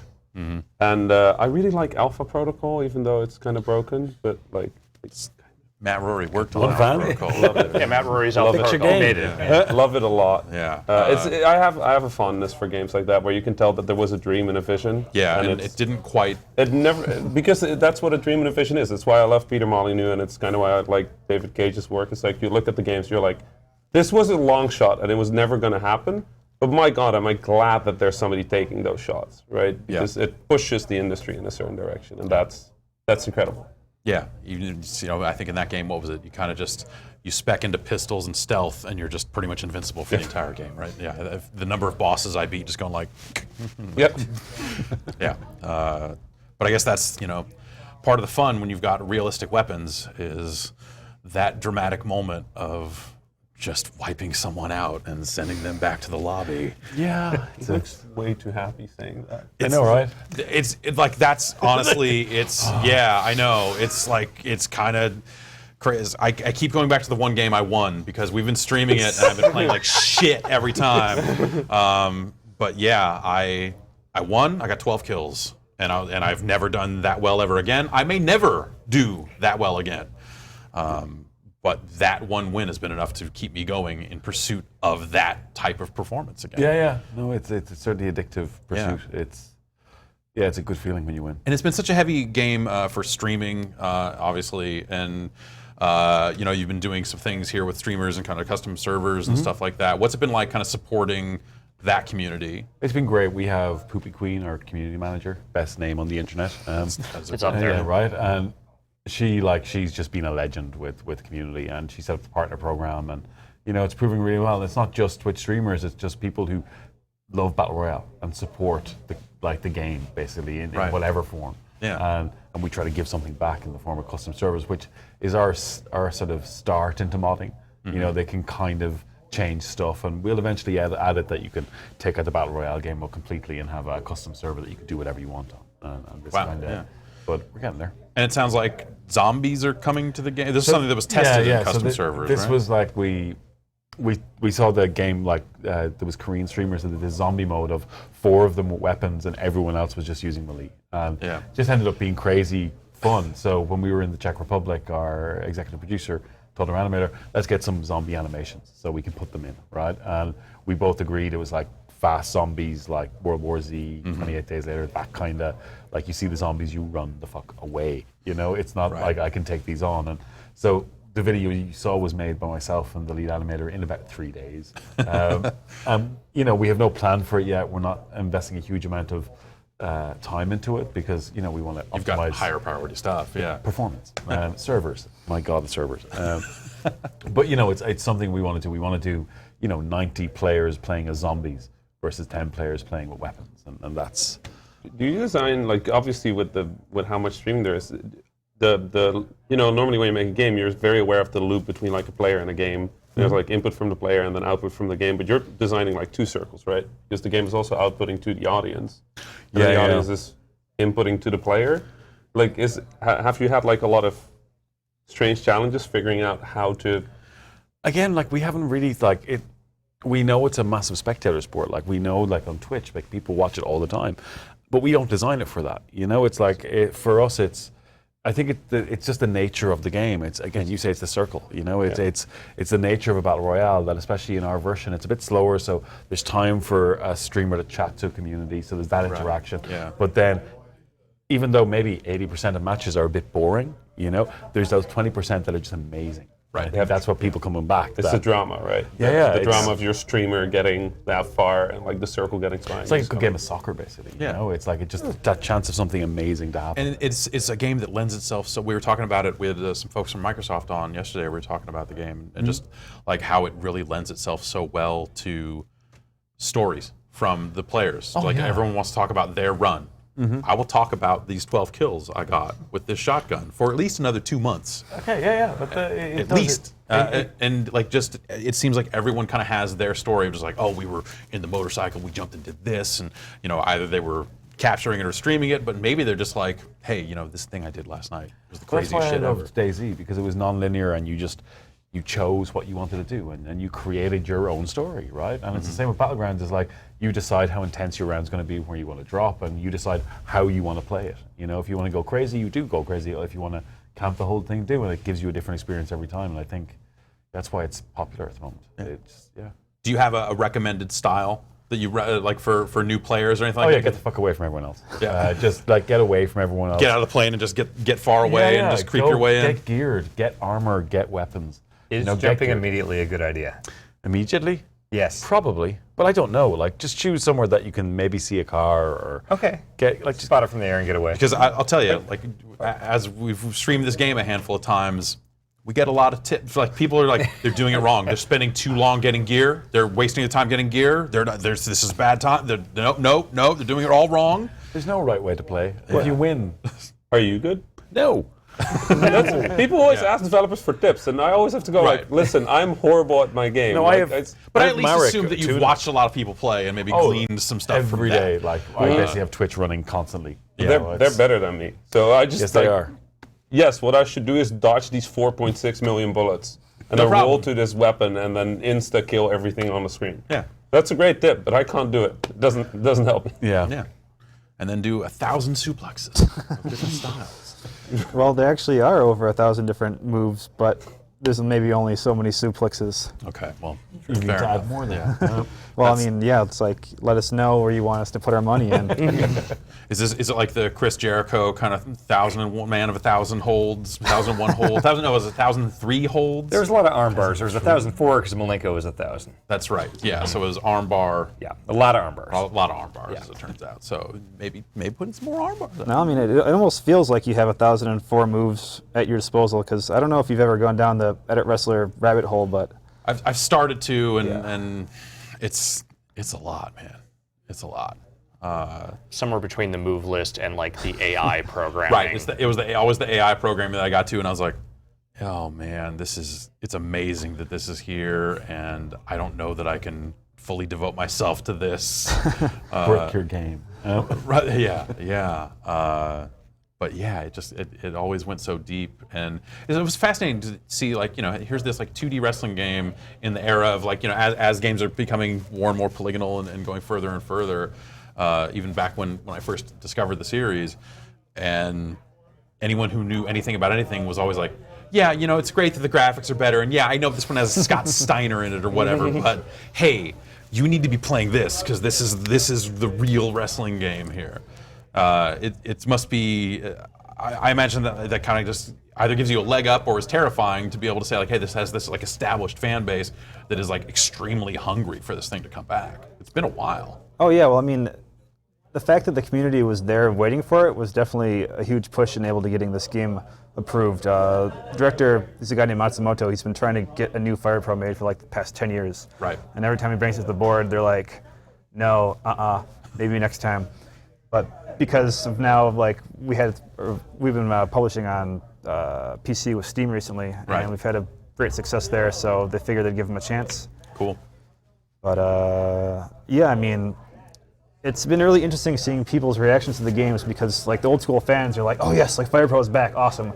But then people who are seeing the series for the first time, it's like, what is this? Like this looks like you're playing with like action figures or something. Yeah. So I imagine, like, yeah, educating new fans as to like where this thing comes from and why it's important and all this sort of stuff. I guess that'll be part of the challenge of getting it out. Yeah. there. I ripped off H1Z1. That's what I did. I'm Turns just out. trying to imagine how exciting it must be for what was his name? Matsumoto? Yeah, how exciting it must be for after 10 years to finally get that green light. Yeah. That must feel so good. I mean, he's all smiles all day. Oh, that's super good to hear. He's not even feeling the crunch. Oh, that's awesome. That's awesome. So when are we going to hear more about Vlambeer? I mean, the book came out. Yeah. All this other stuff. I know. Side projects are happening. And Yeah. other stuff. So Flambeer is a bit in maintenance mode. We've been focusing on getting our old stuff. 64-bit stuff. Yeah. It's basically that. Flambeer was a roller coaster for me in JW, and in many ways we were just never quite ready for how big it got. So we've been we never grew. We never we're just the two guys who started the thing. So we've been looking at the stuff we've made and just kind of fixing some stuff, and that's mostly my job. Like, JW is sort of the creative part of the company. I just kind of do the implementation and everything around it.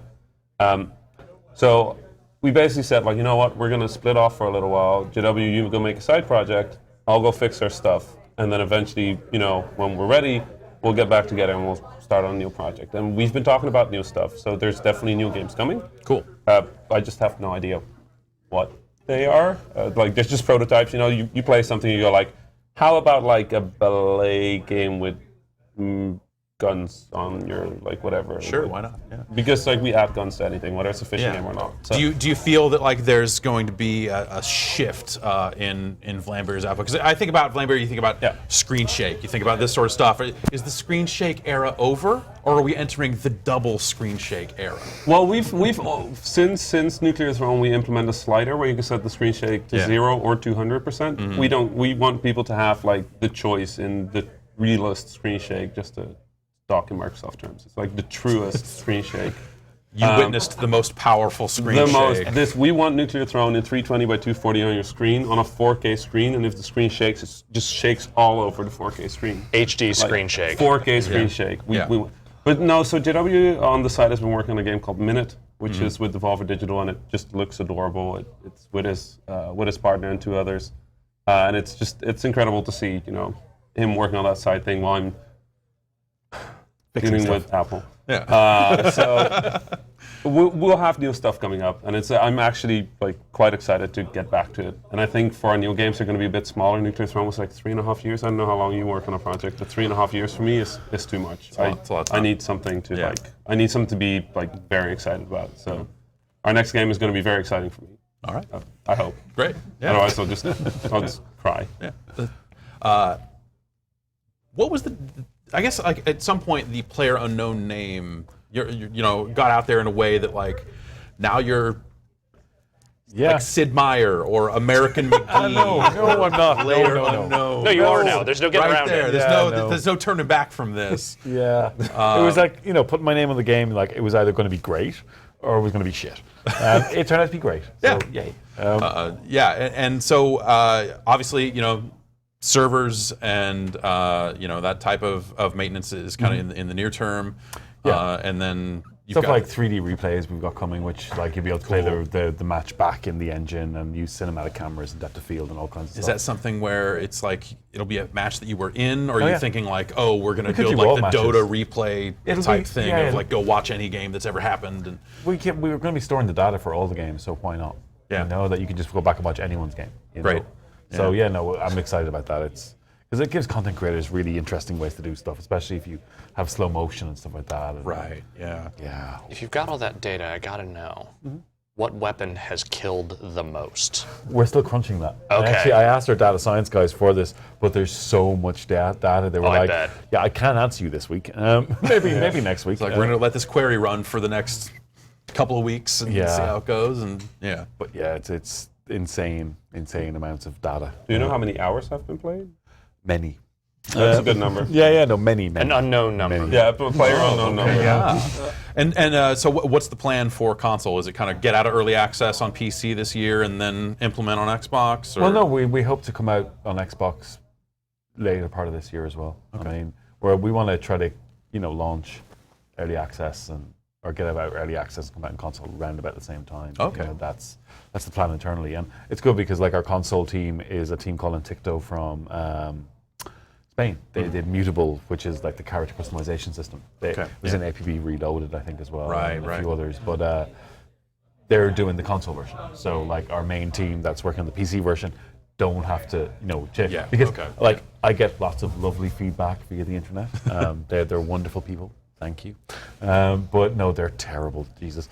I was just about to say, I don't know how you managed to say that without breaking so much. Oh no, I mean I enjoy my trolls with coffee in the morning. It's just still okay. Yeah, but I mean, yeah.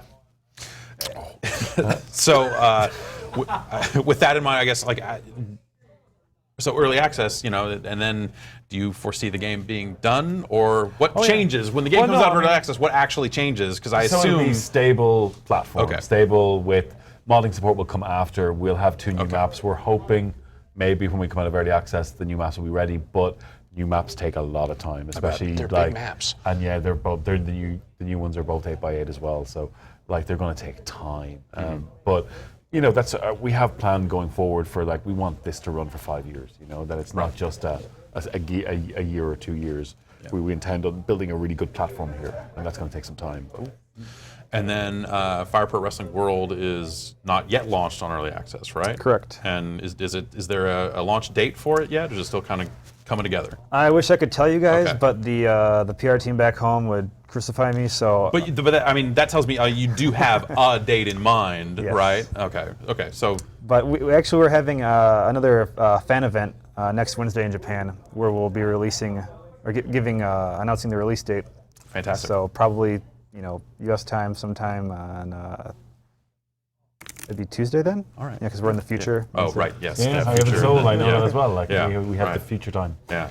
It's always fun to fly back here from there because you get to eat breakfast twice. So great. Yeah. I had that once when the first time I had to fly that, I had a meeting at the 11th at 8 a.m. and I flew out at 11 a.m. and I was like, I have no idea how this works, but I'm very excited that I can make this meeting. Yeah. We'll see how it goes. It's incredible. You gain a day on the way here, and then on the way back you just lose a day. Yeah. Leave on Monday, arrive on Wednesday. I lose days all the time. It's fine. Yeah, right. Yeah. Well, thank you all for coming through. It's a pleasure to talk to you about this stuff. It's all really exciting. I get Fire Pro and of course Battlegrounds, and I just more Flambeer. Next Flambeer game. Flambeer next. I will make sure that whatever it is, you will be able to get 12 kills in it. Great. Okay. Just once though. Yeah, just once. And then I can talk about it for months to come. Ban him from and then the game deletes itself from your hard drive. The one moment of glory I had. You can never take that away from me. All right, thanks. We'll be back. We got one more segment to go, so hang in there. We'll be back shortly.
me. I'll give it all up just to be with you.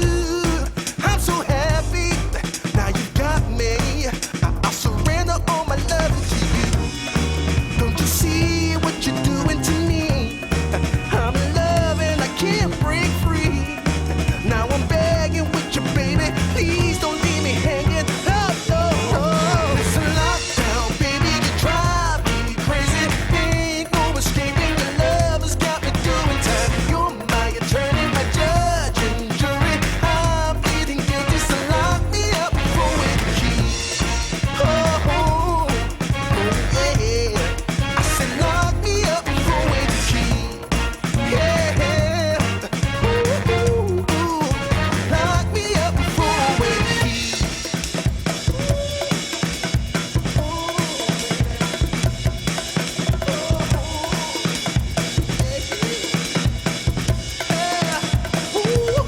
Baby, it's a lockdown, baby. You drive me crazy. Ain't no escaping. Your love has got me doing time. You're my attorney, my judge and jury. I'm pleading guilty, so lock me up for with the key. You gotta take away the key, my baby. Lock me up for with the key. Keep me in there. Lock me up for with the key.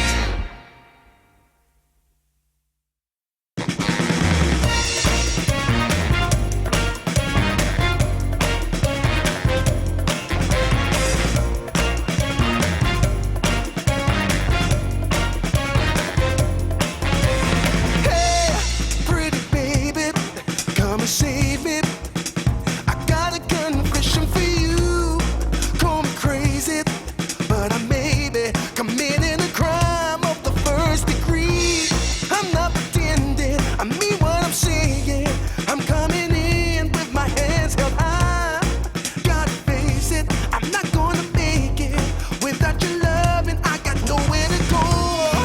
Don't you see what you're doing to me? I'm in love and I can't break free. Now I'm begging with you, baby. Please don't leave me hanging. Oh, no, no, no. It's a lockdown, baby. You drive me crazy. Ain't no escaping. Your love has got me doing time. You're my attorney, my judge and jury. I'm pleading guilty, so lock me up for with the key. Oh, wait. Hey, I said lock me up for with the key. Yeah.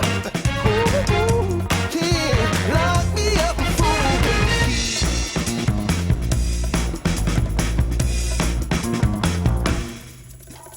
You can't restrain me. You can search me. I'll give it all up just to be with you. I'm so happy. Now you've got me. I'll surrender all my love to you. Don't you see what you're doing to me? I'm in love and I can't break free. Now I'm begging with you, baby. Please don't leave me hanging. Oh, no. It's a lockdown, baby. You drive me crazy. Ain't no escaping. Your love has got me doing time. You're my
Hello and welcome back to GiantBomb.com's coverage of E3 2017.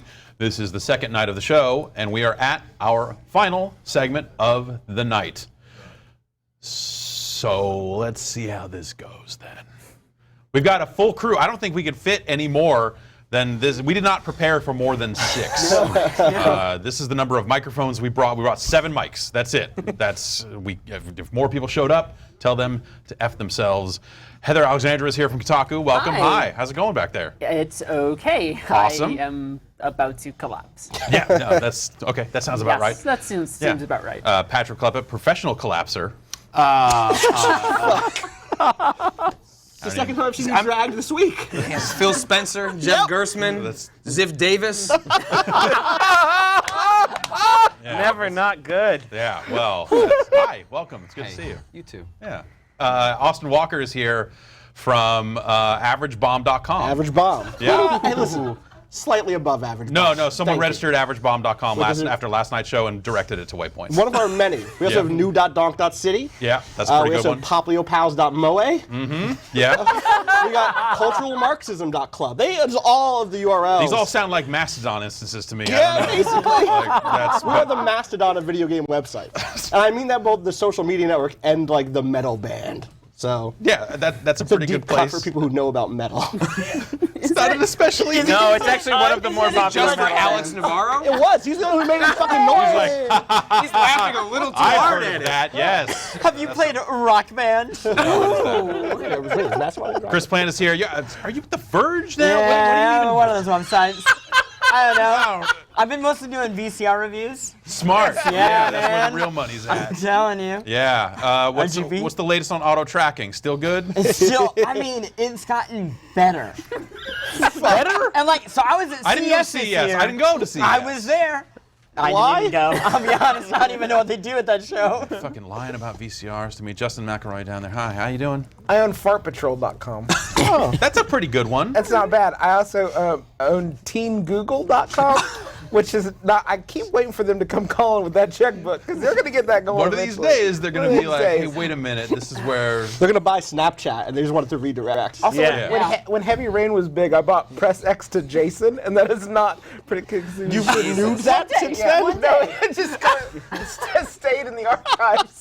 What if you just now double down on that and just say, like, press X to Robot or press X to Detroit? That's a whole URL. I don't have that kind of money to throw around. I've got an offer code for you. You can get this URL for a discount. Griffin McElroy, hello. Hi, close to me. Yeah. Yeah, I smelling the requested bananas. This, seat. Yeah, the banana thing really took off, huh? Yeah, how's that been going?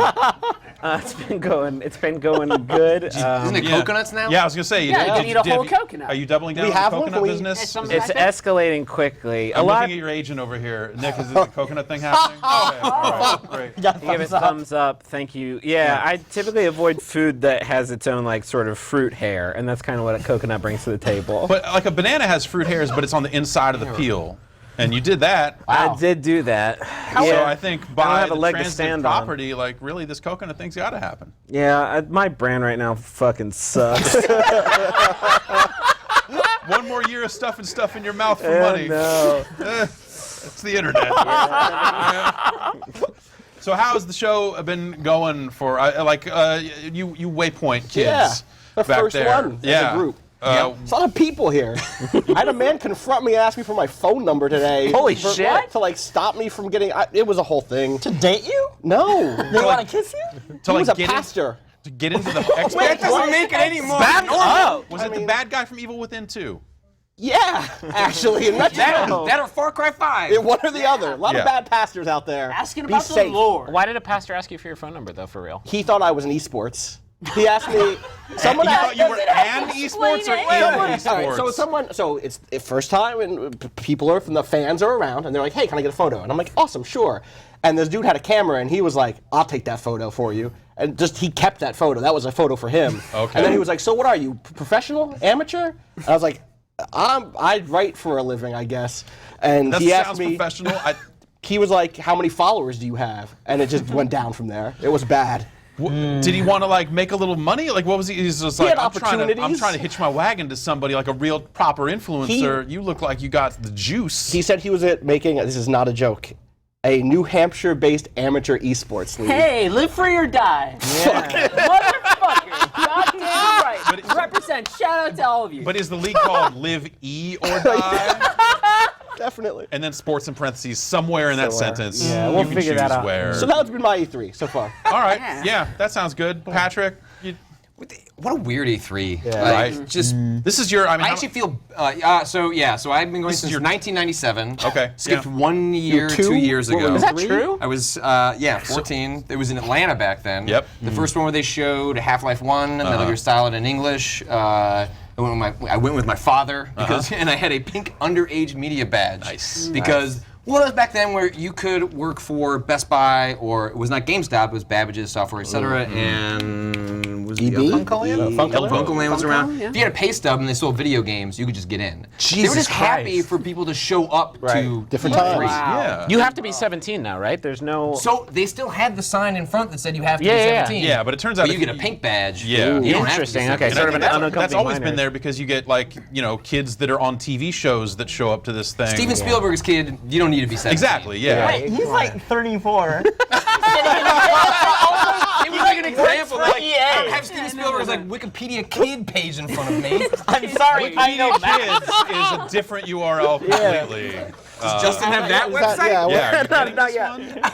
Heather, there's a real opportunity here for you to get Real into this URL opportunity. game. Give me my phone. So this is your first This is my E3. first E3. Oh, wow. You know when Goku wants to fight people and he goes into that room where time is like 12 times fucking slower? Yeah, I think it's the room we have across That the is hall from the me. bathroom. Oh my gosh, that is me right now. Like just constantly like. You're spending the whole episode charging up. Oh, tomorrow I'm gonna kick all sorts of ass, but right now like. Don't sit down. I'm so Oh disappointed. no! Once you, I'm done. I'm done. He's right. My I'm weakness. so disappointed that metaphor connected to what we were talking about because I hope we were just about to veer off. Just take a wild turn. Yeah. Justin, I feel like you have not been to E3 since the 70s. Yeah. Like, It's what- been about 3 years I've been covering it from New York because by covering it from New York, do you mean Watching the same videos that everybody else watches. and going to sleeping sleep a lot? Hey, big news! That's what everybody's doing now. Yeah, I've become largely vestigial to our organization. They haven't wised up yet, so I'm just kind of the grand old man, more of a symbol at this point. Really, A pop. Yeah, kind of the pop of Polygon. Polygon. We get that URL? I haven't been here Polygon? for a few years, and I wanted to see if it was how I remembered it was, and it was. Yeah. Definitely, it was like that. How I thought it was. A waking nightmare.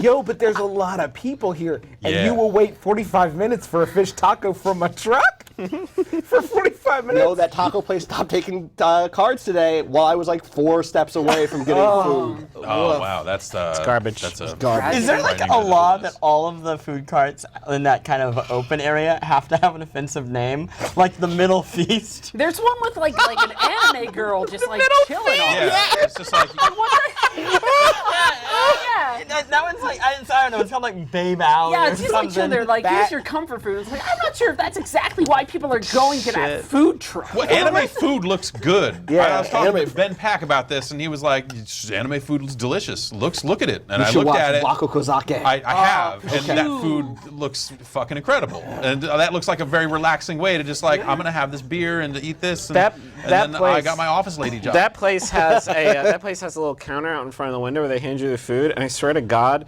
they had like 3 baskets of like the types of food that you could order out there. It wasn't like plastic; it was like the real food that they set out there and then put up a sign that said "for display only," which I think but is. it was the food. It's the boldest strategy to advertise food I've maybe ever seen because how long does that food keep in that hot California sun? Like, how long does that look appetizing at all? Well, maybe it just is like, it's like nature's heat lamp. Finally, honesty in advertising. That's Yeah. what I'm out here Yeah. for. No, nowhere else in E3.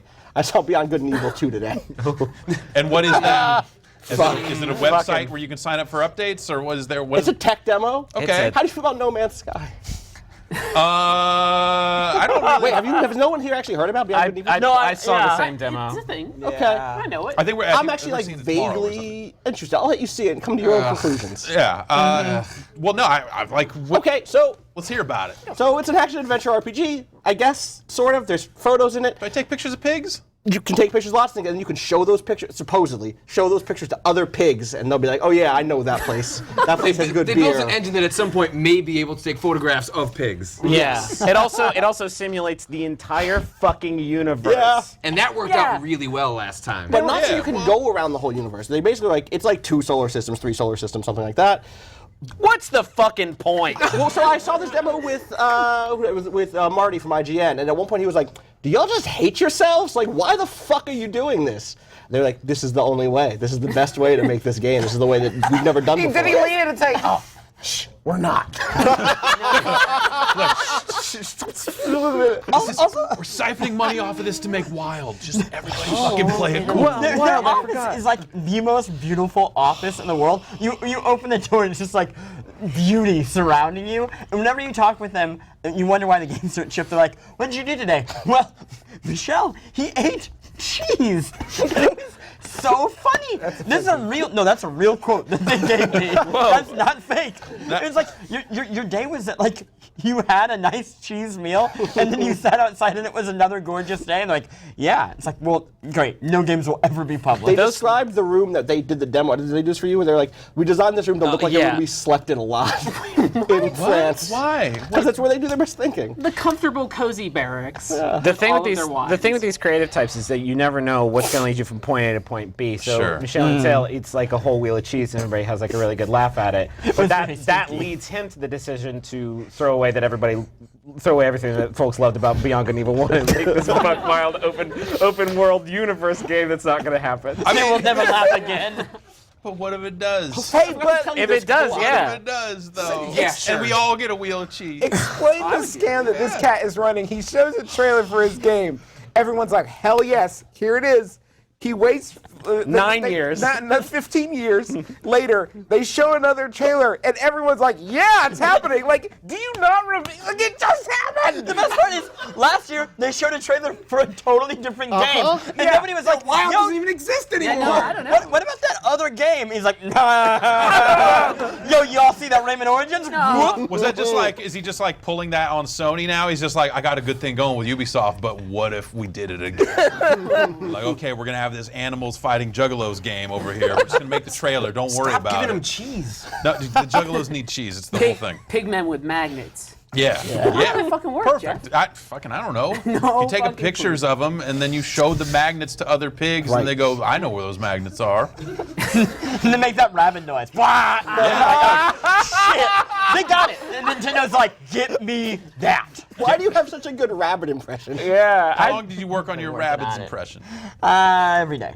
I just think about those little guys and I just laugh till I shit. That explains a lot back here. They're cut-ups. I'll say that about It's it. hard to see it because it's not HD, but you're actually just shitting out of your pants. Right Yeah. now. Yeah, no, we got one more day on this couch, and someone's going to be real bummed out. Only in the 4K. Yeah. Only no. true 4K high definition. Someone's going to have to sit there and, well, we'll get a Steam clean. Stone cold. I know a guy. 60 frames per second. Yeah. Look, we have to beam this out to the internet in the highest quality possible because otherwise, like, what are we even doing? You know? If I'm sending like 320 by 240, what is that? This is CBS. Only the finest. I've never heard a lawyer pick up a phone so fast. Jeff, I saw a commercial for Hawaii 5-0 where they were fighting a giant robot. What's going on over there? Well, I'm glad. Not a joke. None of that was a joke. I just like next week on Hawaii 5-0, they're shooting a robot. There's a really amazing program at the company where if you're there long enough, like instead of like let's saying like, hey, you get to go on sabbatical, they're like, you can write a season of any TV show you want.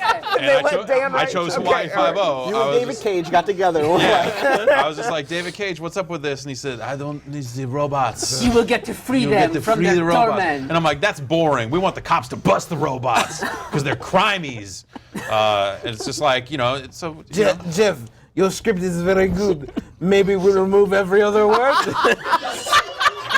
I feel pretty strong about. No, Jeff. Trust me, and then we'll double them up. So we get a bunch of people saying we'll follow you, and then we'll have the lead character say follow me, as if we didn't all just agree. Does he the plan? Yes, very good. Yes, print it. Michelle, time for cheese. Wow!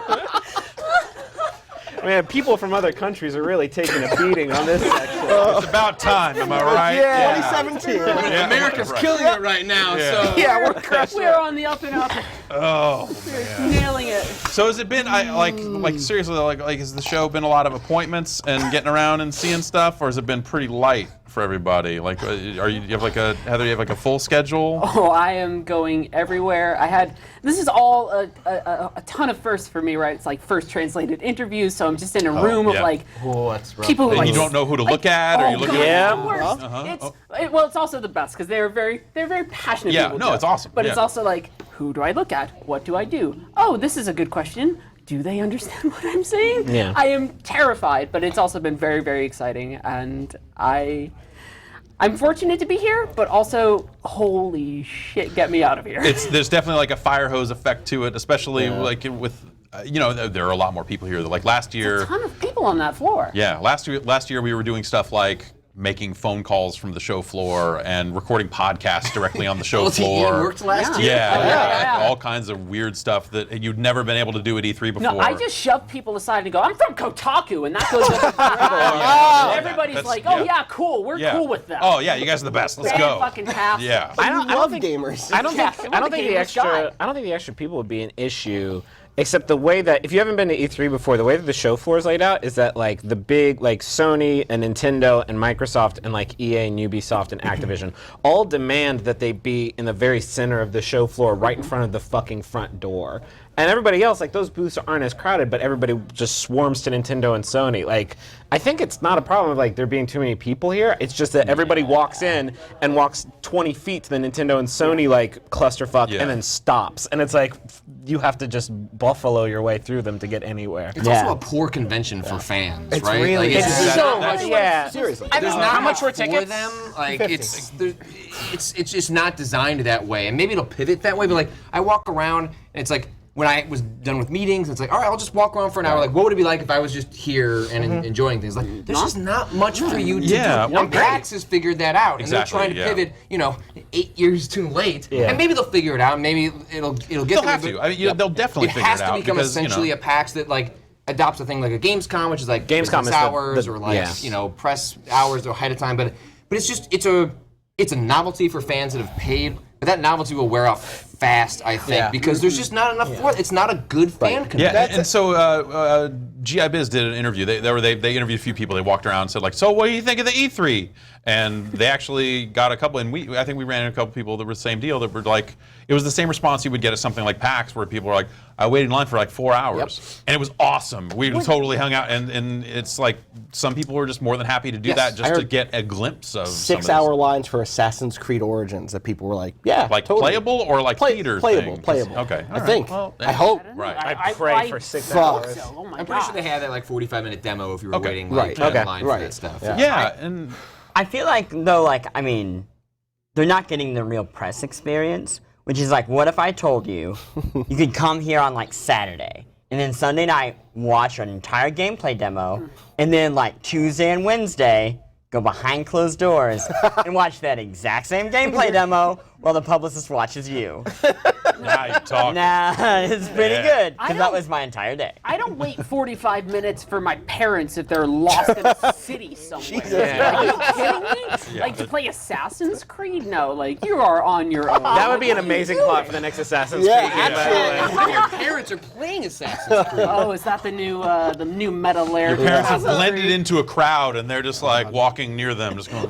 It's so worth it because you're gonna play as that bird that just like That bird says Find my parents. Scream! That bird, it doesn't even go up and down. It's just perfectly still. It's a very good bird. It's very good at what it does. It's good birds, Austin. It's good birds. What if we fired Kinsha Hall back up and filled it with vendors? We had That's this thought the jam. earlier. Yeah. That's already happened. It's called South Hall now. Yeah. Did you not go to the gamer store? I didn't stop by the gamer store this year. No, there are like 3 now. Oh, really? Yeah. It's a They have challenging real good shop. socks. But like clearly, the show would probably need to change just to be a better time for the people that are paying this money. And they were not very upfront about what people got. So The Coliseum thing happened later. Right, Like, and you like, got how is people that that not thought that- incorporated into the show? yeah, you know? you got Isn't people that LA thought Live? that Is that- that they would get into the press conferences. by Well, coming. that- They're like, that's- can't wait to see Microsoft. Like Right. that's not. It's No. actually Bad weird news. because especially with like Bethesda and Sony, You pretty much have the same experience as everybody else. I mean, if you How do you feel about trailers? Yeah, right. Do you want to watch a video? Because we're watching a video. Yeah, but in Sony you guys see like bodies hanging upside down, writhing next to the video. Will they jump off and get me? Yeah, I mean, No, they will not. Maybe. I mean, who could That's say? 4D. Yeah, no. So we watched all those press conferences here with the air conditioning on, and it was pretty great. Did it smell nice? Smells good. Oh yeah, it was awesome. We just kind of hung out in here. We talked and watched on the internet, and I had some water. Nice. And yeah, it was Nice. it was a An pretty good time. influencer pointed bright lights at me and Patrick for like an hour. What? Did he influence you about anything? She, sorry. Well, we don't know if it was her fault. We Who really knows? feel it was the two guys in front of us. It probably was. There's two guys in suits, like where Griffin and Plant are. Might have been them. We It don't could have know. been them. We They didn't had really suits. look that close. And it was just like someone was just keeping them lit to film their live reactions to the whole whole press show. conference. And not just like a little light, like one of those lights, like a big ass light. I had to hide behind his head, and then Austin just gave the death stare. And then she just fucking walked cowered. away. It's a lot of wild stuff. Like, I was at the Sony presser, and I was like, I'm going to be all super professional. And then there's like an influencer fellow who I'm pretty sure was some type of luchador. Oh, I saw him. Yes, Yeah. no, he was like, we are here and we are ready, and I'm just like, I'm just trying to get like my Wi-Fi working. I really need to start sending stuff to the home team. But he's like, I am pumped. Yeah. I will break you into 1,000 tiny pieces and then shit those pieces out. Yeah, that's. I mean, E3. That's where I'm headed with. Honestly, like give us one more year. I'm gonna be up here pooping my pants, and that's how you get the hits. I don't want to just throw influencers under the bus. No. I will, no. I will name names. Oh, okay. Engadget brought a video team, and I was trying to play that Wolfenstein, and like, you or me, and I am Engadget. This is a nice guy from Engadget. I'm not going to say his name. But the video guy had like one of those lights,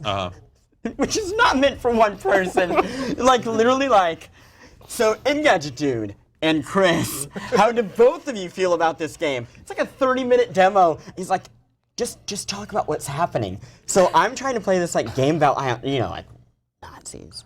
And Engadget dude whisper that. Bring it back. He's like, what do you think about this? And he's like, playing the game, he's like, Nazi killed me again. Got killed by a Nazi again. And the light is blinding me, my eye is twitching, my contact is dried up. So I'm changing my contacts like directly into the camera in the Engadget video. The whole time thinking like, somebody's gonna turn this into a damn GIF. And then it's gonna be me who's the new shit kid. The new Star Wars kid. The new crusty contact And that's boy. when the money comes in, and Now then I'm suddenly rich. you're the Engadget guy, right? You graduate up the chain. Finally, AOL! Yeah. I'm drowning in money! So that's where the good game coverage lives, I'm told. If it's not there, it's Ziff. These days. Anything good happened? I'm Why sorry. are we just very complaining? Monster Hunter. There's a Monster Hunter. Fuck yeah, there's a Monster Hunter. Hunt all the I'm monsters. gonna hunt Do you want 10 more monsters? monsters. Yes. Absolutely. Would you say 10? Yeah, no, stop. No, I'll do much more than 10. There's at least like 12. Okay. That is no joke. That's the most exciting announcement of E3 for me. Absolutely. Here's what I've been trying to reconcile all week. I love E3. I genuinely do. Like, I still get really excited to like. It's still so novel to me, and it's like this basic primordial thing of like, oh, this isn't out yet, and I can play it. Fuck yeah. Yep.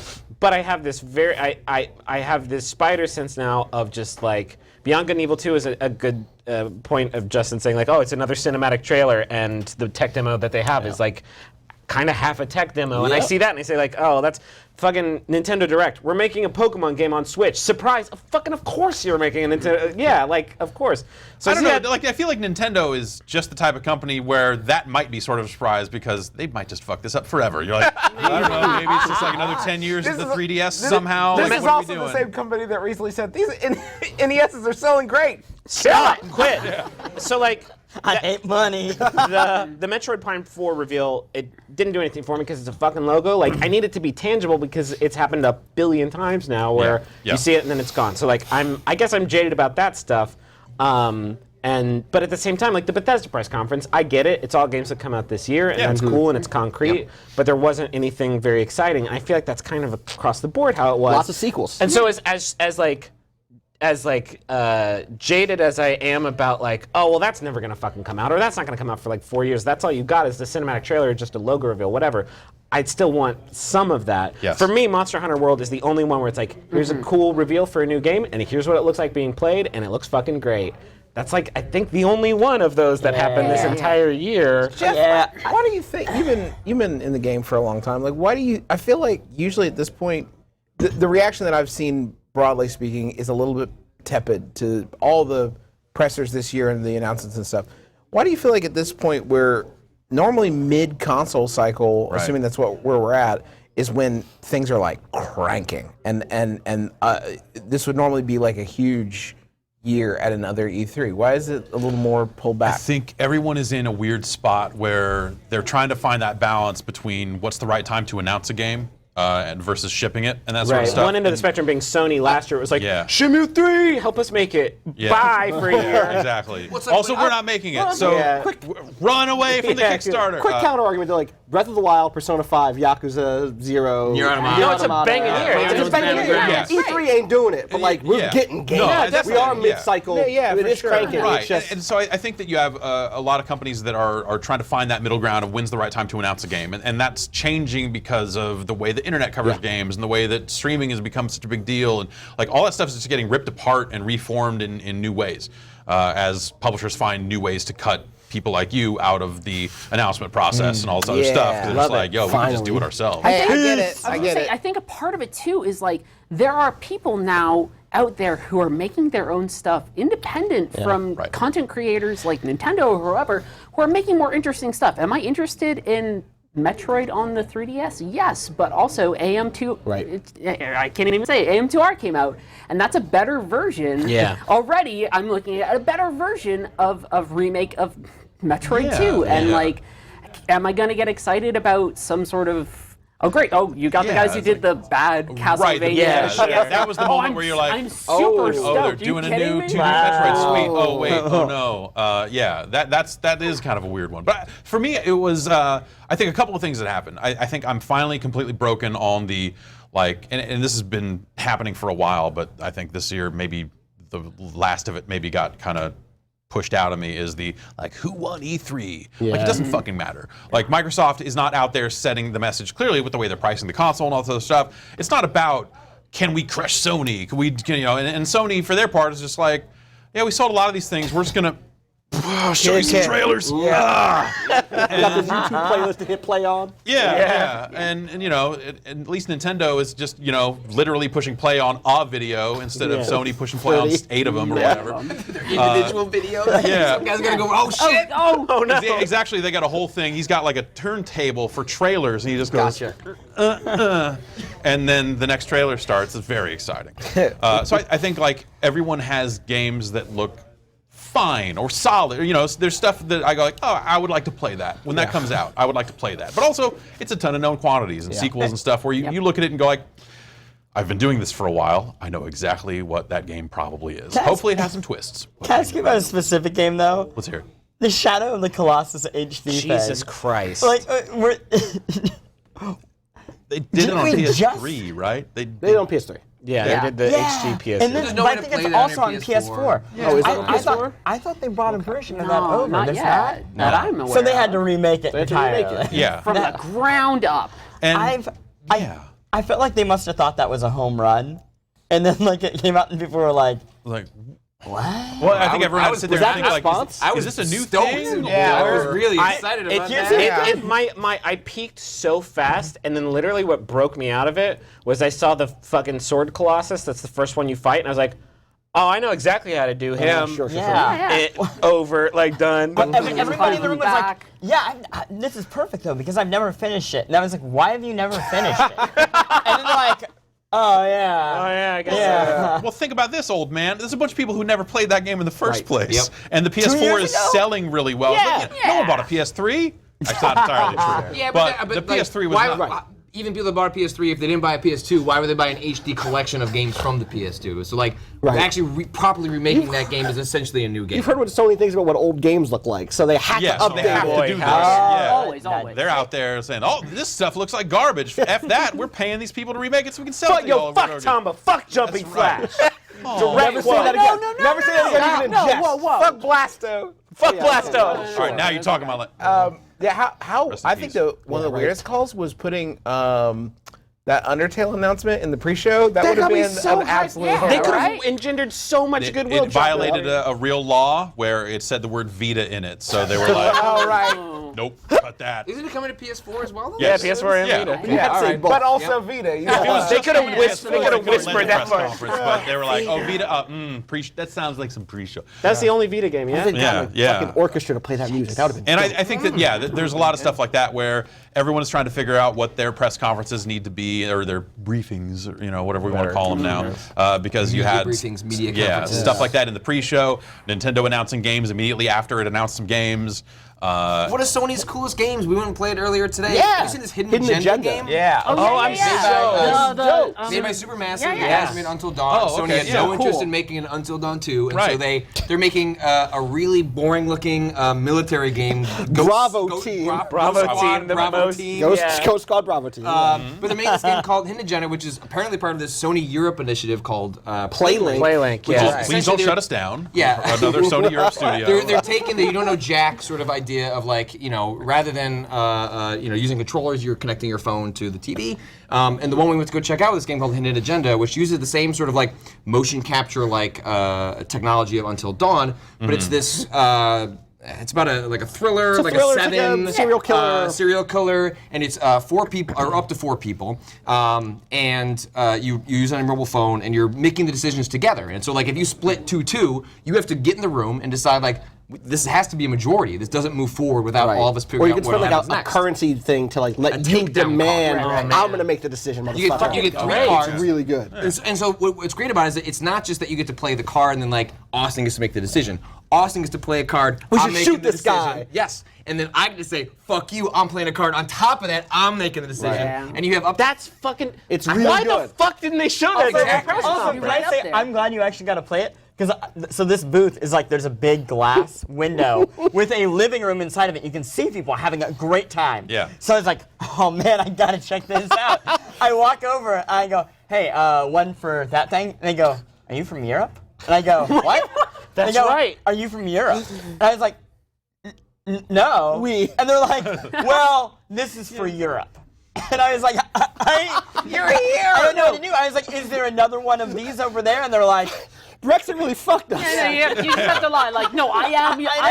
I am Europe. I thought I needed to show like a. There's inside. You just see David Cage and Michelle on top.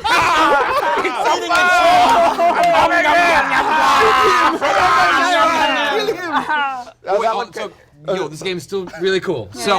When outside, I'm just saying, like, no one saw this fucking game, and it's amazing. So on top of that, you're making the decisions, but then in the middle it'll say, like, all right, like someone is going to have. This is the hidden agenda part. So then this is the part where you're supposed to hide your phone.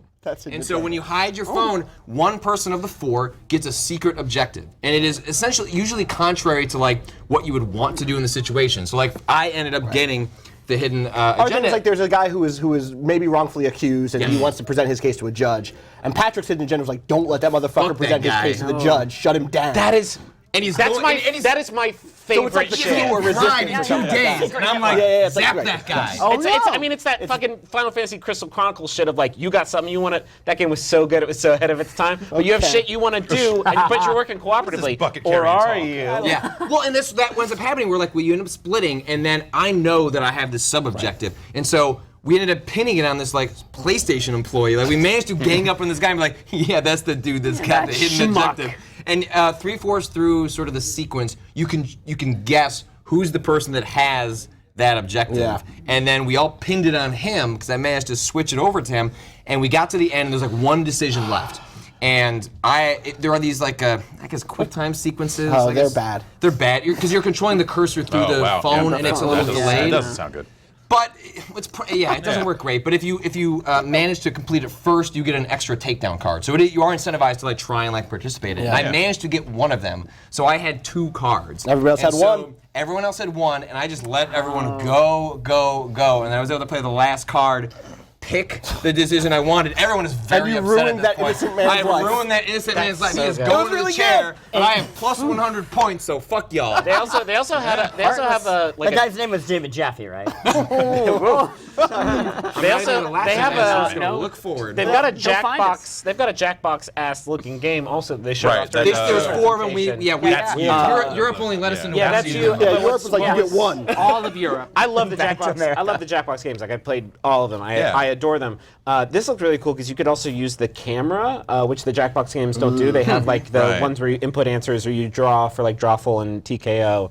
But you could actually like use the camera for different things. So like during the video presentation, they took a picture of Shuhei Yoshida and said, "Draw riot gear on him." Right. It's Yeah. the fucking. That's Yeah. so good. I was just like, yeah, it was so good. And then also you're like, why are we trying riot? It's like, draw Shuhei Yoshida as a riot cop. Like, And actually, he doesn't need to be around you. That's actually the mission every time you play the game. It's just like find a picture of Shuhei Yoshida, draw him as a so riot you can cop. find a picture, take a picture of it with your Right, phone. take a picture of the picture.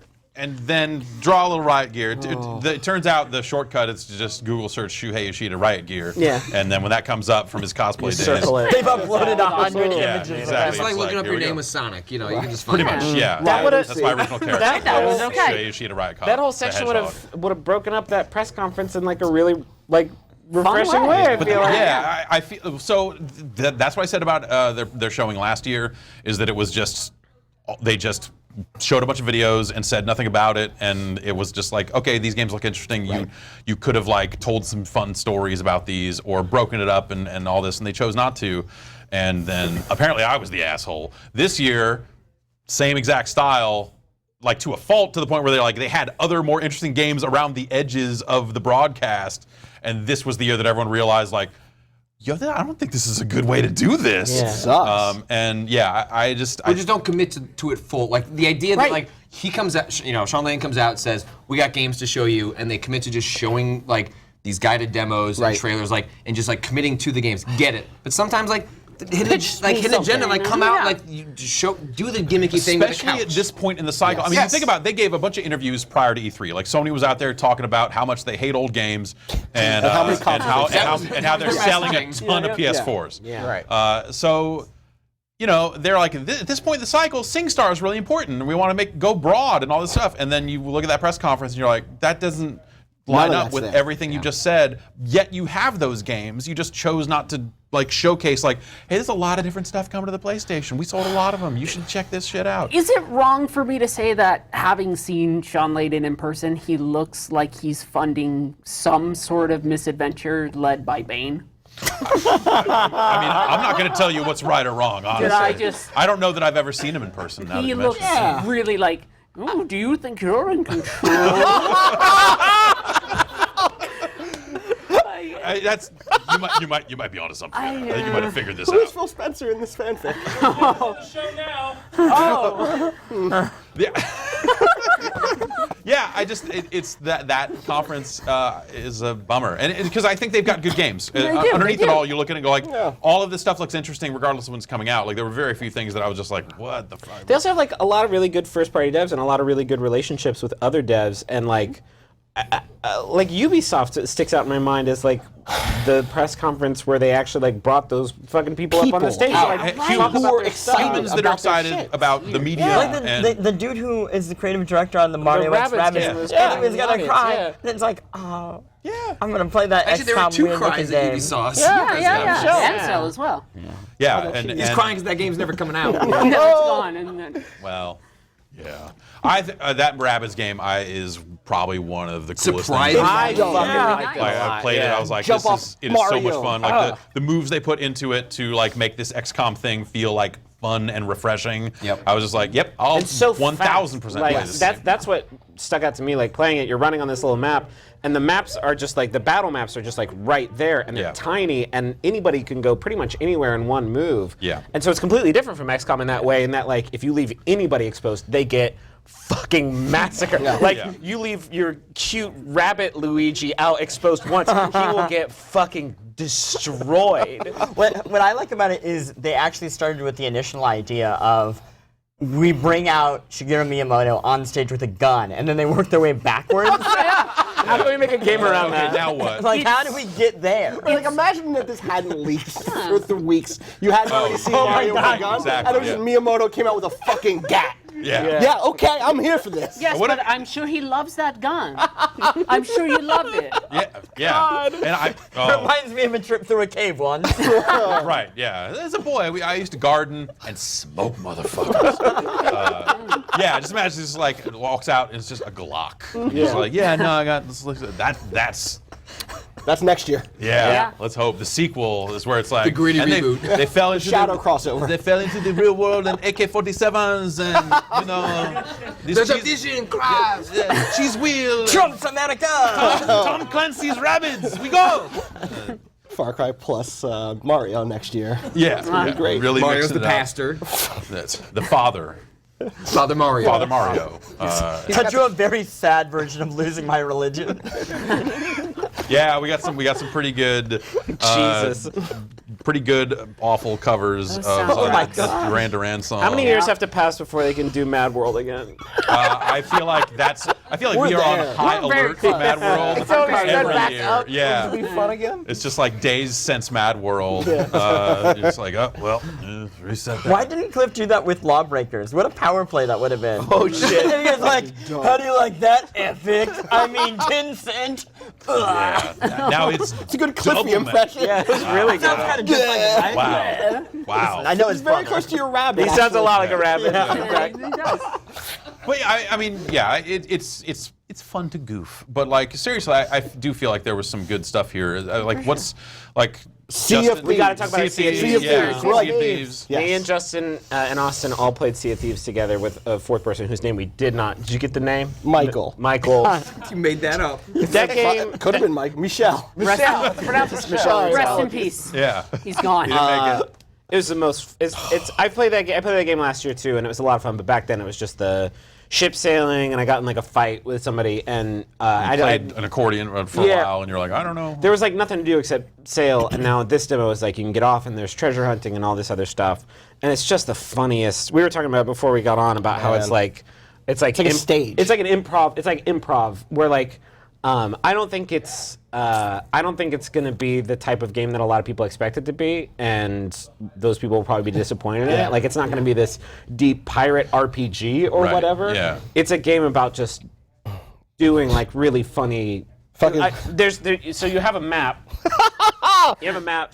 And you actually have to like, there's no waypoints or whatever, so you have to look at the map and then look at where you are and see where like the treasure is. Yeah. And you press a button, right trigger to like raise it up to your own face to like read it, and then you let it go and you can see where you are. Or you can press left trigger to turn it around and hold it up proudly in front of people. And Justin wouldn't stop doing that nonstop. So the three of us would be pushing this big heavy wheel to raise an anchor while Justin walks around slowly rotating around the wheel, making sure all of us saw this his good map. Also, we all had the same maps. We saw the map, Justin. Also, Justin's character model was just this huge, gnarly dude holding up his macaroni art for everybody to see. It was the funniest fucking thing. He drawn it himself. At a certain point, I went downstairs and got a bunch of grog and got absolutely pounded, and then started holding up my map as I'm projectile vomiting over it.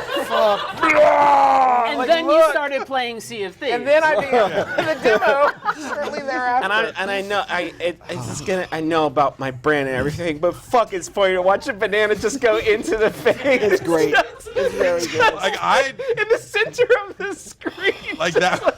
You have one banana hole.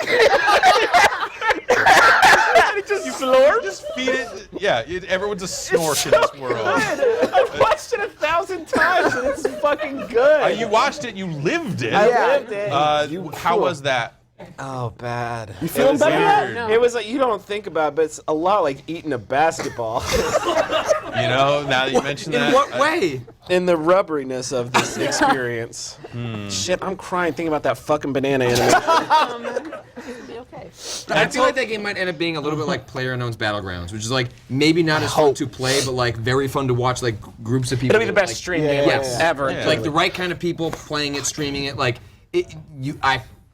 There was a moment because I played it with strangers, and it still worked. Okay. It took like 20. Well, it took like 20, 30, like most of the demo to like sort of like find our rhythm. One person didn't speak English. That made it rough. They kept dying. And I'm not saying that couldn't work, but like watching them, and I was watching their demo, and I was like, oh my gosh, like. I would watch this stream of them playing. I'm not even that interested in playing this game, but I would watch them continue. There was a moment where we were trying to get to an island because you look at a big map. There's a big map on the second floor, it's like the lower deck, the middle deck, and you have to match that with what the shape of one of the islands is on your personal little maps. And we figured that out. And what we didn't figure out is that the middle deck map does not actually reflect the actual scape of the sea, where there were big fucking rocks and stuff. And there were sails in front of my eyes. I think I was piloting it, so I couldn't see anything. So I was counting on everybody else to tell me what was all around. And Griffin climbed like the mast of the ship to be my lookout. Oh yeah. And then you fucking fell into the ocean. Well, the three of us were out there because we knew we couldn't turn the ship fast enough to get away from the rocks. Right. And so we just went out there, and Justin was like jamming on his accordion and showing us his fucking map, and we just struck Which you can do underwater. Yes. good. Also shot a fucking shark underwater. That was dope. Justin made a point when we were talking about it for a video about like what the sticking point is going to be like. It's all about like finding buried treasure, bringing it back to the ship. Yeah. What do you do with the treasure at that point? Because if it's like you think about it like Destiny, where like you get to work with a team to beat a really hard boss, and if you're doing that and somebody just starts fucking goofing around, you get pissed off about it because you want those rewards because they're you kind of need to desirable know when and you it's switch tough to from get to. goofball time That's to it. Like let's make it happen. This like griefing simulator that they've created. Justin sunk our ship. Justin dropped You the sunk their anchor. ship? I did. They all jumped off to swim to the island, and Like adults. I was watching them, and Griffin started getting chased by a shark, and I was like, well, fuck that. And I raised the anchor by myself, and I piloted the boat over, and I was like, look, guys, this is way easier. And I jumped out of the boat, and I didn't drop the anchor. He ghost rode the whip right up onto the rock. And then we fucking finished that thing. We went out there, we hit the pace button. There's a button to do exactly like one step at a time, and it counts it. Yeah. You dug up the treasure. Me and Griffin brought it back all proud and shit. He was like shooting skeletons while I was carrying the treasure running, and then we turn, and there's when your ship crashes, a mermaid holds a signal flare up like, "You fucked up!" Yeah, that was on me. And you for can't sure. keep the treasure. But like that's funny. But that time. But like I don't know after that. Right. We do that one time, and it's like after that like how many more mechanics are there that would like be like showing someone the map? I was like how far we do you go? drifted. I was in an interview with them, and they were like, and say you were in a public matchmaking session with 3 people, and I'm like, No. Yeah, it won't be. No, give me another option because that's in no way. And they said the average session lasts like an hour. So like the idea of having a crew of 3 strangers for an hour, like I don't know if we're really trying to like get shit done. I don't know if that's the ideal scenario But for it. I think the thing that really is going to make it, the thing I keep coming back to that I think would be really fun is the PvP stuff, because the last time I played, this time we respawned our ship after the mermaid incident and got on it, and then we saw another team's ship just sitting next to us with nobody on it. So we dropped stopped anchor. and we lit their ship the fuck up for no reason except to make them not have a ship anymore. They should experience what you had to go through. I mean, you're helping their demo. Right, but the last time I played, I got in a for real ship fight where we were being chased and they were head on, and we dropped our anchor, which lets you literally drift and destroyed them, and that shit rules. So like that tension of like, oh, we've got treasure and we have to get it back to this island, and oh, there's other people trying to stop us. Yeah. We got to take them down. Like that's good. That's like good gameplay, not the like hitting a skeleton with a sword with a canned shitty animation. Yeah, the shooting and like it feels like a game jam game in search of like a larger context. And I wonder, they're running a beta right now. They have been doing it for a while. Right. And talking to developers, they actually struggled whether they should call it a beta or not, because the game industry is ruined what the term beta means, which is largely like a pre-order demo. Yeah. And what they're doing right now is actually a beta. It's like we have this thing, like we see what happened with them. We watch people streaming it. Like it's like we have something, but like what do we have? And I just don't. What do you That's build why like around this it? like spring 2018 sounds more like fall 2018. Or it's I think Xbox preview program, right? Like Yes, maybe that's a smarter way to do it. Or they somehow find it and they're like, oh, okay, we know what this is now. Boom, build it, go. It reminds me of Spy Party, kind of like when Spy Party first came out, and you played that, you're like, that that was fun. Yeah, I was gonna say. It reminds me of Spy Party. That's No, I think it came Spy out. Party is not Super fucking out. didn't. He remade that whole game. Spy Party's out. right now. No, it's You not. can- It's hey, listen, not. right at the bottom of the screen, you see a link, Spy Party. Me and the team, Checker, we've been working on it for ages, and we're Let's so... bring Checker. Let's bring Checker out, Hey, everybody. Checker, come on out. Come on. He's gone. Somebody got still working on Spy Party. Yeah, still working on Spy Party. To present Spy Party. Yeah. And then there's Skull and Bones, the Ubisoft pirate game. Like, if I It was- seemed decidedly less like fun, but also like it looked like, hey, this might be a good time if you just like if you're into the murder part of this I thing. bet that was a bracing time on the Sea of Thieves. I bet. I have Crew. a weird, like, oh. I have a weird thought about that though, because they're basically just repackaging something that they already had made Sure. and Totally. saying like, hey, great, now it's multiplayer, now pay $60 or whatever the hell it's going to be for this thing that we already had, that we could already implement, that we could have, for all you know, that could have been a mode in Black Flag, and Right. Black Flag's Black Flag. Go on. Is a fantastic game, and like I just don't. I feel very uncomfortable with this notion of companies that are taking something that they had already had and repackaging 3 it years and, later. and I giving think it back to folks. we have to kind of wait and see There's what no it is. desire for that. I don't know if that's bad though, because like Just Dance is just a Raving Rabbids minigame that made them a gajillion dollars. But people eventually forget that like that was a Raving Rabbids minigame. Do people ever know? I was gonna say, are you I mean s- that's real.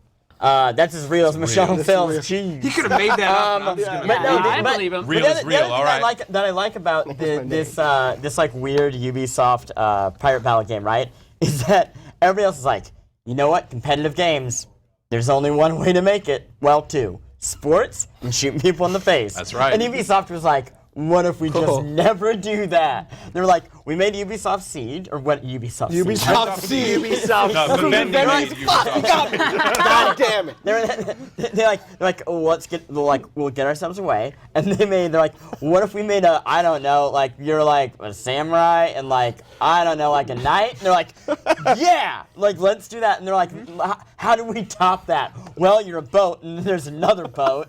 Like, what are we gonna get next year? It's just like, I don't know, you're just two cute horses, and you're like friends. I don't know, you're two eagles and you play it in virtual reality. I don't know. Their multiplayer stuff is like, I admire Even it you go back to because- Assassin's Creed multiplayer, like it's such a best different, shit. it's Yeah. like crazy Oh, stuff. speaking of Spy Party, yeah, yeah. right, yeah. But like I think that's great, and I agree. Like on one hand, Yeah. it's like crud because it's like, well, I would like another Black Flag game, sure. On the other hand, like I don't know that I do, man. Like Yeah. I looked at that I and was know. like, you know, like enough time has passed that you have to Yeah. figure, like, yeah, like they're using that as a core because they're that team, and you know, there's that stuff. But I feel like if they're building a full game around it, and I don't know, the stuff that they talked about, that was like, and it's season-based multiplayer. I'm like, I'm out. It's Yeah. not, Yeah. the minute you're like pitching your game on announce is like, yo, sports is like, it's some point. no, it doesn't- you have to do that, like, and he's up. That's It's shit. Mr. MG. not a lot of fake, not a lot of fake chatter. Like, Oh. like, No, like yeah, I feel Fake kind of bad announcing. for the yeah, one some dude that shout did. casting. Yeah, that one dude. The one guy. You guys are gonna have more of this in the show, right? It's not gonna be. I'm not gonna be the only human being in all of E3 doing this. Yeah, it's Oh no, fine. no, Oh, no, you're lots, great. lots of people are No, gonna. no, Jethro Tull, you've got it. You're gonna have other people with yellow shirts on stage, right? And yeah, for sure. Yeah. Several people All with our yellow yellow shirts are very excited to present this year. There was a distressing lack of people telling each other to stay frosty. Yeah, Really bothering. Oh, I don't know. That was like a refreshing change for video games. Is like I feel like we came out, and maybe why people felt like the press conferences were not all that exciting, because generally speaking they were fine, and it wasn't just like all this stuff that was just like super. Like you're not seeing a lot of loops of just like, can you believe this shit happened? Look at this asshole! Like that just wasn't there. I think there's a law against saying "stay frosty" while you're on the beaches of Normandy too. That's just like a general That's how they policy. talked back then. like stay frosty. Yeah. No shit. It sucks here. That dude just got his leg blown off. Yeah, but stay frosty. Wouldn't have gotten his leg blown off if he stayed frosty. Yeah, he was Stay warm. frosty here. Did you notice in the Assassin's Creed Origins presentation that the dude said, the team and I have been hard at work since we released Assassin's Creed Black Flag 3 years ago. And I'm like, are we just gonna all sort of pretend that was the last one? Okay, fine. Yeah. The last one you guys released, Assassin's Creed. But that, Assassin's Clag? Assassin's Crag, excuse me. Yeah. Oh. You get a Yeah, whole I love piece. Rad. Yeah, you So get a much. piece of the Assassin's Crag. Yeah, if you climb to the Yeah, top, you get on the very you get a top. piece Whoa, of the this is actually a Assassin's very Crag. good Yeah, video. it's Good. great. It's a piece of Eden. It all comes together. yeah. Sounds good. You get the apple up there. You get to That watch some videos of some blue motherfuckers doing whatever it is I they explained do. when Mike O'Malley would hand the aggro crab to the kids, they would touch it and see the future of the sun explode. Yeah, I know. Kill Kristen Bell. And I guess with that, we'll toss it back to you, Mo. That was crazy. They would get the trophy each time, and then they would kill Kristen Bell every episode. Every time. Desmond, you're the best contestant on the show we've ever had. You're really nailing it. You got all this aggro crag, but now we have to kill you. 3 games in, they got it. Sure. Well. Does anybody remember that first person that was supposed to be 3D part of Assassin's Creed? Did anybody play this? I feel like this is a hallucination I have. There was like a first-person puzzle game stuck in it, and then like Desmond narrated on top of it like a John Updike novel. He's like, "I've moved to New York and I'm horny." It's like, what is this game? This sounds real. I'm just telling you. This is a dream you had. Yeah, I know, and he's like, they won't let me go back to the farm. The pharmaceutical company is here. Someone fixed Chris. What happened to Chris? Have you been snorting aphids again? No, just lines of them. Lines of sweet nuts. We got to wrap this up now. After that, I'm going to go see if this game exists. We're going to get proof. Thanks, everyone, for coming. Yeah. Thanks for having us. Busy show tomorrow, or are you kind of like wrapped up at this point? Anyone? Yeah, I mean, Crackdown. Crackdown. Yeah. I have to interview Koji Igarashi. Cool. Which is super cool, but again, first time for everything. Yeah. No, that's awesome. Yeah. He's usually a pretty good interview. I hope so. Except for now that all this stuff about like, Can he have Konami the is the whip worst anymore? company ever. I don't want him to like hit me with a whip. He did not have the whip the last time I saw him. That makes me feel a little bit At least not safer. during the presentation. No. We Okay, saw good. the presentation, Yeah. and I Bad saw no whip. presentation. I'm going to put that on blast real quick because I've had a couple beers. All right. They did like a 30-minute presentation on Bloodstain that included like a 10-minute segment on what Castlevania was. It was a full PowerPoint. Wait, what are you talking about? Fucking Bloodstain. No, did what the other things? Castlevania. I'm not doing this. Judges Week. This is Yes. Judges It took them 10 minutes to do that, and they couldn't have just pointed at their game and been like, This it's one. this. It's that. Yeah. They did that. And they did like a point Do you by remember point what's PlayStation different. 1? It's this one. They did point by point what's different, like 3D this time. Yeah. All right. Okay. That was bad. And that game seems fine, but Yeah, it's fine. like, And then they made us play the demo after watching them play. Yeah, they played the demo, then you got to play the demo, Yeah, it which was is great. also one of my least favorite things. Well, thanks everyone for coming by and closing it out with us. I know it's super late, but seriously, no, thanks for coming. Yeah. And good luck at the show tomorrow. Good luck with that coconut. Is that tomorrow? You gonna eat that hairy fruit? It's hard to pick the day when your face dies from trying to put a big. You gotta pick one though. I feel like you made it this far. What could possibly go wrong? Yeah, a lot. It's a big nut. You gotta lose your Oh, teeth. well, all right. That's his only mouth for his whole life. Yeah. There's Only science one. for that. Don't worry about it. See Detroit become human. It's, Yeah. They got this whole thing. We'll be back tomorrow with just hours and hours of guests again. And it's probably going to end how you think it's going to. We'll be back tomorrow. Everybody have a good night. Thanks for watching.